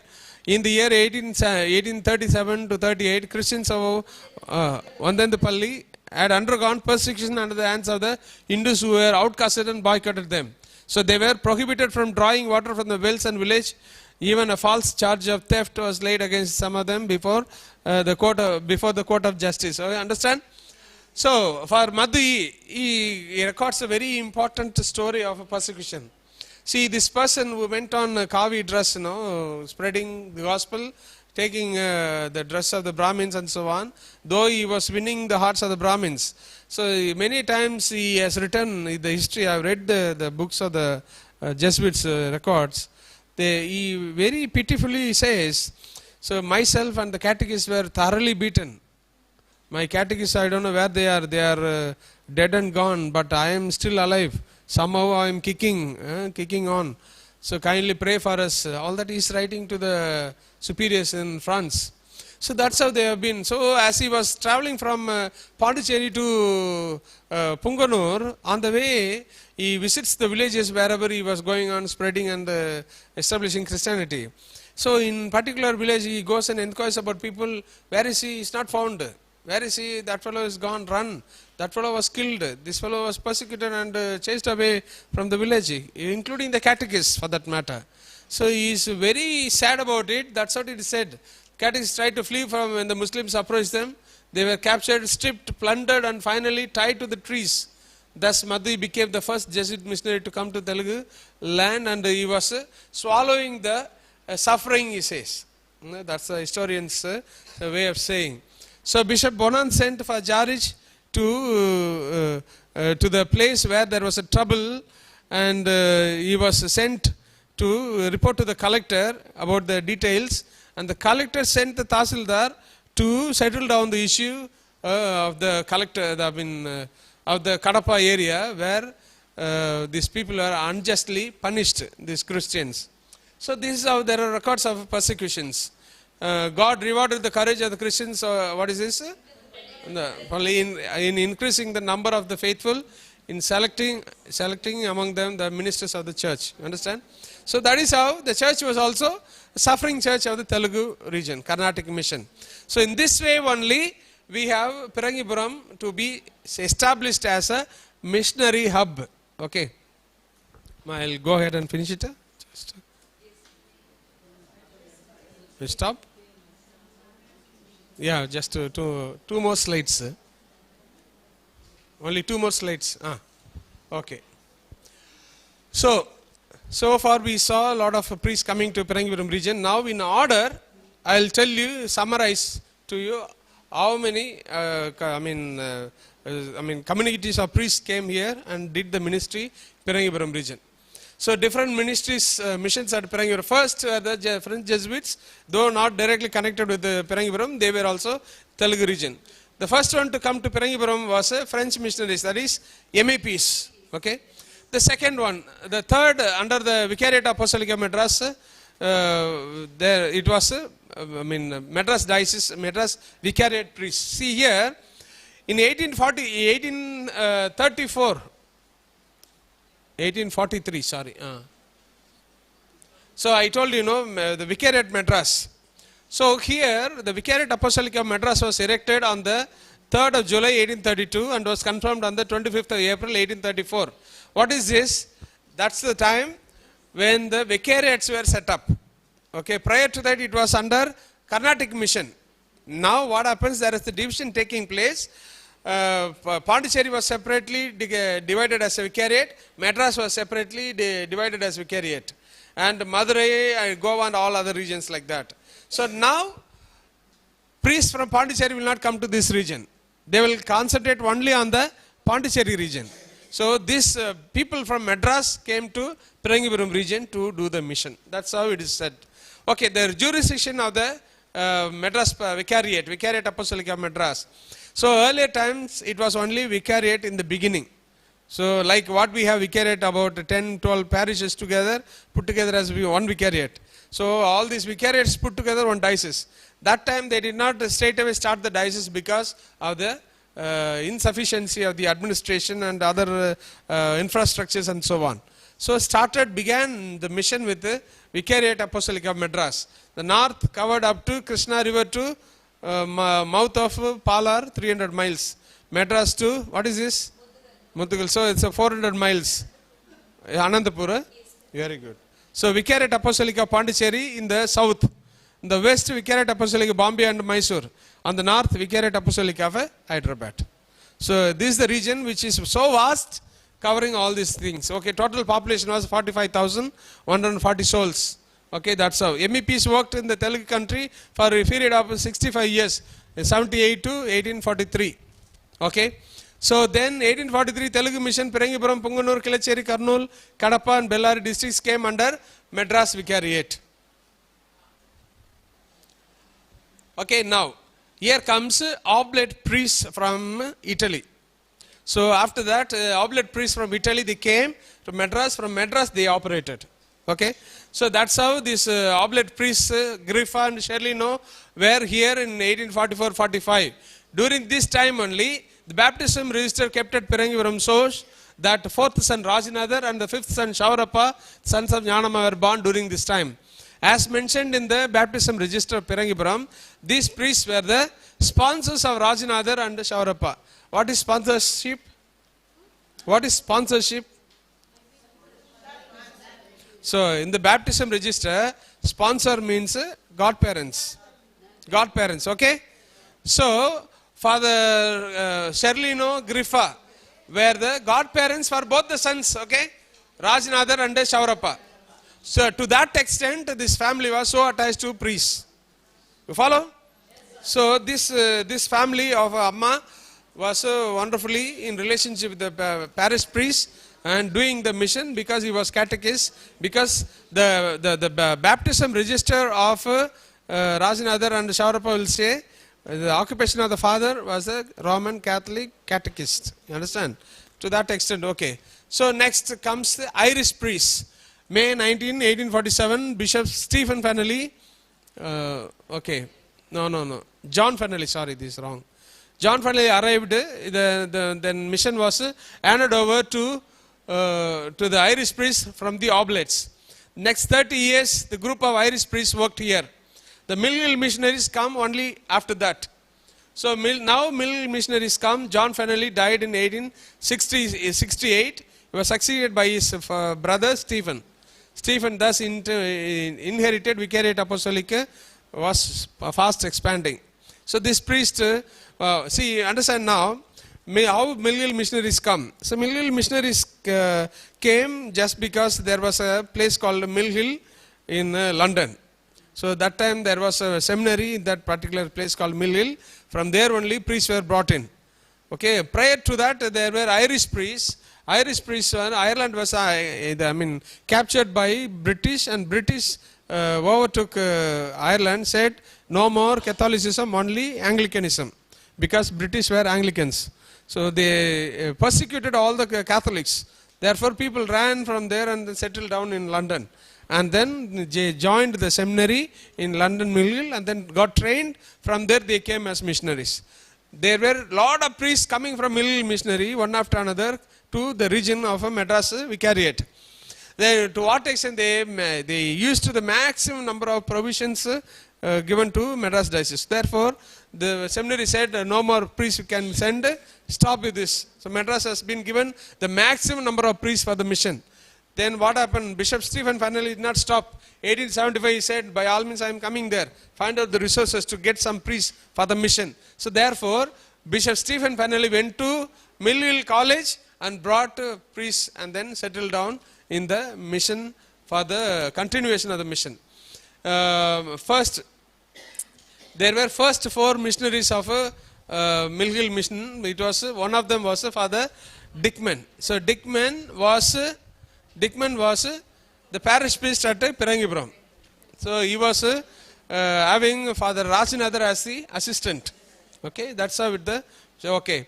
Bishop Stephen finally died in 1818. He was succeeded by Bishop Colgan. During that time only, that was made into the hierarchy of archdiocese.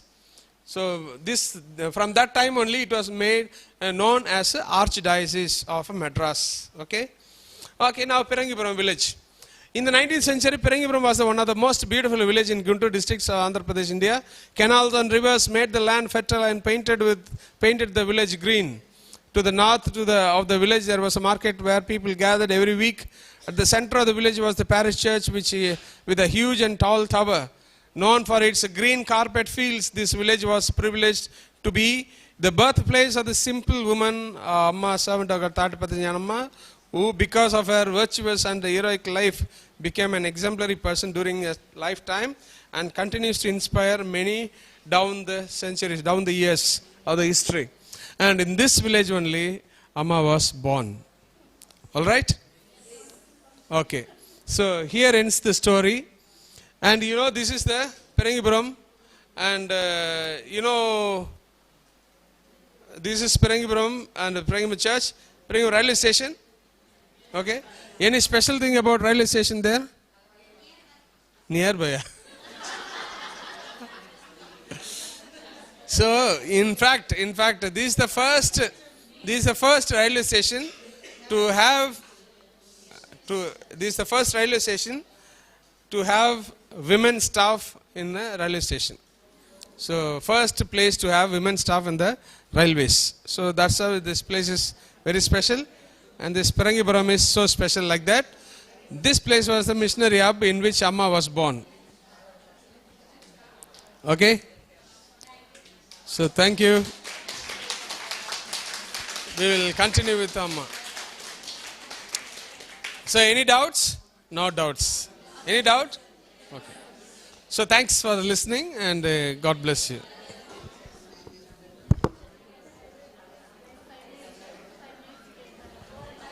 Yeah, go for a 5 minutes break.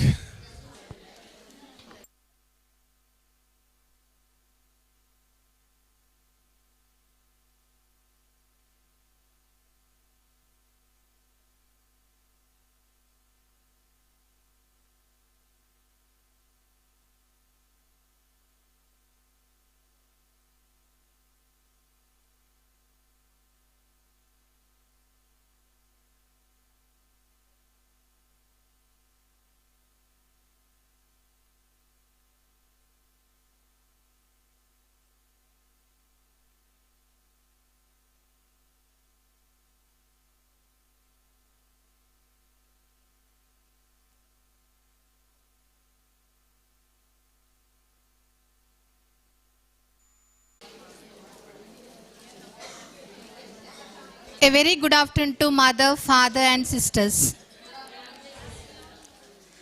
I am delighted to extend a warm and heartfelt welcome to you, dear Mother Leema Rosario, on behalf of our congregation present here. Mother, your presence here today is deep respect and appreciation to hold for your remarkable contributions in the service of the Lord. Mother Leema Rose is a gentle and lovable mother and creates pleasant and peaceful ambience wherever she is. Reverend Mother Leema Rosario, the former Superior General of the Congregation of the Sisters of St.ANNE Madhavaram, the icon of identity, renowned and legendary personality in the ermines of twin congregations of St.ANNE's Madhavaram and PHIRANGIPURAM, who imbibed the Mother Gnanamma's aims and attitude. Mother Leema Rosario, who initiated the process of beatification of Mother Tatipatri Gnanamma on behalf of both the congregations, and eventually appointed a board of inquiry by Most Reverend Judge Antony, the Archbishop of Madras Mylapore. After having examined the petition, the consulted the competent congregations at Vatican City, the Holy See declared Tatipatri Gnanamma as servant of God on January 21st, 2014. The Archdiocese of Madras, Mylapore, thereby has initiated the cause of the sainthood of the servant of God, Tatipatri Gnanamma. For all these, the credit goes the only merit personality, that's our Reverend Mother Leema Rosario. Mother, your leadership and vision have left an indelible mark in your congregation, shaping it into the dynamic and forward-thinking institution what is today. Your dedication have been a source of inspiration for all of us. Once again, I extend welcome and thank you for your ongoing support, mentorship and dedication to our congregation. Your presence enriches and we are eager to continue learning from your invaluable insight and experiences. Now I invite Mother to take the session.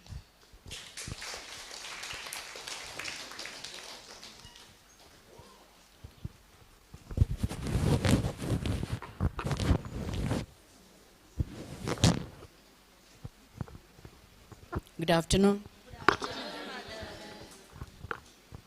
I was telling Father Joe Bala, my situation is just like a mother giving birth to a fourth child. After losing all their energy. Is it? Yes. Mother has not lost her energy, but what about the children? So, there is a purpose why I have selected afternoon sessions. There is a purpose. In order to safeguard the standard of both the congregations from the hands of these team priests. Yeah. So I think you are all angels to listen and to participate very actively and to cooperate with the Mother Mary. So my dear sisters, we are here today for the great purpose. This is a noble purpose. As the language of Vatican Dicastery, whether we are using this term or not, the cardinals of our team, the canonists of our team, who are set apart for this noble cause of the beatification and canonization of our servant of God, our beloved Amma. Not only we are calling our mother Amma, even we made them call our mother servant of God Amma, though they don't know the meaning of Amma. After our explanation, really, so all those cardinals, 9 cardinals are set apart, and 5 canonists are there to look into this mission. All these 9 theologians and 5 cardinals have to vote for our mother. After scrutinizing all the documents which we are going to send, they will vote. After voting, the majority has to come for our mother. They will take these votes to our Pope. So that time Pope will declare our mother as venerable. For that function, undoubtedly, we are all going to Rome. We are all going to Rome. Why doubt you have? Yeah. When I spoke the same thing to our sisters, they know very well these people are not going to take them. We are not going to take them, they know very well. Why not? Yeah, why not? Dream. Yeah. So dream towards new horizons. It will happen. Definitely it will happen. I am giving you assurance, my dear sisters. I will. After all, is it recorded? Huh? After all, 1 crore. Is it not? 1 crore for the tickets. That is nothing. That is nothing for St. Anne's of Madras and St. Anne's of PHIRANGIPURAM. Because we are all the daughters of that rich mother. Isn't it? Yes. So definitely. So coming to our introduction. Why I am standing here today? I may not know the reason. You must be knowing. Why? Why are all you here today? Orientation? Yeah. So like this, in 1963, see all the cardinals, the participants in Vatican gathered. So the then Pope announced the Vatican II decree has to take place. So in 1963 itself, the Vatican II, when it was gathered, so that was the big renewal to the whole church. So according to Pope 23rd, he said, open all the windows. Open all the windows. You know, let the fresh air come in. So let the participants also breathe the fresh air. Because lot of suffocation was taking place in the church. As we feel very suffocated now. You know, we also feel so many times suffocated in our day-to-day life because of various reasons, because of the climate, because of the external and internal affairs of our day-to-day life. And there are many suffocations, many challenges. So, after that, in 1976, the then Pope said, go back to your roots. So that time itself, go back to your roots. That was the time when we applied for papal order of the congregation. 1976, when I pronounced my first vows, I was in the second year of the novitiate. So the then Mother General, when she approached Rome, and they asked us, which spirituality you are following? See, when we apply for papal order, automatically the Vatican will take question answer from us. So which spirituality you are following? We never knew which spirituality we were following because very clever people we are. You know why? Very clever our Amma was. There are many reasons. Amma has never spoken not even a word in the history.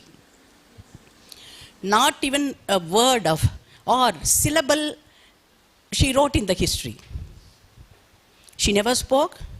She has not written a word in the history. Therefore, the censors of this cause also had no job the other day when we finished the diocesan inquiry. No job. No job for theologians. No job for canonists. No job for anybody. Job only for you and me. Because that sort of powerful lady is our mother. She will never extract energy from outsiders. She wants us to work hard, as she worked hard those days. So that time, the Mother General was questioned, which spirituality you are following? And our Mother General said, we have to follow one of the spiritualities of either Franciscans or Dominicans or Benedictines or Francis de Sales. So one of the spiritualities. Why Franciscan spirituality? We thought, everybody has got that idea, our Farogyanatha was a Franciscan. But Arugyanatha was not a Franciscan at all. He belonged to the Society of ICFT congregation, local congregation. ICFT, Immaculate Conception of the Missionaries of Paris. It was started by the founder, just like a superior or leader, Father Lerox. When we come to know about the death and the funeral event of our mother, we can very well find out from the documents. Father Lerox he conducted the funeral service of our mother at Kilacheri. See how the connection comes. So all they dead and gone. For Arugyanatha was not the co-founder. Don't say co-founder. No co-founders here or in Phirangipuram. Father Digman was not at all co-founder. Father Arugyanatha was not at all co-founder. They are all the spiritual directors of our founders. For Arugyanatha, he was the spiritual director of our mother. Likewise, he was the spiritual director of Mother Joseph in Phirangipuram. Because our mother was not dead and gone that time. Mill Hills entered, Madras, Archdiocese, the Diocese of Madras, in 1875 only, after the death of our mother. Now come to this story.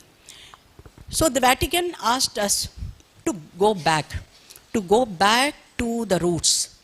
What are the roots? Why to go back to the roots? In order to go back to the roots, that means, what are the roots of our congregation? Go back to your vision. Go back to your mission, which vision gives. And look at this vision and mission in the light of formation. And this is the congregation. We should have vision, mission, and formation. According to Vatican II decree, Vatican II decree exhorts all the congregations of the world constant return. So that is the constant return to the Christian sources. The first thing.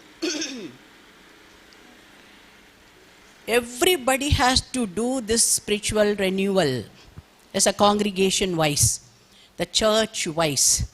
Renewal. The congregation has to become renew.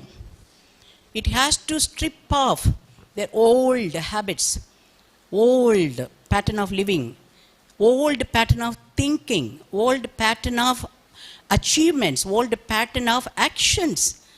You become new through the ways of, number one, constantly you have to return, go back to the Christian sources. What are the Christian sources? So, before I am a nun, I am a Christian. Isn't it? We are all baptized. Any doubt about it? No. We are all baptized, and through baptism, so we accepted Jesus as our model. Through baptism, we also became able to be born to the grace and death to sin. I'm not taking catechism class now. What is baptism? Dying to sin, rising to life. So automatically, through our baptismal promises, isn't it? Through our baptism, we all became capable of not committing sin easily.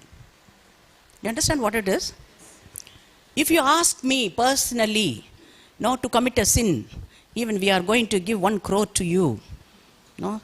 If anybody comes and says, so we are going to declare venerable very soon, but you have to commit this sin. If anybody comes and bargains from Vatican, can I commit that sin? Why? Why? Reason is okay, but the way, the means is wrong. By birth, by baptism itself, we all have received the special grace not to commit sin very easily, not to say yes to Satan. My dear sisters, if so, an ordinary baptismal promises gives us such an energy. How far, how long, how much more as a religious, must get that energy to live a saintly life. Therefore, the church is asking us to go constantly return. You go back. Every year you have to go back. Therefore, every year we are pronouncing the promises of our baptism during the time of Easter. Therefore, the church is very particular to pronounce, not as a conformity, not as a group you say, we do. No, I do. Do you leave Satan? Do you leave all sinful events? Do you leave all this sinful practices from your life? Why so silent? Yes. Yes. So therefore, the first important, the graceful life which we received is our baptism. Has anybody remember the baptism day and date of your life? When you were baptized? Yeah? 26th July 19? Okay, 26th July. Then you must be called as Annie. Baptism. How many of you have baptismal name, original? Or given by the congregation? No. Yeah, even me, my original name, yes. So that original name gives us that inner energy, spiritual energy, not to fall back from our way of Christian life. Therefore, number 2, to the primitive inspiration of the institute. Here, they use the term Vatican. Institute means congregation. The primitive means early stage. The first stage of any congregation, primitive inspiration and institutes. Go back to your primitive inspiration. That means why your founder founded your congregation. What was her idea? What made her to found? What was the inspiration she got? What was the charisma she received from the Holy Spirit? What made her to start the congregation? Number 3, to adopt the changed conditions of our times. To adapt. To adapt.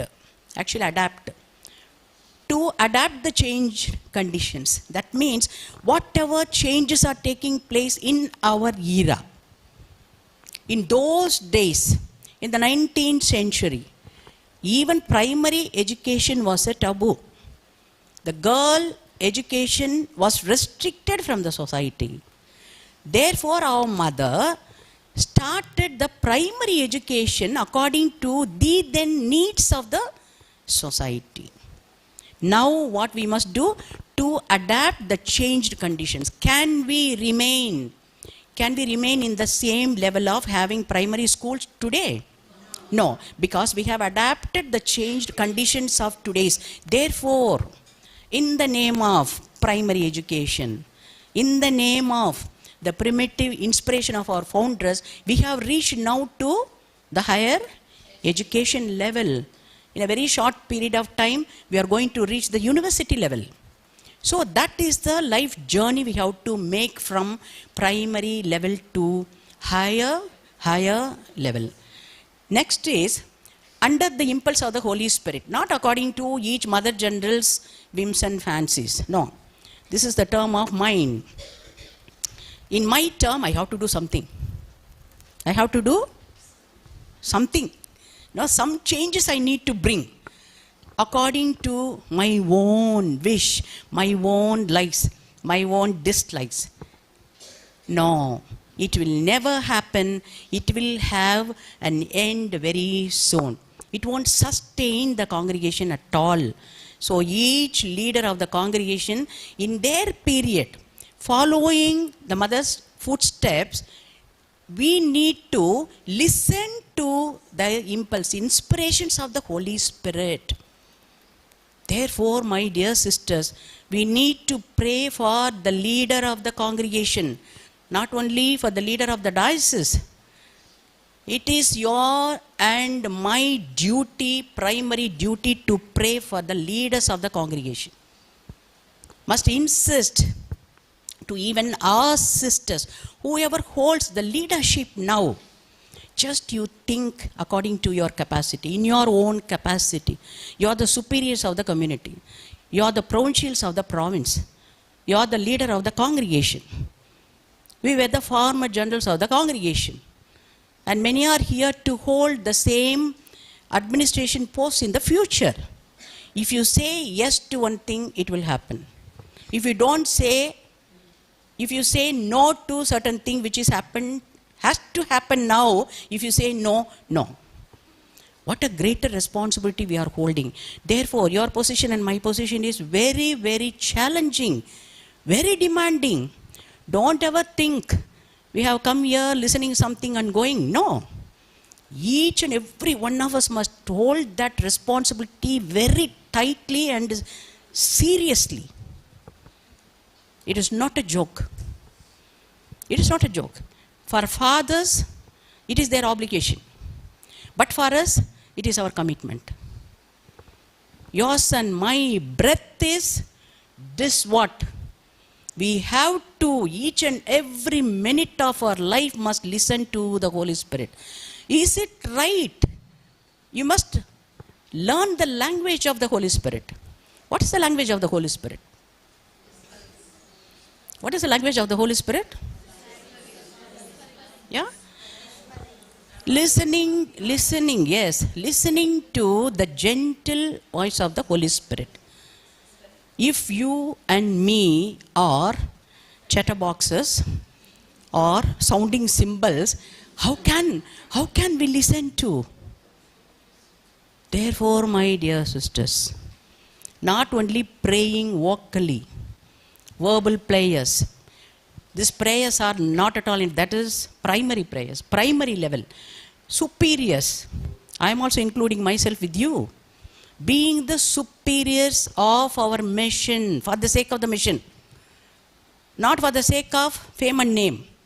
You and me are given this position by the congregation, since you are the sister of ST.ANNE of PHIRANGIPURAM, since I am the sister of Madras, being under the daughtership of our mother Gnanamma. This post is given to us because of this commitment to do our mission. If you are not going to do this mission, everything is a waste. Not only doubly, triply, we are accountable, and 4 times we are going to be punished.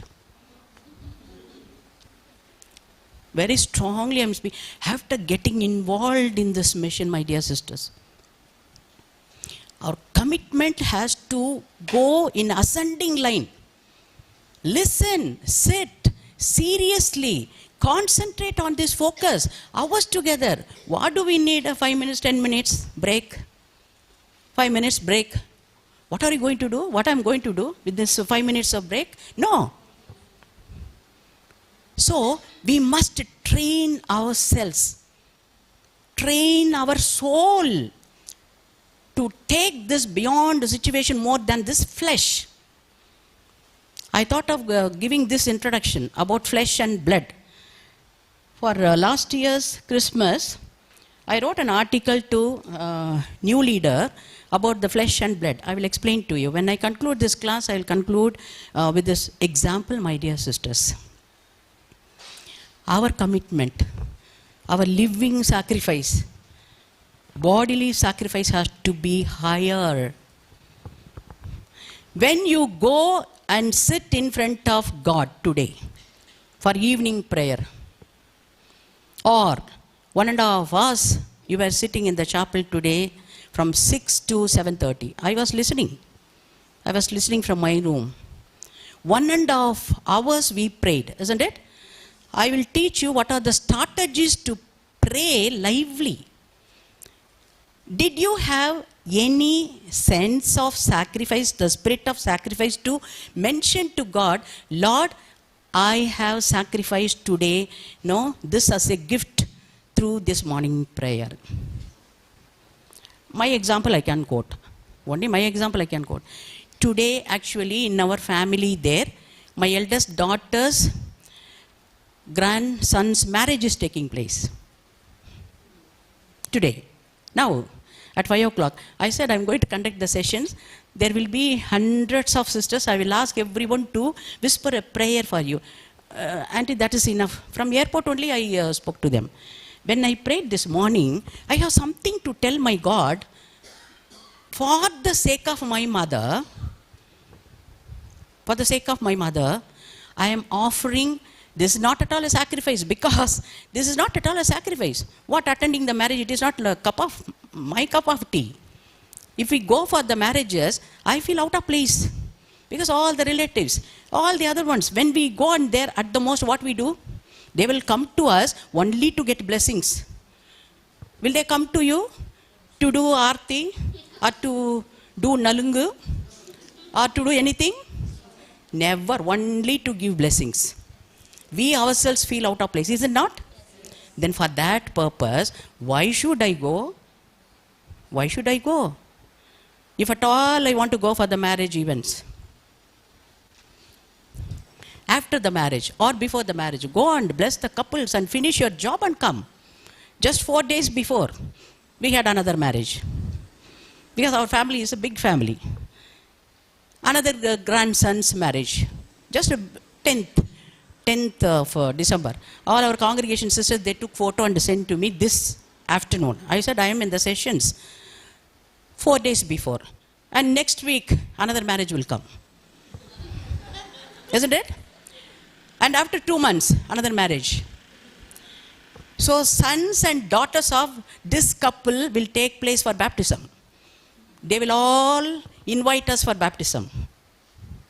If we are coming and going to the family for baptism and for the events of the marriage, when is the time to do our mission? So according to Jesus, Mark's gospel says, they were very busy in going and coming out. They didn't have even time to eat for the sake of the mission, my dear sisters. Sisters can go. We can send the sisters. We can send the subordinates. We can't do. Why? Because I am the superior of the community. Why I have become very serious, huh?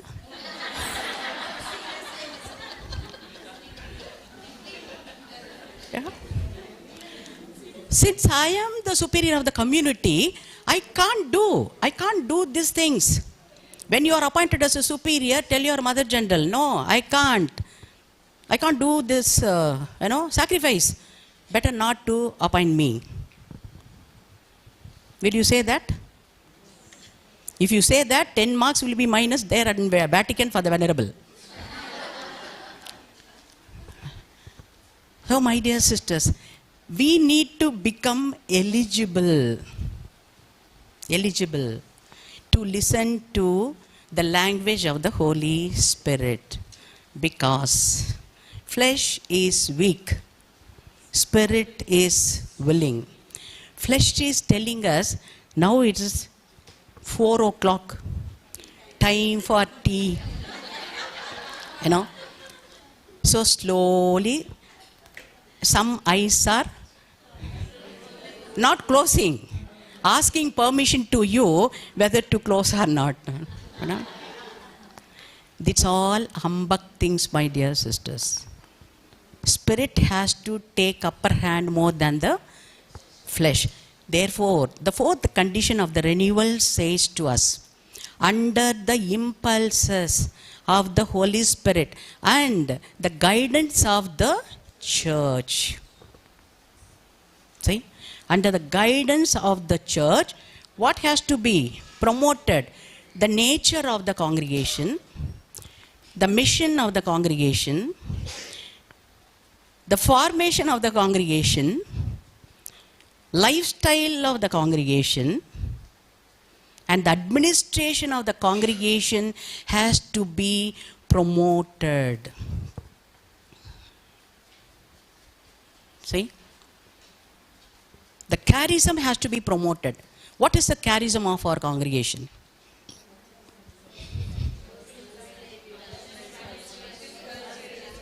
Yeah? Personal sanctification and girl education. Yeah. By participating. Yeah, so that is the extension and interpretation of the charism. We are all called for personal sainthood.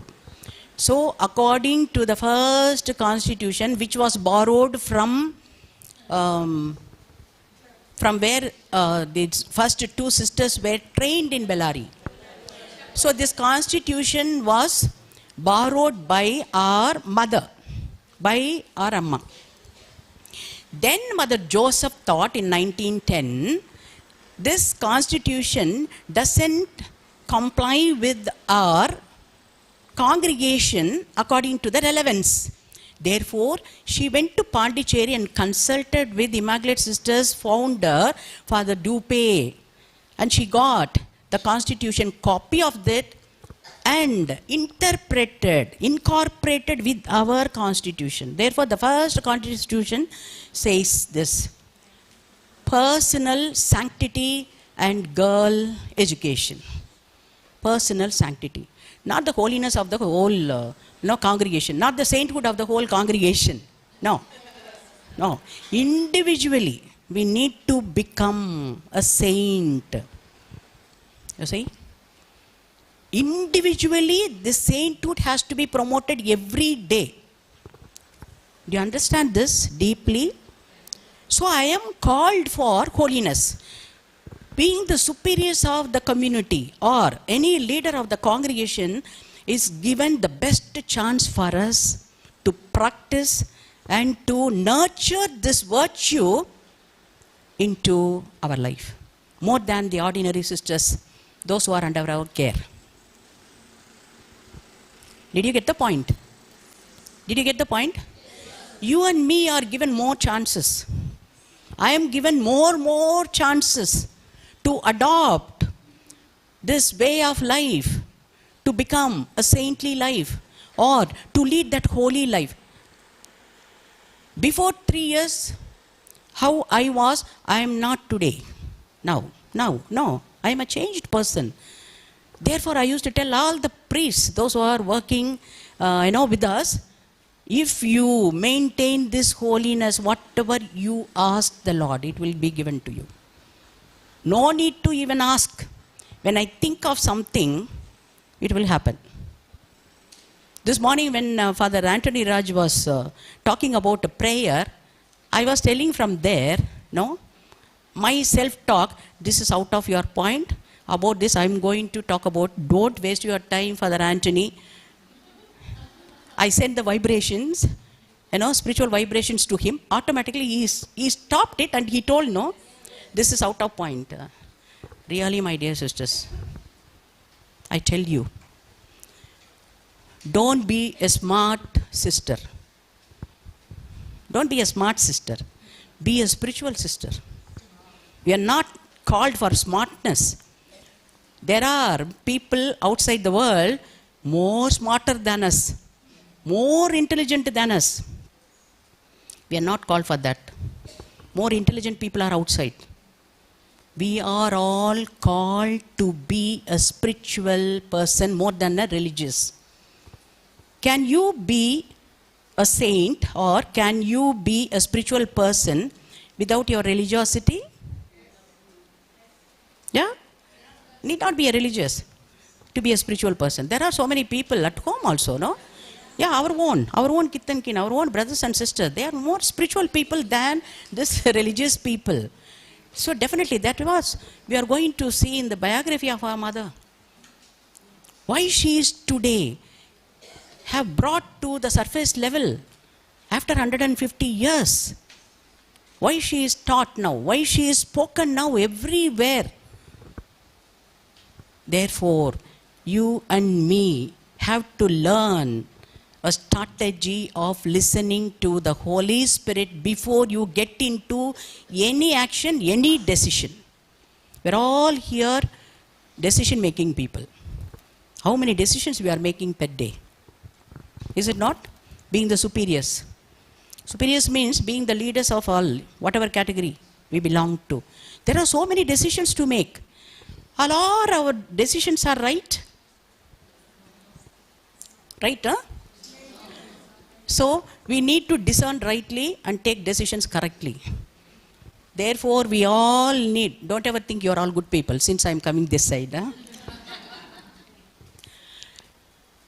So, my dear sisters, learn the language of the Holy Spirit and listen to the guidance of the Spirit and get into action. On our own, we can't bring any changes accordingly in the congregation. For that best example, I will give you, practical example I will give you. So far, till 2003, our mother was in the form of a picture. First time in 2003, February 2nd, she appeared in the form of a statue in the Generalate. St. Anne Generalate, there in Madhavaram. You know how? That's what I'm going to mingle and combine the spirit of our prayer life. I'm not going to talk about only the biography. Biography you can by heart. And just ear-wise also I can give you. But this is very important. See? How to listen to the Holy Spirit's whisperings. So that time in 2002, all are becoming tired. Therefore I'm talking about this story. In 2002, when I took up the office, when I went into the Generalate, when I stepped into the Generalate, I entered into the Generalate like an orphan. Orphan means alone. Nobody was there. My predecessor was not there because she already gone for the mission. So I was the only person, and according to the history, according to the custom of the congregation, the previous secretary, definitely will become the Mother General. That was the custom. I only broke that custom, and I was not the General Secretary. So for the first time when I entered, I took with me a risen Jesus statue with me. Why I took this risen Jesus statue? It was given by my teachers when I came from the school. They gifted me 400 rupees for my birthday.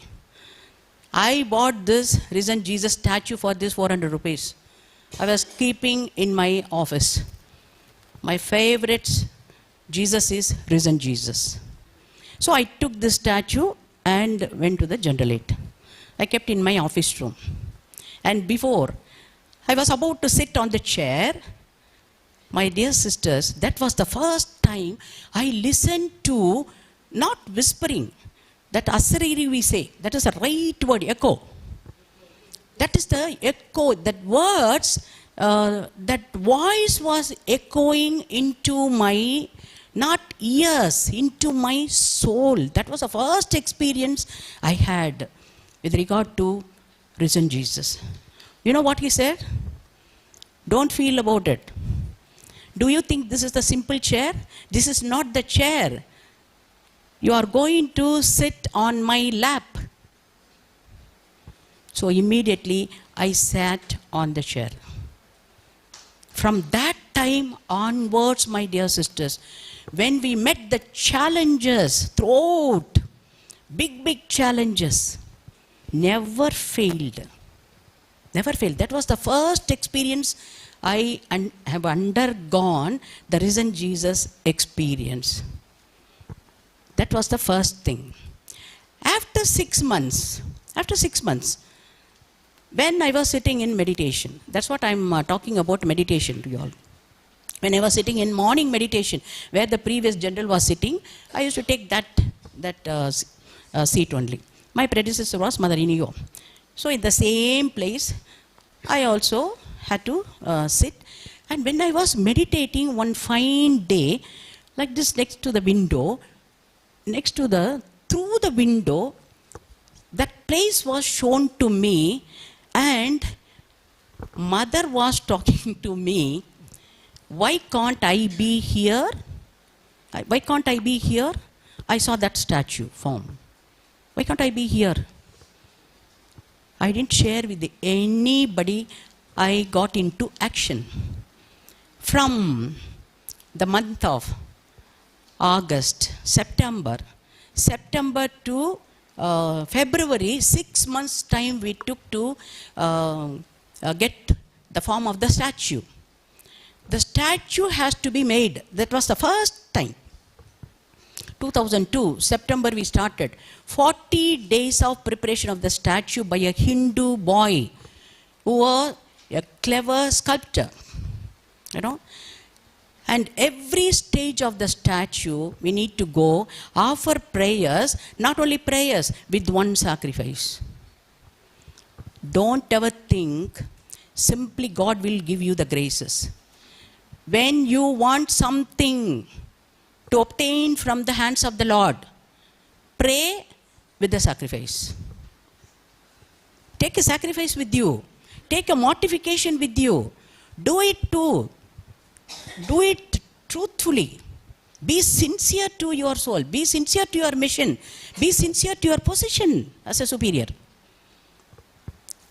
I see this group as a very serious group. Need to... No, not in that sense. I'm talking very seriously. I'm taking you all as a serious group in holding responsibility. So, my dear, what to say? If I say, my dear sisters, that is very lower to my... What to call you? You know? My dear daughters. That's the right word. So, my dear daughters, take everything seriously, because you are the heads of the convent, and the position you hold, this very, very serious position. Don't take it as a joke. Not even a sin you can commit from today onwards. Not even a gossip you can speak from today onwards. No negativity in your life from this minute onwards. Because we are all the daughters of our mother. You and me were born to such a saintly woman. You do not know the value of our mother. I do not know so far the value and sainthood of our mother. Now, I am very serious about it when I listen to the monsignors of Vatican. That's what. I am very, very serious. I consider these sessions are God's given gratuitous gift to me more than attending the marriage. It looks so awkward for me to think also. I would have lost this chance if I had said yes to that event. Yesterday when I rang up from the airport, all fathers also were with me. When I gave a call to our Leo Monsignor, the Roman postulator, I told him, Monsignor, there is a stress in me so far taking place. I went for the blood test after 1 year. Everything is perfect except the platelets off. From 2,25,000, it has come down to 77,000. So doctor also advised to eat properly and to be energetic. I am energetic only. You see? Why I am telling you is, my dear, so daughters of our mother, take everything seriously, ma. When I told our Monsignor that there is a stress in me. What is that stress? My mother has to be announced venerable first, more than the founders of St. Anne's, Trichy. More than the founder of Sivagangai for the levy. More than the founder of Dupe, Pondicherry, Gonzaga, Madurai Blue. And here also Brother Thambi is there, no?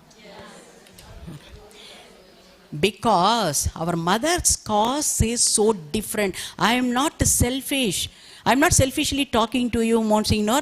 I want to recognize and motivate you also to speak and voice out in Vatican loudly. Our mother's cause is totally different. When I used to talk our Archbishop also, Archbishop very beautifully just 2 days before when we had to submit the document. My dear sisters, that's what hats off to our both the priests. Till 1:30, ask Sister Pratibha, till our principal of the college also, lay people, our principal of the college, morning 8 o'clock, till night 10 o'clock, she used to sit with us. Such a clever, intelligent, all HODs are there. There is no difference between college and the congregation. They are just like unprofessed nuns. Because the influence of, we need to influence people like that. We need to bring people also into our spirituality. That capacity we must have. Our spirituality has to speak. Our way of life has to empower others by our actions. Therefore, we are able to present these documents with the conducting of so many sessions, taking care of the college, and getting into this work. These two fathers also. What is for them? You see, my dear sisters. Then Monsignor said, you have to, the first venerable has to be announced for our mother, Monsignor. This is my, not a selfish motive, but this is very deserving. This is justice. We need to do justice for such a saintly, poor mother. Yeah. For her sake. You should not say her also. For Amma's sake. Are you ready to sacrifice everything? You need to train like that. Therefore, our father Antony also, when he started the sessions, he said, we all must fall in love with Amma. I go one step forward and say, we all must have that passion for our mother. Passionate love. More than simple love. What is that passionate love? What is that passionate love? For the sake of our mother, even if you ask one person, me, not to eat 2 more days, yes.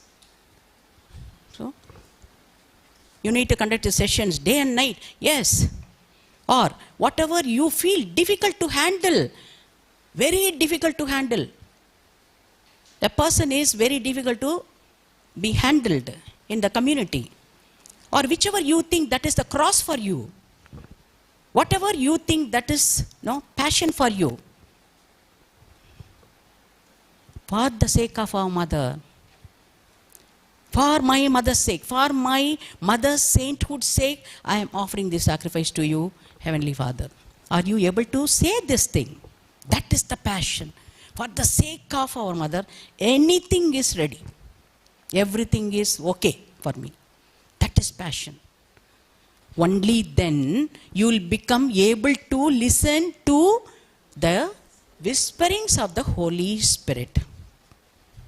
Therefore the statue came to the same campus on that particular place. To make that statue, it took 6 months. Every 20 days, we go pray, I go pray and advise that sculptor. And when the statue brought to the Generalate, so many bishops. So that was the first time for me also, generalship. I never knew. But the program was, very, very highly spoken by everybody, and the mother was erected there. You know how many miracles took place, my dear sisters? So many miracles. 3 girls. Why 3 girls? There's a meaning in that. Why 3 girls? It came in the meditation only.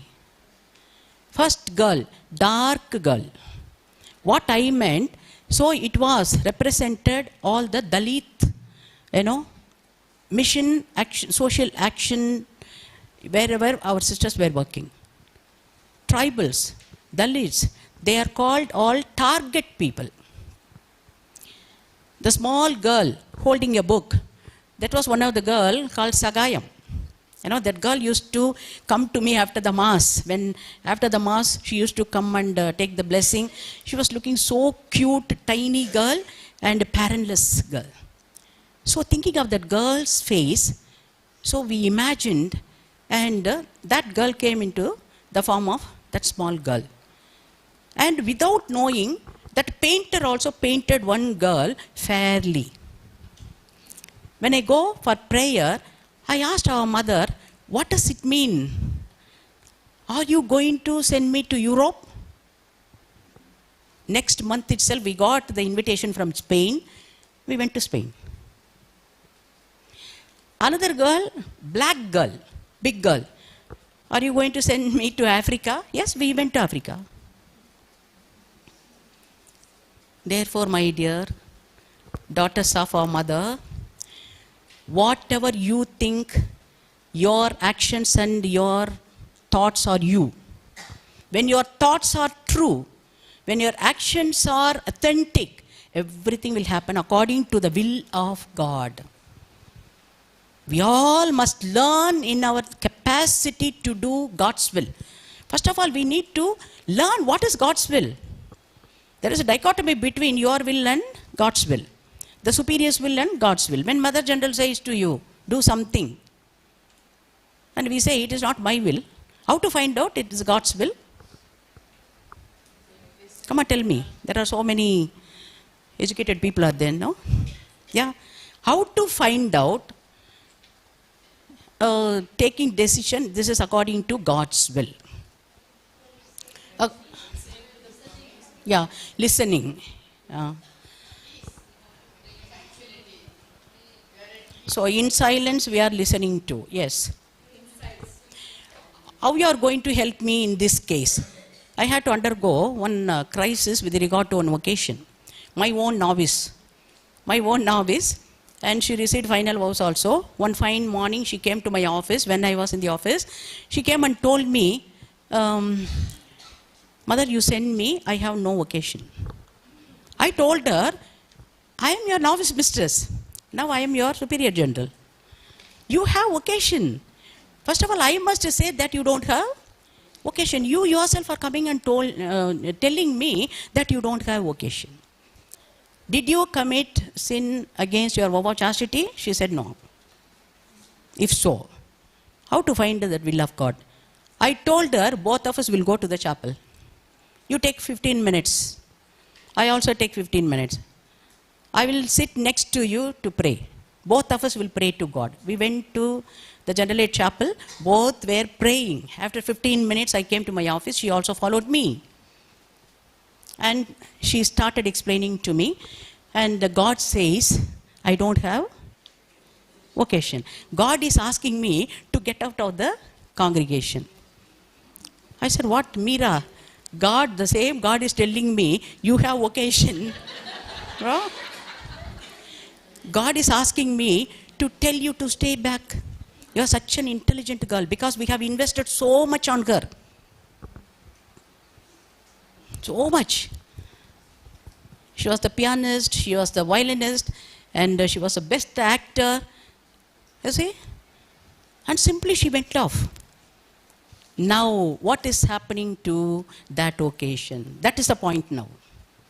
She didn't listen to us because the leaders are the representatives of God. Don't look at the leaders as the human beings, my dear daughters. Don't look at the leaders of the congregation as a human beings, ordinary. tell your sisters also, don't look at you as an ordinary human beings. Why are you laughing?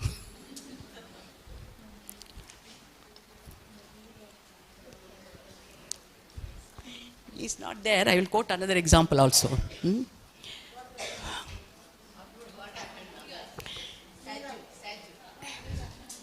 Oh, what happened to that Meera? God is asking us, Ma, what is happening to us? Yeah. Meera has gone. Meera has gone. Meera's life also has gone. Her husband died. And she's suffering, with the financial crisis.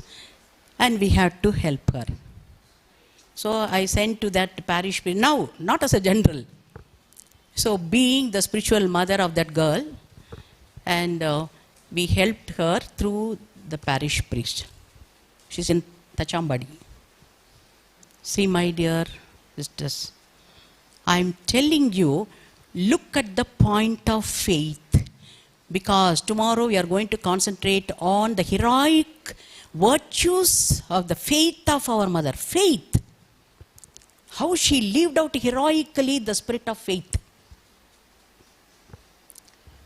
Sisters will look at us, God's representatives.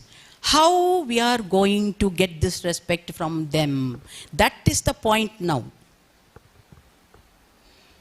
They must see us kneeling and praying in the church. My own sisters must see me praying. My own sisters must see me sacrificing something. My own sisters must see me how I am handling the challenging situation. My own sisters must feel that the spirit of forgiveness is there in me. See? Only then I can drive this respect from the sisters. Then our sisters will never consider us an ordinary human beings. When they look at us, we are not the real leaders. We are representing God. Therefore, we are called representatives. Representing our mother founders. Representing God in the community. Representing the Holy Spirit in the community. See, there is always fight between these two characters. Superiors and the subordinates. Always. Only few communities are very happy communities. Is it not? When we meet the sisters, I'm not talking about here. When we meet their sisters, they will talk about the superiors. When the superiors come, superiors will talk about the sisters. Who are the culprits here now? Both. Yeah. How difficult God will find to handle our, cases. Therefore, I don't want our congregations to be handled in a very critical way by God. We have to make our God happy because of our mother. My own spiritual concept is, I used to tell fathers also. Very boldly I used to speak. Even to Archbishop I used to speak. Your Grace, my spiritual concept is, what? I want to be, in Telugu what to say? Rosham. Right? Emma?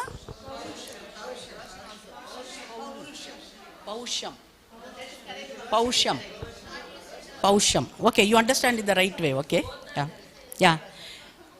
Even when I stand before the Lord, I have to stand with this gettu. I can't bend myself before God. You know why? Always going and asking pardon to God. I have sinned this. Very often. No. God has given us such a grace. God has given us so many talents. Which talents? I'm not talking about singing, drawing, not this type of talents. God has given us the talent of not committing sin. Not falling into mistake. And taking ascending line in the graceful life. That sort of energy. That sort of age of soul. I used to ask about everybody. I used to advise everybody also. Don't talk about the physical age. Don't ask what is your physical age. Nobody can understand what is our physical age. Nobody should not understand. Nobody can guess what is the physical age of. But you have to examine what is the age of my soul? What is the age of my Holy Spirit in me? That should be our botheration. See? We should not keep our Holy Spirit just like a baby in the cradle. When you don't bother about the Holy Spirit, when your soul is not matured, and being the heads of the institutes, my dear sisters, learn in this maturity. From this day onwards, from this sessions onwards, there should be a change, a dynamic change in me. When you go back to the communities, you cannot be the same human beings. You cannot be the same superiors. Your sisters must be wondering, what has happened to my superior? After coming from these sessions, nothing happened in their life.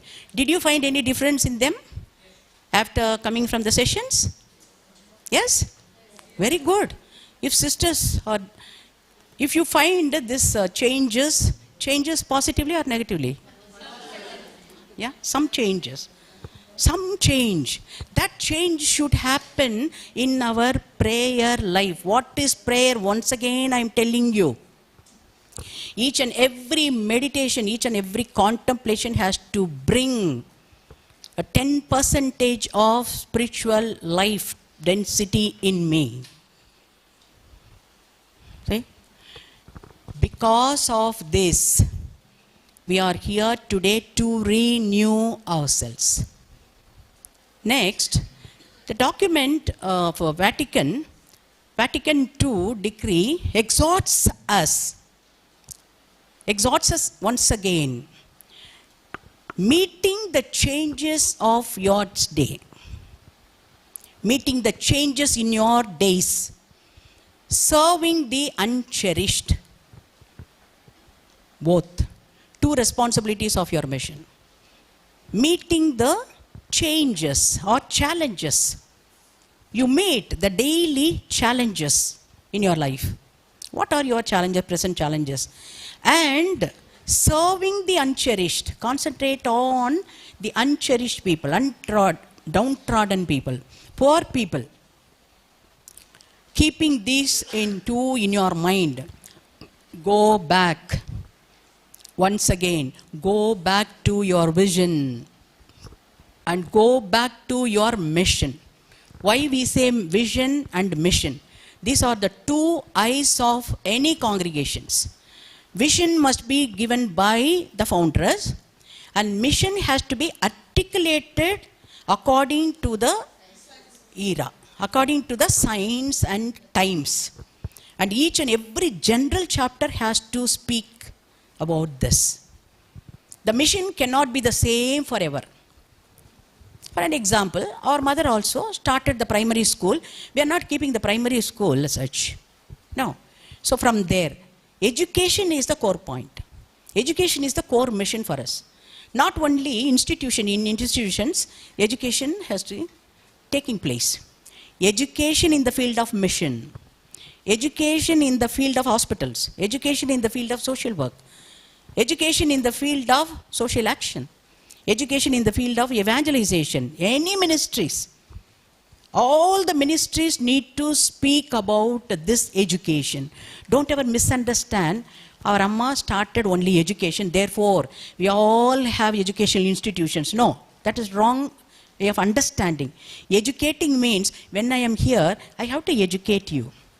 When the opportunity gives to me to meet anybody, even to our servants, domestic servants, whenever the opportunity is there, I have to educate her, teach her, teaching, preaching. Even if you get 10 minutes to speak to any one of the parishioners, speak to them, educate them, motivate them, give orientation to them. So that is education. See, my dear sisters.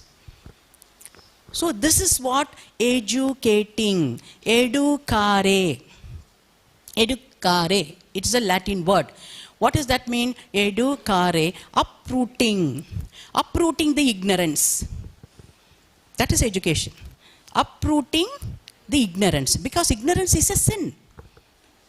According to the canon law, what the father said this morning, ignorance is a evil. Is it not? Ignorance is evil. I am telling you, ignorance itself is a sin. You cannot be ignorant of the history of the congregation. You cannot be ignorant of the present situation. As a superior, you cannot be ignorant of so many things. You have to learn what are the updates of today's society. What are the relevant points? What is happening in the society? What is happening in the country? What are the burning issues of today's country? What is the political life of here, Andhra? Tells about your life, about the people's life. If you are ignorant, no, you can't lead the people. You cannot guide your people. You cannot participate in the activities of the society. If so, you are an ignorant. I am an ignorant person. Therefore, since 150 years of time, we have been so ignorant that the history or biography of our mother has been hidden. Hidden. Even if we satisfy ourselves by saying there is time for everything. No, that time has to be brought out by somebody. Yeah. How our mother Mary worked a miracle at Cana, wedding at Cana. Even Jesus tells, Amma, time has not come. But what mother said? Do whatever he says. So, more than a man, a woman has got that capacity to bring that time to ripe. Therefore, the time has ripened now to approach the portals of Vatican to start and inaugurate the cause of the beatification and canonization of our servant of God, our mother. Everybody is talking now. Amma is not an Indian woman now. Amma doesn't belong to both the congregations. No, she is out of our hands. She has reached Rome. Now she has become Rome citizen. Yeah. So she is in the hands of Vatican now. Nobody can do anything. Because the petitioner, Rome petitioner, has become our archbishop. Nobody can speak about it. Even I am not the collaborator of, here. I am the Roman collaborator. And they are the Roman administrator. You see, Rome Monsignor is the Roman postulator. Roman regulator is Palpalat Monsignor. So everything. She has reached Rome. How? An ordinary woman. She has not spoken a word in the history. She has not written a syllable in the history. How clever she is. How wise she is.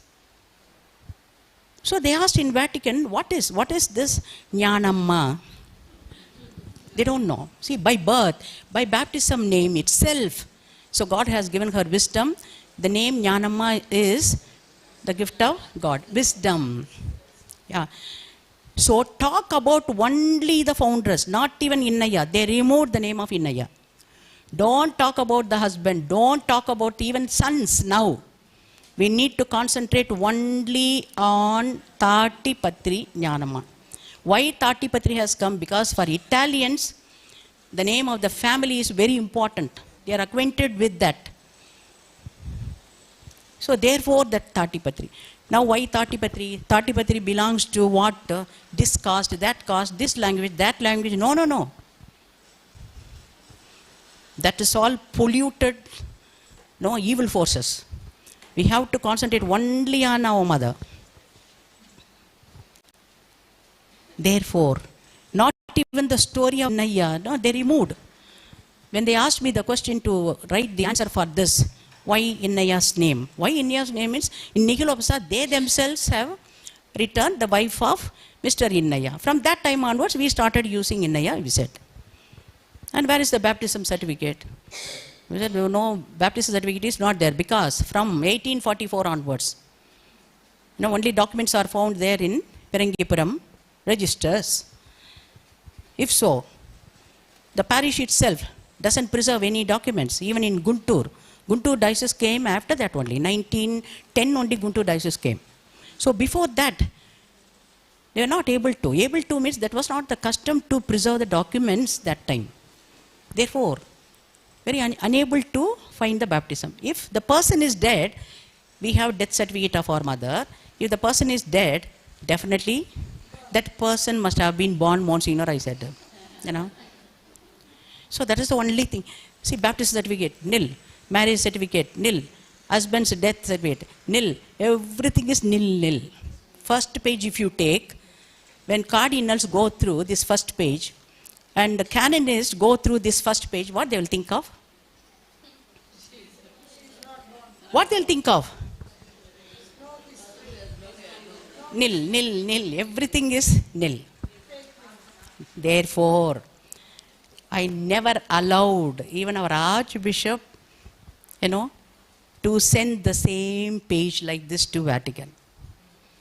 I said, if you ask me or if you get appointment from Pope, 10 minutes, I will explain these things within 5 minutes time. Please get an appointment with the Pope.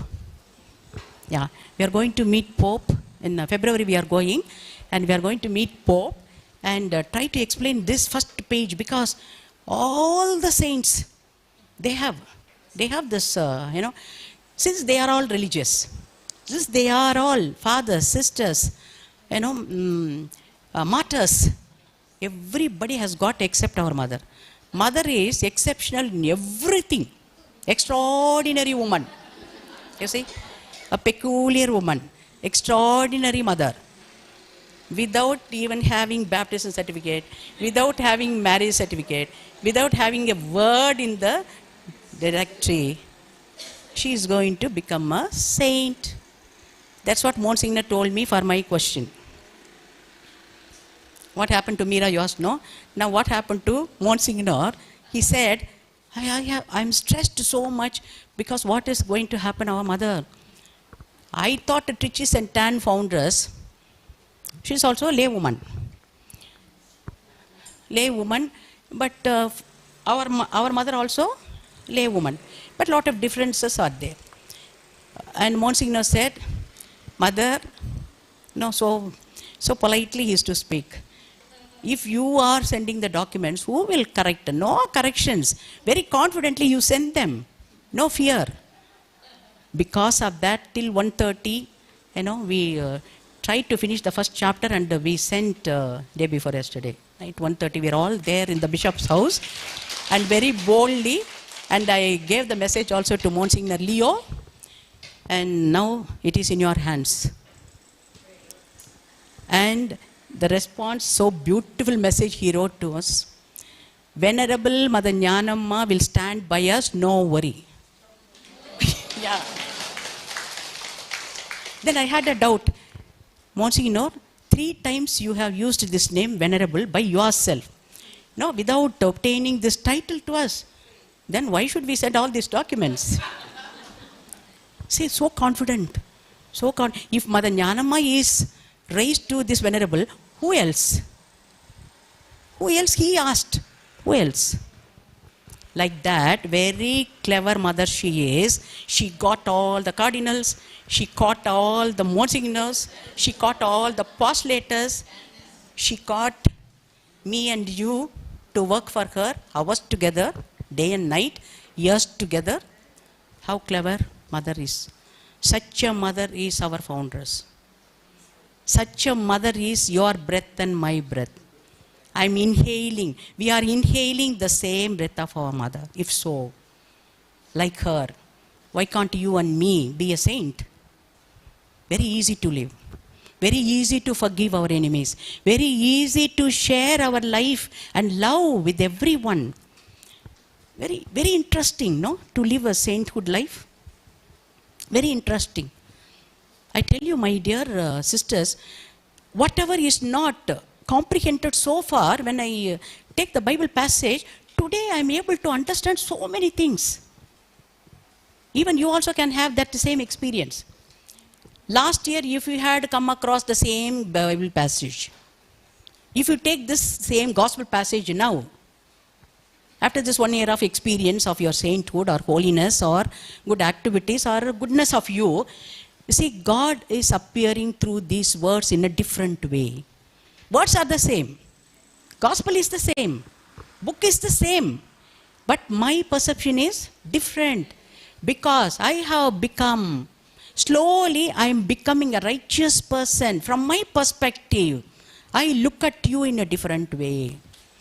Like that, we need to become little by little, inch by inch, to make journey towards this holiness.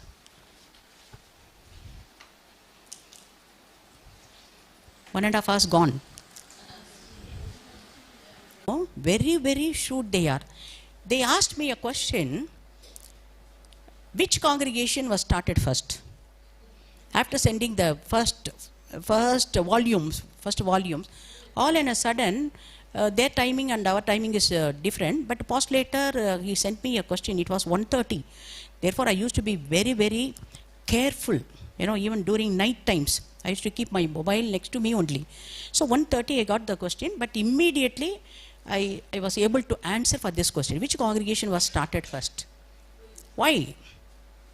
Why they are asking this question? I said, okay, St. Anne's of Madras. Why? Because St. Anne's of Phirangipuram, St. Anne's. So that name is in the first page of the directory of Vatican. First page. What is this reason? Therefore, they posed this question to me. Immediately what we must do is pray to the Holy Spirit. Not in a human way, you have to take the mobile and send the message. It is a human error. It will create a human error. Ask the Lord whether you can put these words, because these words are not the simple words. The Holy Spirit's gift has to carry this message to the authorities. Then I understood, I grasped this immediately. You are putting Saint A-double-N, no? A-N-N. Ours is A-N-N apostrophe E. So automatically A-N-N comes first. In the alphabetic order. A-N-N-E goes to the next. That is the reason why I wrote. Any doubt? They didn't doubt on me. You are doubting. They were satisfied and they were very happy. This is true. Because according to the alphabet, you see, A-N-N, it comes first. A-N-N-E, automatically it goes. Yeah. This is the reason, but how it happened, how it got bifurcated, how it was branched out in 1882, and in 1885, how it formed the first institution. In 1892, how legally, independently, so the congregation was erected. It was bifurcated. So all these reasons need to be written next. Therefore, my dear sisters, not even on one area we can escape. Therefore, I told you, what we are making prayers today not enough. Not at all enough. Simply praying the beatification prayer or simply mentioning about the prayer for beatification. No, not at all enough. It must carry with the sacrifices. A lot of. So therefore, what I'm trying to stress on this is old customs and traditions. What is the tradition of the congregation? What they are saying, the presence of the congregation, all the congregations must have its own character. Our congregation in general has got its own character, its own customs, its own style, its own traditions, its own ministries. See? All this, because of all these 5 areas. What is the character of St. Anne's of Phirangipuram?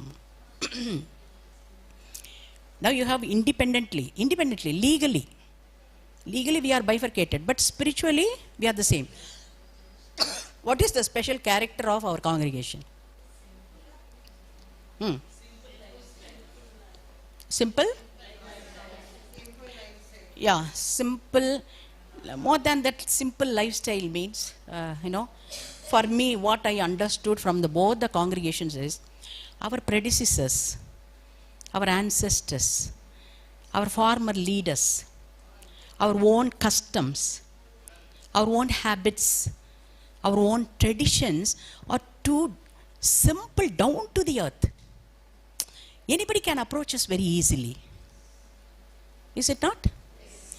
We have got that habit of calling each one Amma, Akka. Is it not? In our own way. Very easy for us also to forgive and forget. Is it not? You won't forgive, huh? Yeah. Very easy to forgive, very easy to forget. Even for our in our institutions, our teachers, our collaborators, our colleagues, very easily approach us. Is it not? Will they find it very easy? You have to give feedback. You have to take feedback from your institutions. You have to get these remarks from all the teachers of the institution. What do you think of us? What do you think of me? Any principal of the institute, any HMs of the institute, every month you have to find out from spies also. What do they think of me? What do you think of me? Positively, eh? After collecting all this feedback, we should not punish them. No, this is not a spirituality at all. Just to find out, you see, whether we are in the right path, whether we are appreciable, whether we are approachable, whether we are following the same ways which our predecessors taught. That's what, even now, my dear sisters, now, from our institutions, they have got the complaint. Present teachers, Mother, days have changed. No, now HMs are all young HMs. They don't know the value of our life. They don't know about our families. See, in olden days, all the HMs, old HMs, they used to bother about our families also. They had time to listen to our stories. But nowadays, they're all youngsters. They have their own lifestyle. Lifestyle in the sense, they have their own way of listening, or they are very selfish. They are not very lovable, very loving, not that much committed. This is true. This is true, my dear sisters. Whenever I go to Santom Church, these are all the stories.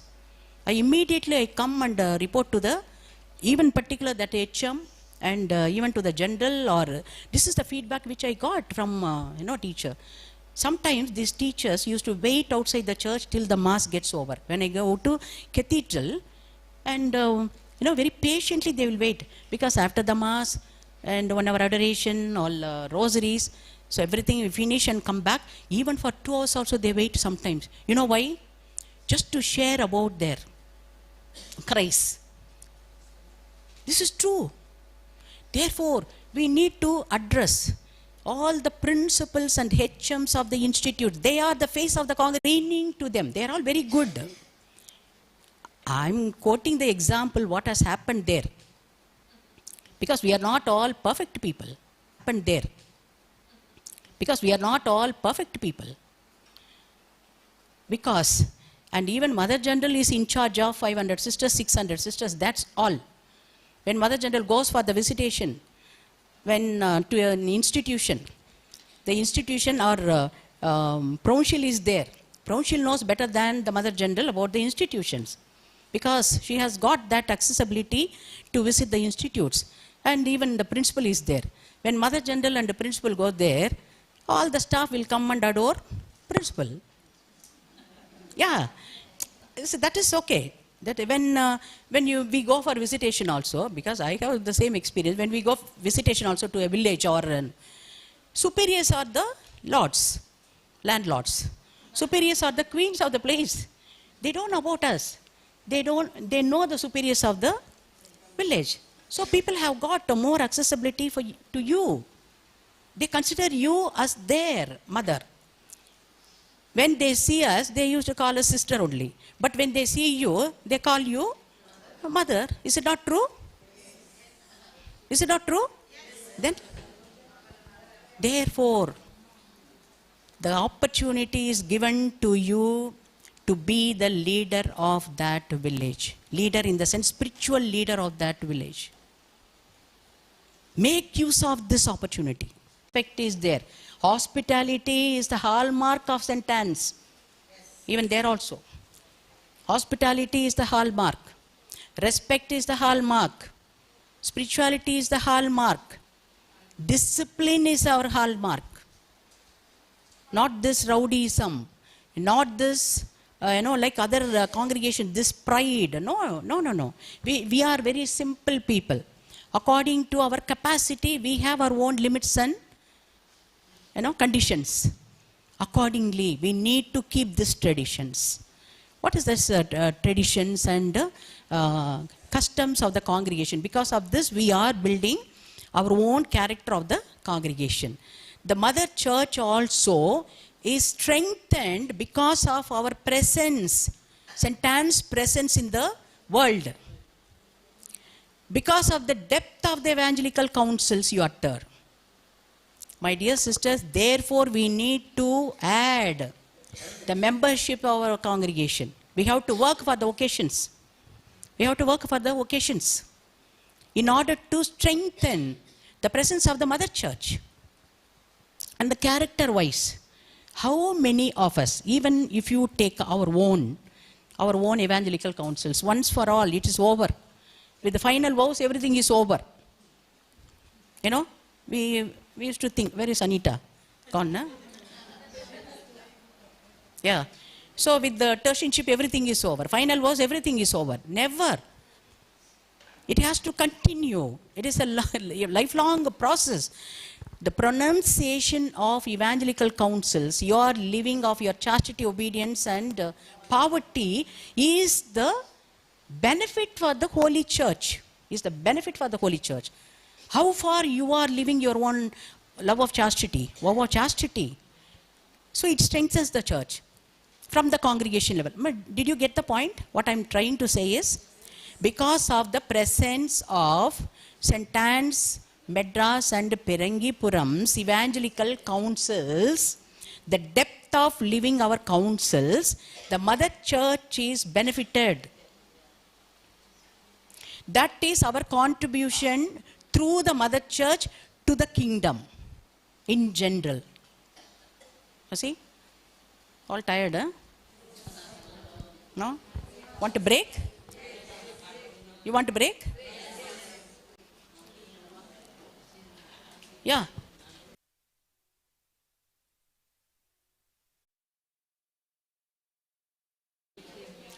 I am not tired. Because this biography is very important. Otherwise, we can't, run the show tonight. Gnanamma? Tea break, huh? Yeah. Okay? Be happy, huh? Don't keep long faces. Happily you must do. So go, have tea, and come back. Yeah? Yeah. We'll come back at 5:30. Okay, ma. We'll come back at 5:30. 5:35.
So we'll concentrate on the biography.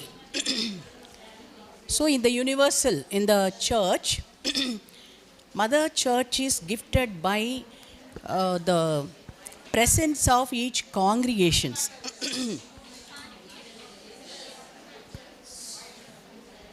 Yeah, let them settle.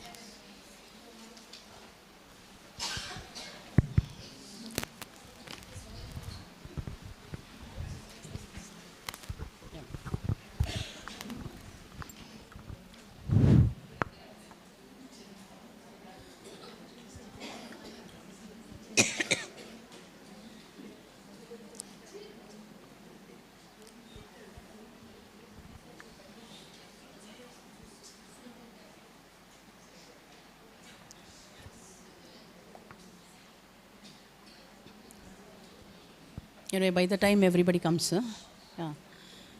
So the formation of the congregation is very important. What the Vatican II decree exhorts each and every congregations to concentrate on the formation. Go back to your vision and mission, which vision gives. So from the vision only, mission has to be translated according to the each and every general chapter. And look at the light of formation, how we are forming the minds of the members of the congregation. That's very important. Direct formation and indirect formation. Formal and informal. So direct formation is from the novitiate period. The novitiate period is called. Then first vows, temporary vows. Then final vows. After that, ongoing formation. So what is happening during this ongoing formation? How the sisters are formed in the level of formation depends on the formation. Only the future of the congregation is determined. Do you accept it? See, even from my formation, I cannot forget my novice mistress, what she taught. What she taught me that day. Even I can't move a little bit, set apart from that formation. My novice mistress taught me, when you stand in front of everyone, you have to join your feet together. Stand straight. Discipline is very important. When you open the window, the very immediate next action is put the bolts. When you sweep the floor, second thing is dust it. You see? So after finishing everything, you have to give a last look of it, whether anything is forgotten or. So all the formation is formed, is given. The spirituality and the face of the congregation itself in the novitiate period. So being the formator, each and every stages of the congregation, we also, the formators, are becoming formators for oneself. For me, God had given this wonderful chance. In 1976, I pronounced my first vows. In the month of May 17th, I came out of the novitiate. June 16th itself, I was appointed as a aspirant mistress. Those who were elder to me, many people elder to me, 6 months. Then after that 6 months, pastor and mistress.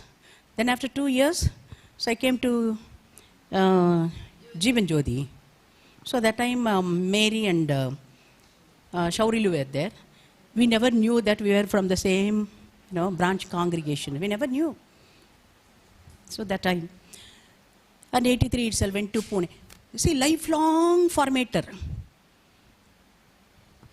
Being lifelong formator, given this getting this opportunity from the congregation by God, itself is a gratuitous gift by God. Because God has predestined each and every one of you in your capacity. In my capacity, so I have been formed like this. In your capacity, if I ask your story, you also will tell your stories. How you have been formed, how you have been given all the opportunities, being the heads of the institutions, during the crisis of the congregation, how you contributed your role, your contribution in the growth of the congregation. And you gave your strength and cooperation to go through the struggles of the congregation earlier. All you celebrated 25 years Silver Jubilee? No, huh? Oh, so bachas you are, huh? Not yet, huh?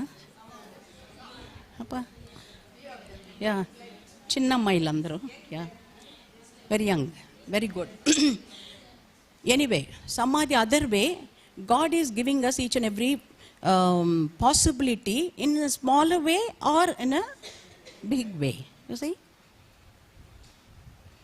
What I am saying is, being the superior of the community, it is a spiritual gift by God to lead others. What to be a superior? To lead, to guide, and to participate. That means you are the frontier. You have to walk in front of your community. So your subordinates will follow you. They will look into your way of life. How you are walking, in which path you are walking, how you are handling the critical positions, how you are solving the problems, how you are praying in the church. Is there any integrity, in your praying and in your doing? All these are noticed by our subordinates, by our sisters. If we have 2 eyes, our followers will have 1,000 eyes. See, my dear sisters. So what? We were formed in the novitiate. So that itself gives us formation to form oneself and others. Till today, the formation is taking place in us. See, it is an ongoing formation. Self as well as giving this formation to others. So till our death, we need to learn a lot.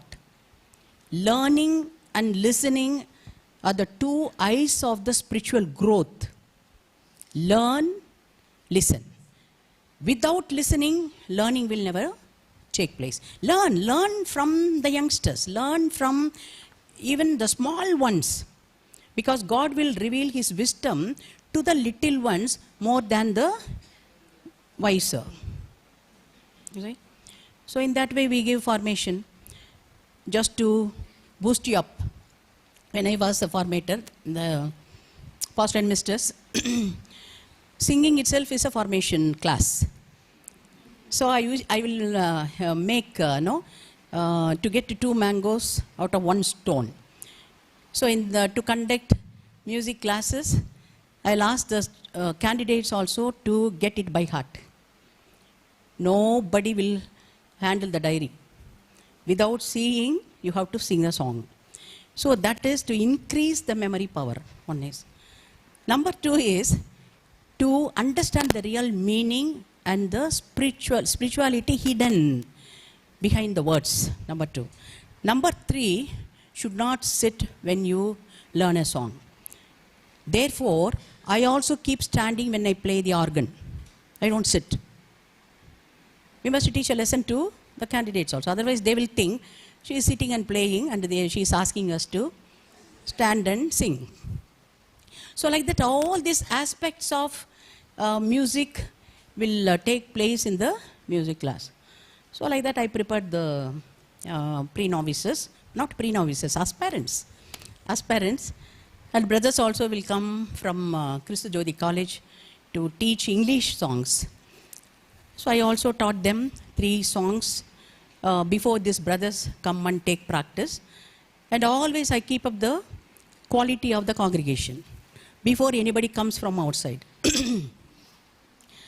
If anybody comes from outside, I make the situation so conducive and they should not belittle the standard of the congregation. And there is a spirituality. 1,001 problems will be there inside, my dear daughters. 1,001 problems among ourselves. But not even a breath of it should go out. if we are doing so, we are stripping our mother and making her stand naked on the streets. Did you listen to the powerful words? We are making our mother naked. Betrayal. You can betray me. You can betray yourself. Not betraying the congregation. That is a big sin, venial sin. Yeah. So therefore I used to give all this training and keep everybody prepared before the brother comes. So like that, I gave the training, practice to the girls. Young ones, first year. I will sing the mercies of the Lord.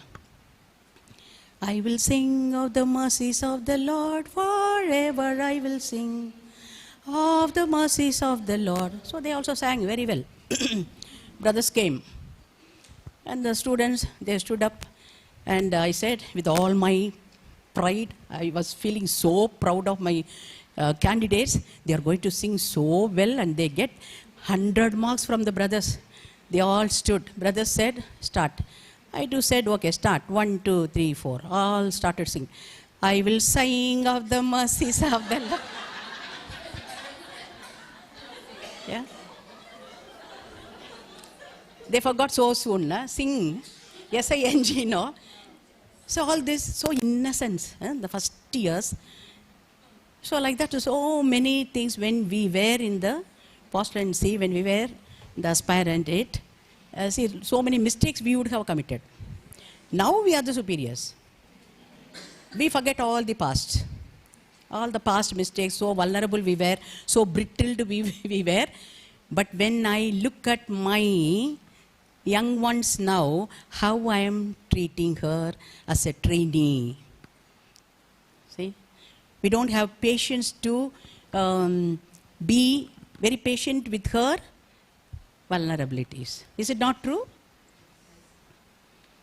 Why, ma? Had tea? Yeah. We don't have that patience, including me, I am saying. So we try to tell them, no, understand it fast. I told them also, no, grasp very fast. Grasp things very fast. Because the daughters of Mother Gnanamma should not be Buddhas. So all should be wise enough. Must learn quickly.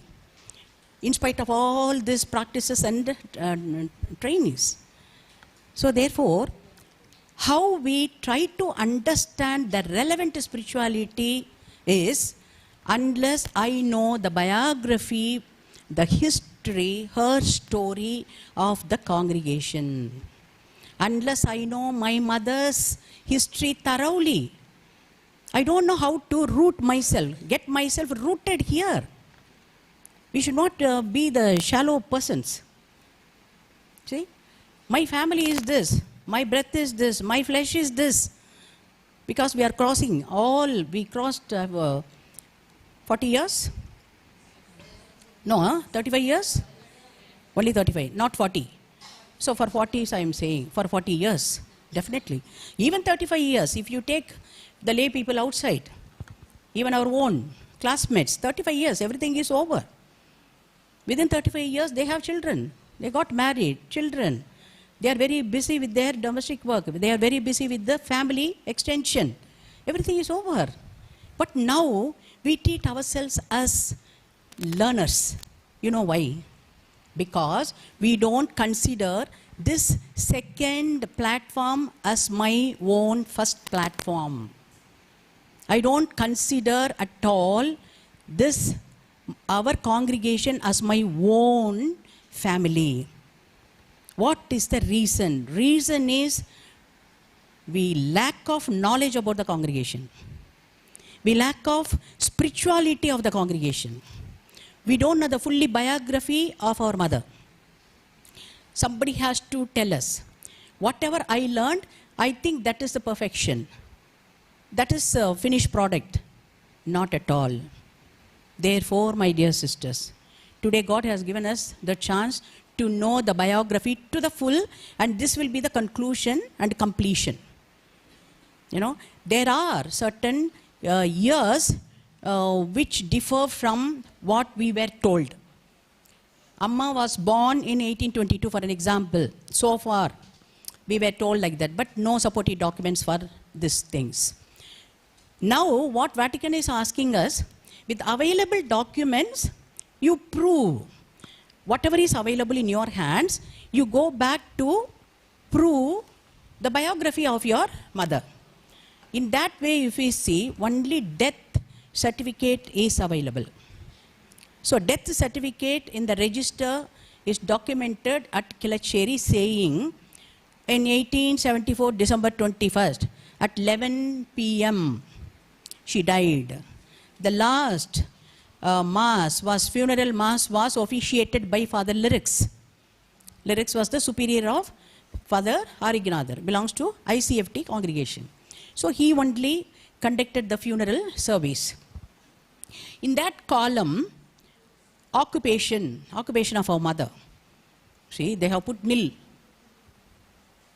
See, that was the fight between me and his fathers. See, she founded the congregation in 1874 October itself. She died in the month of December. Why do you put nil?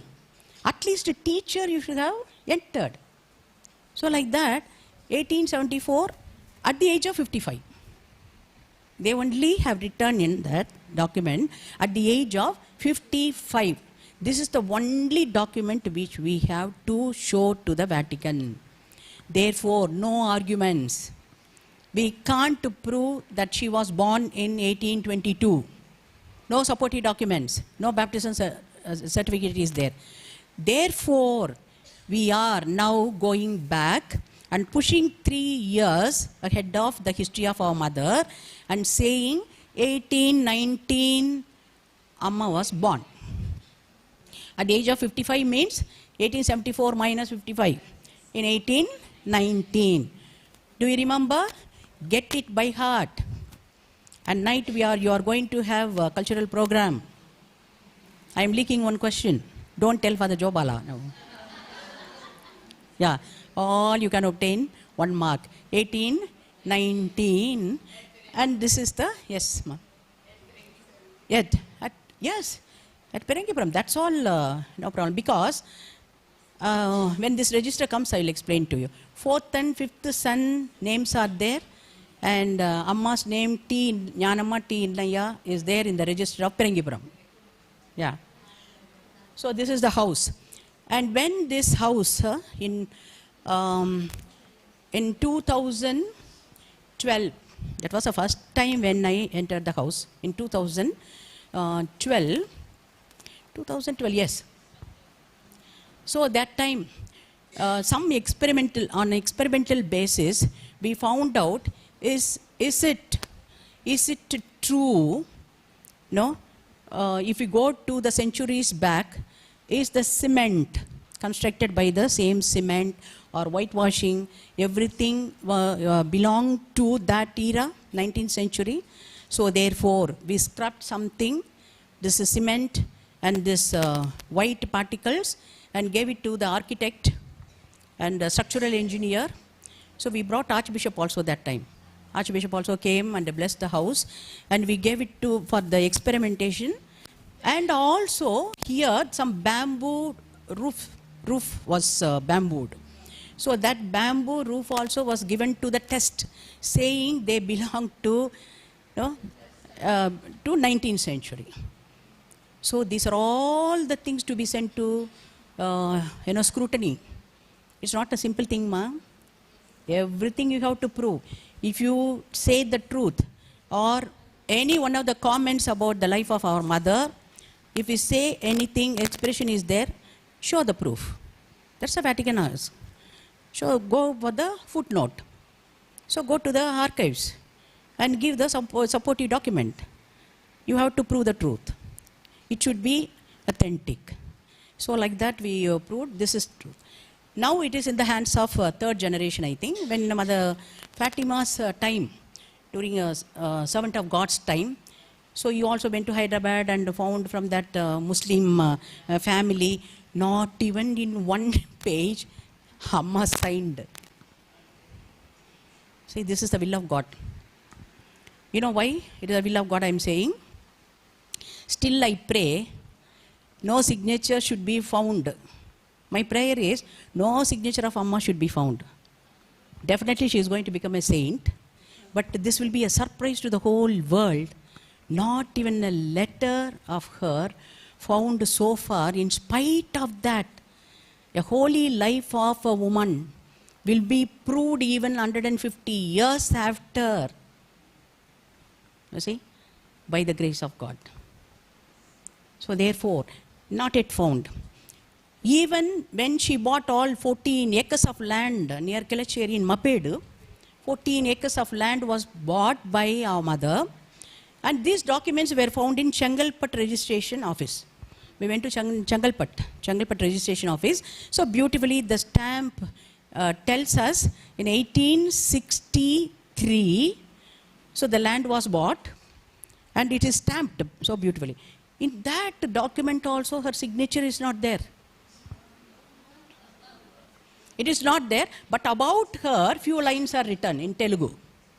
So there is one professor in our college. So I gave her, and Allah ma'am also was there. And at least one Telugu name in Telugu also can be found. Long to see her name in Telugu written by somebody. Not her name, but her father's name. So in that, in Tamil it is written, Gali Rayanna's Kumarti. See, Gali Rayanna's Kumarti, T. Gnanamma, who is the Mudalali of this convent. Owner. In Tamil, Mudalali they say. Owner of the house, convent. So, Mudalali of this house bought to run the school. All these 4 lines are there, and witnesses' names are there. About Amma, they have written somebody, but not her name. Her name was mentioned by the parish priest. Her name was mentioned in the baptismal registers of her son. Somebody had written her name in Kelacheri documents, not her own. So this is in which situation we are, critical situation we are. But still we have got that faith and strong hope in the Lord. Definitely God will make our Amma already made a saint, but it is going to be declared very soon. Next. Her parents, Gali, Rayanna, Mariamma. So this names you can learn now. It will come into your hands in the form of a book after venerable, definitely. No need to take all these notes. Who are the parents? Gali and Mariamma. That is enough. Childhood and Christian formation. So Christian formation was given by her parents. So my dear sisters, when you think of you, when a mother general or the leader of the congregation looks at a candidate, when we enter into the congregation, I still remember the then mother general of the congregation, and when she looked at me, she has said, will you be a good sister like your Akka? My sister also is in the congregation. She is working for tribals, social activists, and So the then mother general. When I was in the novitiate, the then mother general, when she received my vows, she said, I had a dream that time. Tomorrow I am going to receive the vows. First vows I am going to pronounce. And that particular night, just a previous night, I had a dream that Mother Carmel, Mother General, was calling me to the top of the house. That is first floor of the novitiate. And she gave me a Bible, open Bible, and she gave me, and she said, go and preach the sisters, those who are downstairs. So that was the dream I had. So that time I never understood what was that meaning. What was that meaning? You have to preach, evangelize. And I had the opportunity to go and get her blessing at her deathbed. When Mother Carmel was dying, I was in the office, Generalate. When I went to Rayapuram to get her blessings, I said, Amma, bless me. What do you want to tell me? And she told me, another blessing also she gave me, and she said, Leema, oh, you will be a creative person. See, this is the message I gave for the whole crowd during the time of St. Anne's feast. This is the blessing which I got from the generals. Like that, our dear sisters, how I have grown is, even if you get a small blessing from your youngster, also consider it as a gift. Take it this as a blessing. Consider this as a blessing come from God. These are all the good words. What are the good words told, uttered by your neighbors or from your teachers or from your colleagues, from your community sisters? If they say something about you, take it as a word of God and develop, nurture that virtue.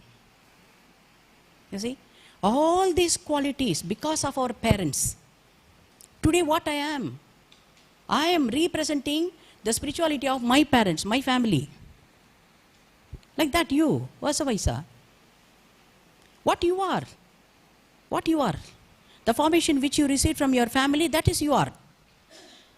See, our parents are so noble parents, holy parents. What type of family background everybody has got. Is there anybody bad parents?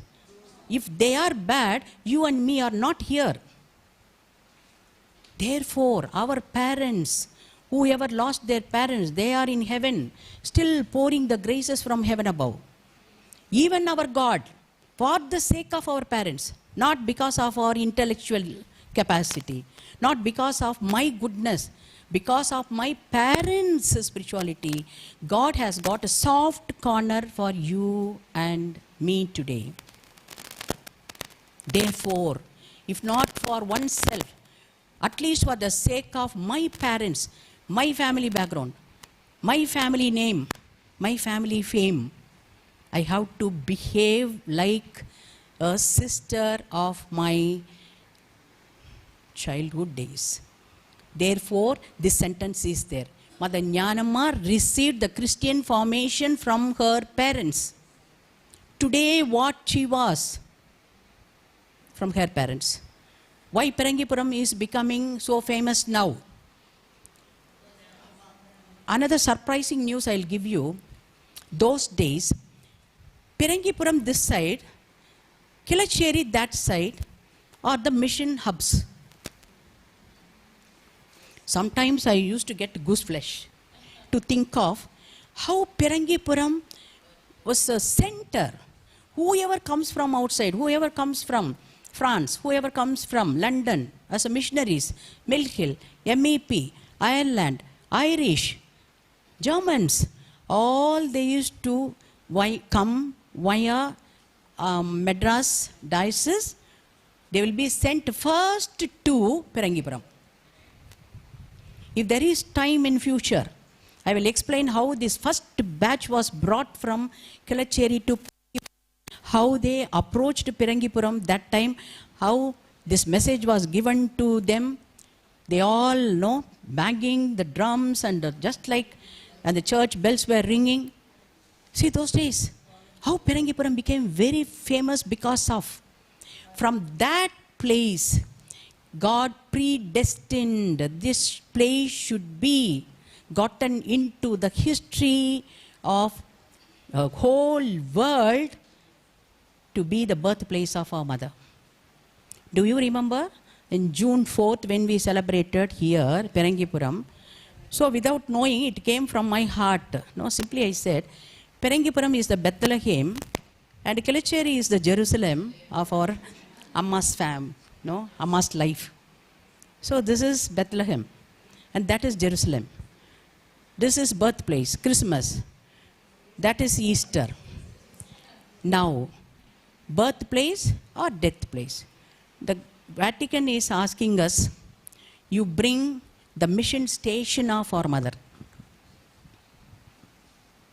Just like a girl is given in marriage when she enters into the in-laws house.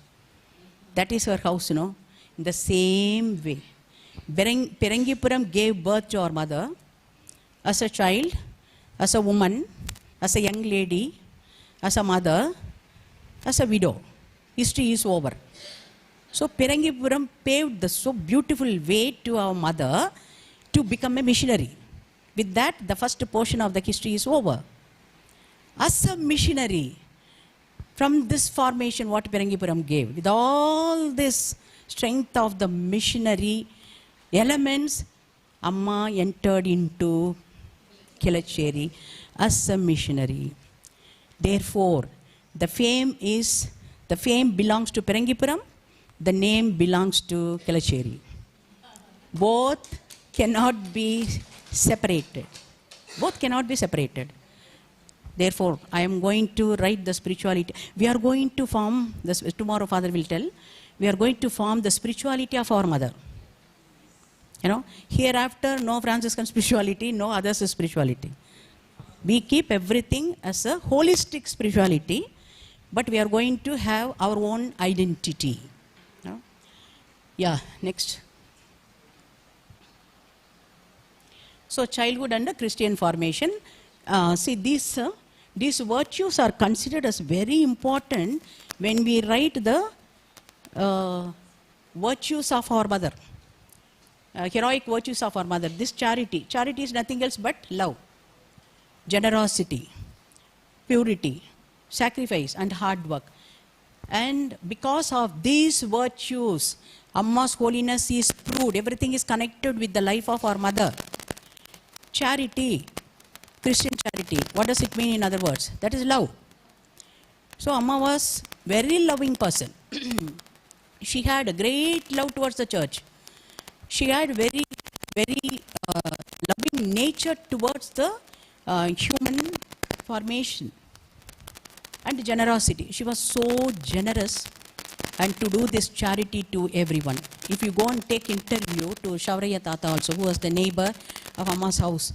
So he used to tell us, and the grandfather of him, his father's father, so used to tell him, it seems, Amma never left anybody with empty-handed. So she used to share all her properties.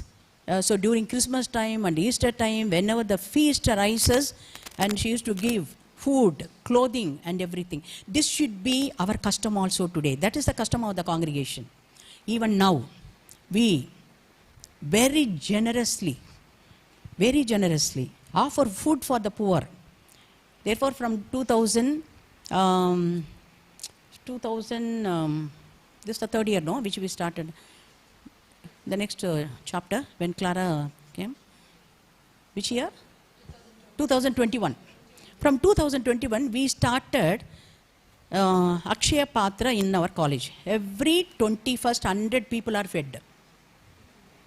So we ourselves cook and give this food to people, including our college staff. They used to stand in the line and prayerfully they will receive and take this food home. Slowly they started contributing now. So every month 5,000, 4,000 it comes. 4,000. So 4,000 into 12 months, 48,000 per year. What is there? 1,200 people are fed in the name of our mother. You see? Don't bother about giving food to the poor in the name of our mother. In the same way, clothing. Don't be calculative, ma. Don't be calculative. When I went to Kelacheri the other day also, one of our sisters was telling, ma, they are not, lights are not on because electricity has gone to 12,000 per month. Per month 12,000. Because if you go to Kelacheri now, the whole history is written in a beautiful manner. For that, to fathers, and every week Monday we go. Before we went to Vatican, every Monday night 6:30, coming back at 12 o'clock. These fathers also, no, our team fathers, they had great devotion to our mother. So like that, every week we go and return the whole story, and that place has become very, illuminating. And therefore, the sisters were complaining, this superior of the house, so she said the electricity has, price has gone high, 12,000 per month. What is that? 12 into 12, 1,44,000. Am I right? I was very poor in maths, now I have become very bright. 1,44,000. 1,44,000 for Amma's sake. How many crores we are utilizing and enjoying in the name of our mother, because so many people are flocking to Amma's place. Therefore, I have no time tomorrow to speak on fame and name of our mother. Such a big documents are there, taken witnesses from all type of favors they got received from lay people. There are so many miracles are already there. But so many miracles have happened already. But the norms of Vatican is, the norms of the dicastery for venerable, for beatification is, after the announcement of venerable, one miracle should happen. If God has allowed so far so many miracles to happen, why not God will allow one miracle to happen after the declaration? So definitely. So like that, generosity. She was so generous. And purity. So my dear sisters, even this person is sitting here, and both are from, lay people, and we are all the witnesses. We are all the witnesses of our holy life to these people. They must see something different in our life. No, we are not like lay people. The way we dress, the way we move, more than this dress code, even dress code, that's very, very important. The way we use these external symbols, that's very important. And internal gestures, very important. The way we utter the words, the way we speak about the spirituality, the way we represent God in our time, in our, they must all, think and feel that we are sent by God. Do my people say that I am representing my God? When I look at this sister, so I am reminded of God. So many teachers also used to tell us, this would be your experience also. We have never seen God in our life, but God is seen in your form. So this would be your experience also. Many a times we have heard from the lay people. That difference we have to create. Do things differently. There should be some difference between the lay people and we. The lay teacher and the lay administrators, the lay leaders and me. And especially from other congregations, we need to have a lot of difference. So my dear sisters, I am stressing at this point. We are not like other congregations. You know why? Just 2 days before when we met our Archbishop, so beautiful point our Archbishop said. The same words. When I was sitting in contemplation, he used this word. Isn't it? Father Joe Bala and Father Antony Raj were there. In my contemplation, this point came to me. You can add in your history, Amma's history. He used to call Amma only. So what is that? Why didn't she become a nun? He asked us. I thought, very energetic way, I told him, no, Amma had the thought to become a nun, and because of her parents and being the only daughter in the family, so all because of Innaya also, so found a very right person in her, so therefore, so she got into married life. Our Archbishop said, no, I am rightly speaking, positively speaking, she has not become a nun. Why? Because of her humbleness. She appointed somebody to be the teacher in the school which was started by her, and she took these two candidates to Bellary to pronounce their vows and made them sisters, not she became a nun. So humbly she handed over the congregation into the hands of these youngsters. This is the humility. And this is the point which he shared. This is a very valuable point. So that time only he spoke the history of Trichy ST.ANNE. So it was very strange, new thing for me. Only then I got really satisfied and happy also. You know why? Our Archbishop is the great grandson of Trichy St.ANNE foundress. But you know what he said to the cardinals there in the dicastery when he went and spoke with the Rome postulator to the cardinals? Though I am the great grandson of Gnanamma, Trichy St.ANNE's foundress, my priority goes to Mother Gnanamma. So they were all wondering, it seems, with all surprise. Even Leo Monsignor was looking at our Archbishop. Now he said, Gnanamma's case is different. He was telling the other day. Gnanamma's case is different. She was sent out from the novitiate. She joined the congregation of FIHM in Pondicherry, and she was sent out as a novice. She came out of the novitiate, and she gathered 6 widows, got married. Her husband died. She became a widow after 6 months, just 6 months of her family life. Then she gathered all 6 ladies, widows, and she started the congregation. How she started the congregation? She got the help from the Bishop of Trichy diocese, and he gave the house to do the mission. And he got everything from the diocese, and she started the mission with these 7 widows. That time only Archbishop said, after this, she became a nun, it seems. She became a sister. So heart to heart, I was very happy. You know why? She is the only one, Amma is a lay woman. Our Archbishop also said, her case is totally different. She also got married. All these religious priests and nuns are standing in the queue in the Vatican for the venerable to be declared. Our Amma is standing in the corner being a lay woman. What you and me are going to do? Prayer not enough. Prayer not enough. What sort of sacrifice? I told you no. I told you. Very secretly I told you because priests are there. They came here to stop me. Yeah. So what sort of sacrifice we are going to make?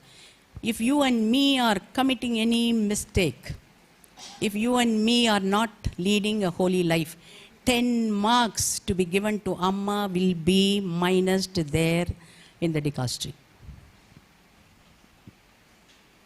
Is it okay for you? Me?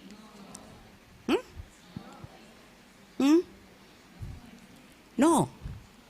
You should not be no. Yes. So take it seriously, I said.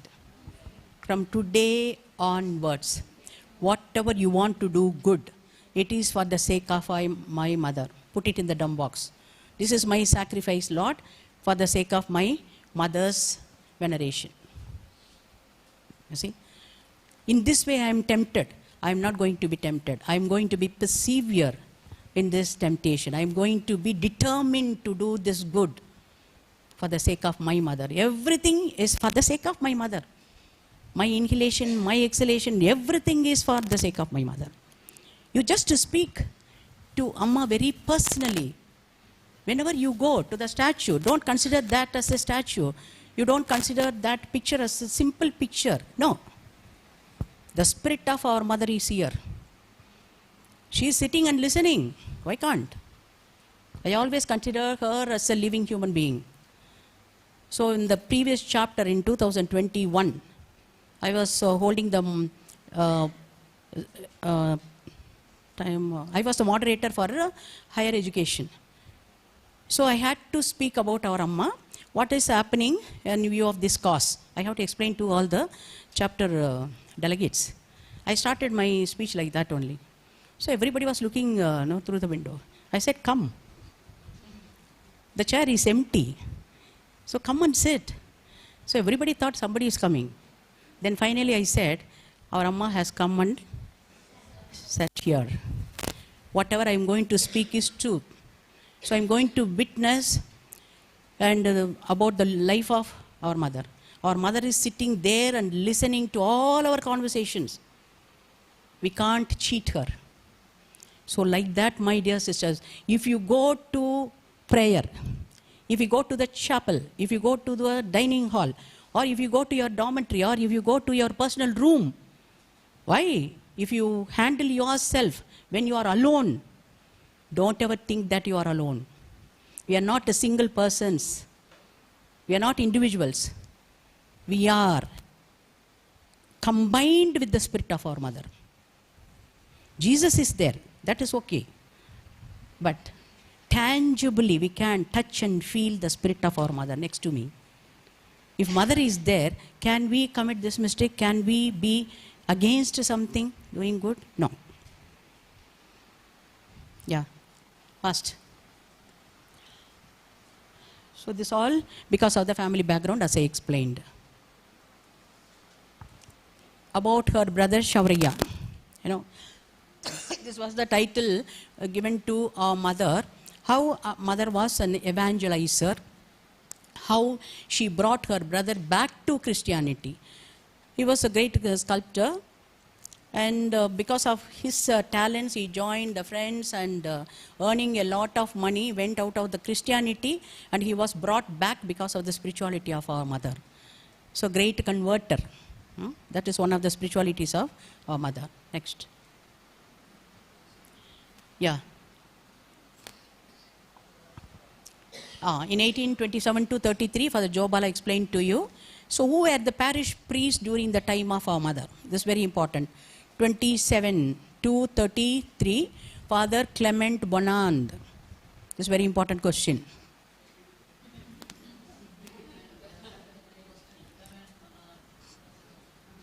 Yeah. And to 1834, Father Charbonneau. 34 to 43, Bardoil. 44 to 45, Griffa. And both these names are, I will explain to you, for these two names are in the register return as sponsors for the fourth and fifth son of our mother, Rajanadar and Shaurya. Later on we'll see. Finish?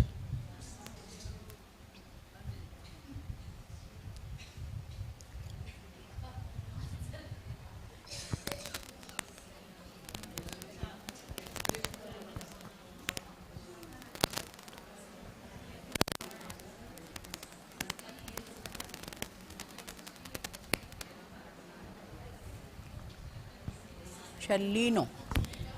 SGHERLINO. Yeah, next.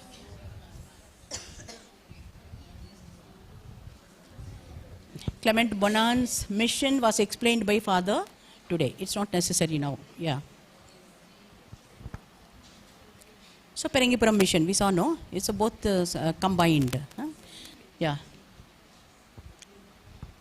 The position of catechist in his time held very important position. See, Amma's father was a trained catechist by Father Clement, trained catechist. But Innaya, her husband, was an educated catechist. So that's a not story. The history goes like this. When the persecutions took place in PHIRANGIPURAM, and Innaya and his mother so became converted persons. Veerappa and Seshamma. Veerappa has become Innaya, Seshamma has become Mariamma. So both, they went to Pondicherry and got settled. Because except these two persons from their family, everybody remained as Hindus. Only these both got converted. Because of that, they were driven from their village, from their own kith and kin. Because of that, they went and settled in Pondicherry. So at that time, Clement started a seminary, college for catechists and college. So there he studied 12 years. Innaya studied for 12 years as an educated man and left the seminary after 12 years as an educated catechist. And he was helping the priest and the people. He was a mediator between the priest and the people to translate the language and to join them in the mission. Going from Pondicherry to Madras, Madras to Phirangipuram. But his mother stayed in Pondicherry itself. She doesn't want her son also to go back to Phirangipuram. She advised her son not to go. But because of the mission, he had to. He had to make his journey with the priest. And Seshamma, Mariamma stayed there in Cluny Convent. And she took asylum there. She lived there and died. Yeah. Next. The faithful were, this is about the persecutions. So though the martyrdom has not taken place in her time, these persecutions took place, one thing. And the early death of our mother because of her sickness, asthma, so she died early. And these are all the persecutions took place in Phirangipuram that time. Now married life. This is very important. 1837, she got married at the age of. And because of this 1922 business, 3 years we are pushing back. At the age of 18, she got married. 1837. Young Gnanamma was providentially given in marriage to Hinnaya. You just mentioned the year and the married life. Yeah. Next. So his widowed mother said, I told you, the story. Yeah.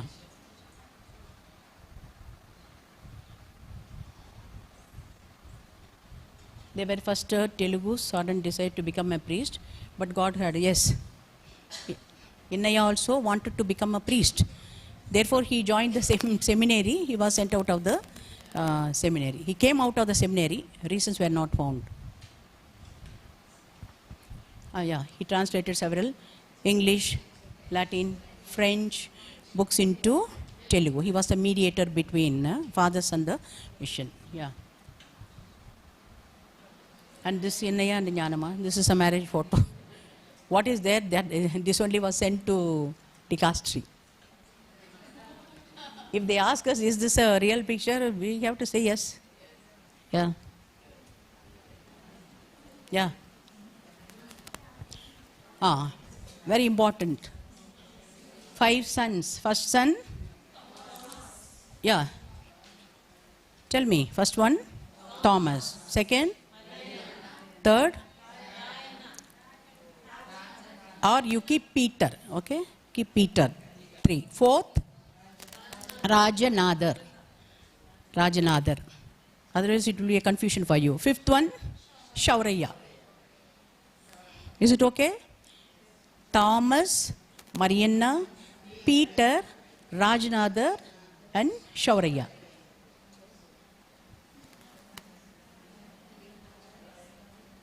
Yeah. So Thomas, the first son, died at the age of 75. The first son and second son joined Father Arugyanatha's ICFT. These two were French monks. Yeah. So the seminary was in Darkas.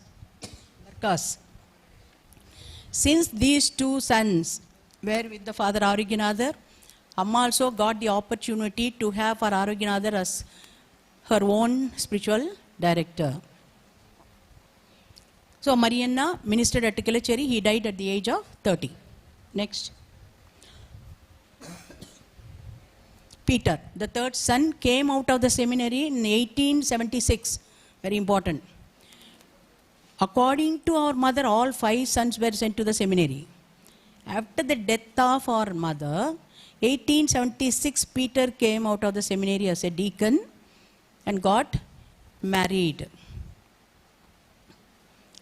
And what a beautiful thing he did. He allowed 2 out of his 3 daughters to join both the congregations. They never joined anywhere. 2 daughters in St.ANNE, Madras, see? Then great-great-granddaughter is here. Great-granddaughter was there, Mother Lumina. And Ritam and Ursulama were there. See the beautiful formation of that house. And Mother Gnanamma also didn't allow their generations not to join any of the congregations. You see? Next. So this is the birth register found in Phirangipuram. This is Rajanadar, king. king, they say. Rajanadar in 44. So 1844. Here you see Ignasi. Ignasi means Innaya. Innaya. This is Gnanamma. This is Gnanamma. Yeah. Next. So this is Rajanada, about Rajanada. So the fourth son of Gnanamma was one of the greatest benefactors of St. Anne's congregation. There, he was one of the reasons to buy Rayapuram convent. So that time itself, he offered 4,087 rupees, something like that. And he was forced by Ritama, to offer this money. And Ritama was, for 25 years, she was the Secretary General and Procurator General for Mother Sacred Heart, the then Mother General. See, Peter's daughter.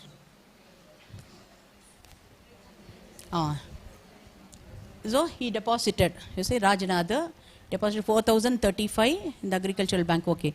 His death occurred in 29/12/1922 at Christianpet. So we have our convent at Christianpet.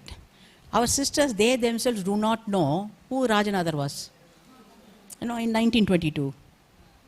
See? Yeah.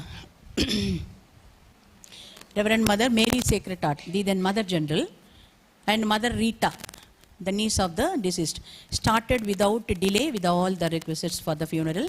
He was buried in the church compound at Christianpet now. Now Shauraya. You see? At the age of, so in 1840, 30 year, 30 Shaurappa. Here again, Ignasi Gnanamma. Innayag. Ignasi Gnanamma. Yeah.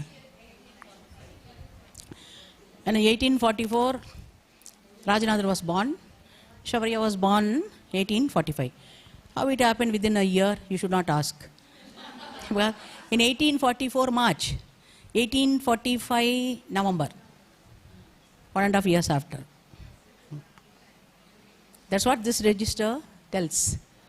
Next. The fifth son met his death as he stripped and fell on the stairs at the bishop's house. As a young boy, when he was in the seminary itself, he died. This is the death register. I told you, 1874, December 21st, T. Gnanamma, 55 years. Father Lyrics conducted the funeral event. Here it is unknown. This is a sign unknown, it seems. Yeah, nothing is written.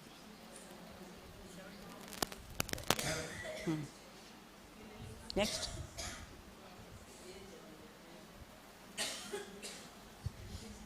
So Innaya died in the year 1858, not 9 ma, 1858.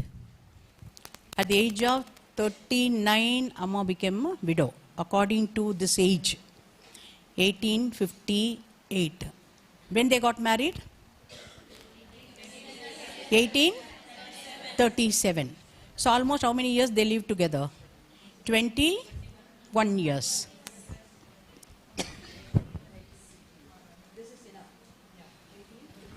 Innaya died. Next. Venu Konda. He died in the place of Venu Konda because of cholera. He affected by Venu Konda. Venu Konda, yeah. So a widow of 37 years. I told you, this is the reason about those 3 years. So there's a difference between. At the age of 37, we said earlier, and she became widow at the age of 52.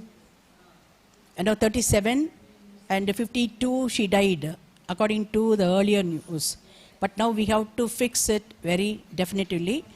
At the age of 39 years, widow. widow she became.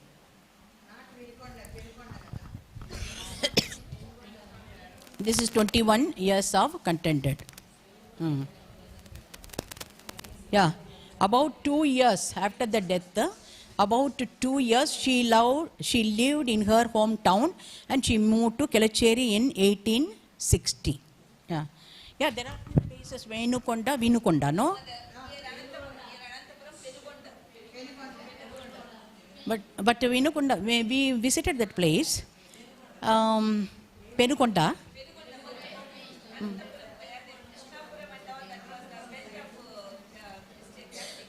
Yeah. P. But there is no chance for her to go to Chittur. Huh.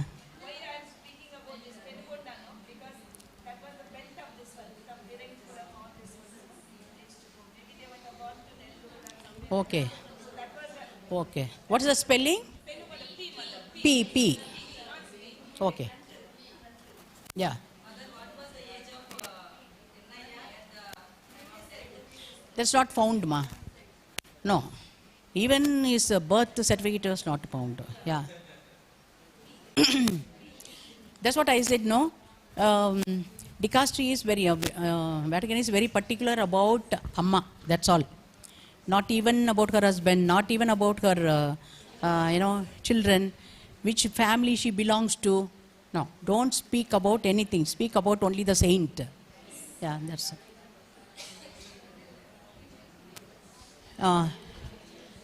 So her faith and prayers proved to be fruitful, and Dr. John Fennelly, the Vicar Apostolic of Madras Mission, he took care of. Whenever he comes for visitation, he only advised our Amma, our mother, to come and settle down to move the mission, from Phirangipuram to Madras. So they all were the spiritual directors for our mother. In 1843, John Fennelly, the Vicar Apostolic of Madras Mission, succeeded. Very important. 1843, John Fennelly was succeeded. Yeah. He was an Irish missionary. He was not a MEP. Irish missionary from Ireland.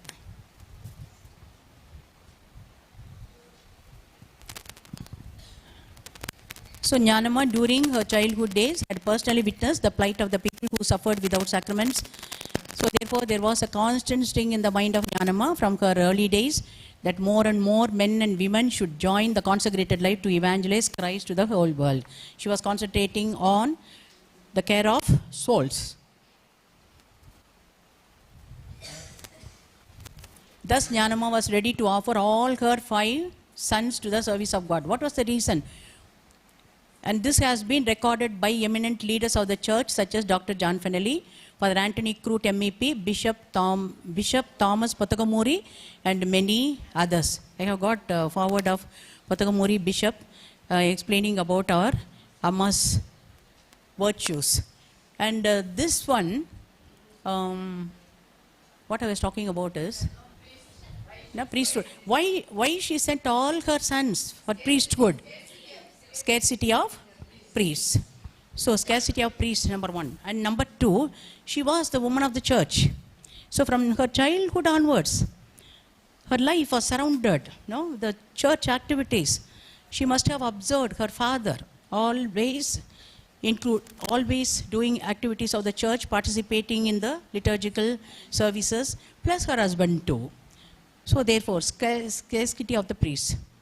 And number 2, she was very much interested, maybe she wanted to start the mission.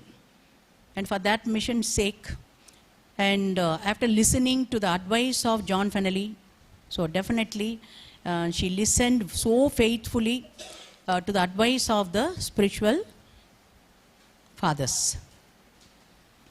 Next. Forming collaborators. See, Amma also had followers. So who are the followers? For the sake of the mission, she had these followers. Malayamma, mother of Ratnanadar. Ratnanadar was the parish priest during the death of her mother. He was the parish priest in Kelacheri. Ratnanadar. Father Ratnanathan was from Chellampatida. And Mother Joseph also came from Chellampatida. Yes. And Nudalapatti Shantamma from Porur. Tannir Mariamma from Phirangipuram. Papulamma from Yerayur. Arulamma, Agathamma were students in the boarding candidates. Important question.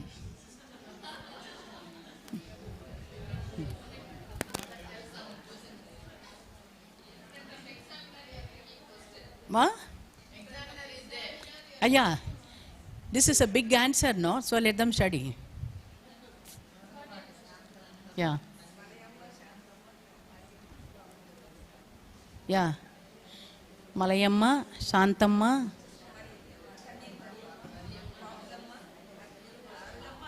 Agathamma. Yes. Next. And this is the house at Kelacheri. This is the house at Kelacheri. Here where Amma breathed her last. This house was bought separately by our mother. Apart from those 14 acres at Mappedu. Yeah.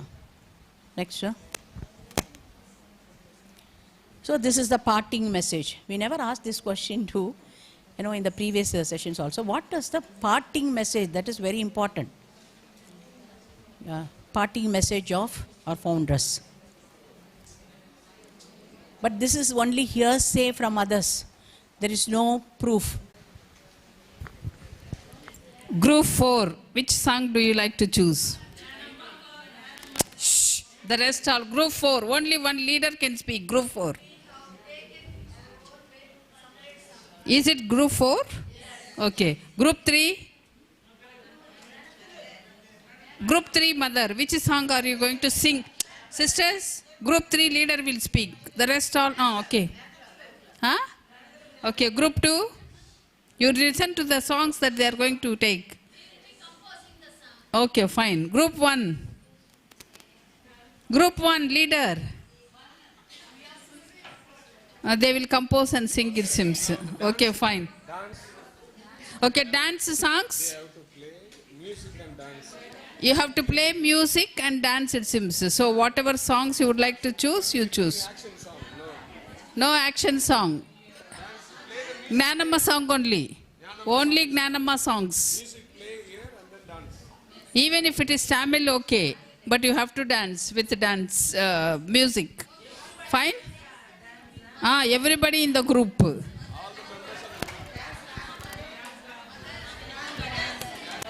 All have to dance. All the members have to dance in the group. Okay, fine. That is over. They will take care. Group 1 will sit here. Arrange your chairs and go. Group 2 will sit there. Arrange your chairs so that you are away from the other group. Group 3, group 4 to the corner. Arrange your chairs and go. Understood?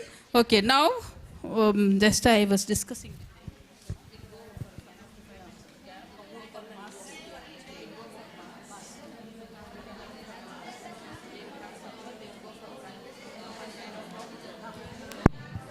So sisters, with the 5 minutes break, we go for mass. After mass is over, we go for supper. It's up to you how long you want to eat. Mass will be for half an hour.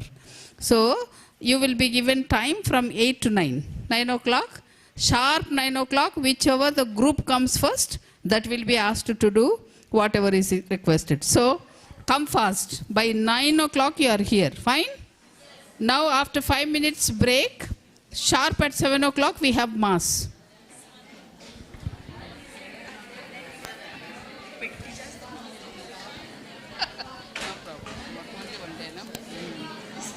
Rani.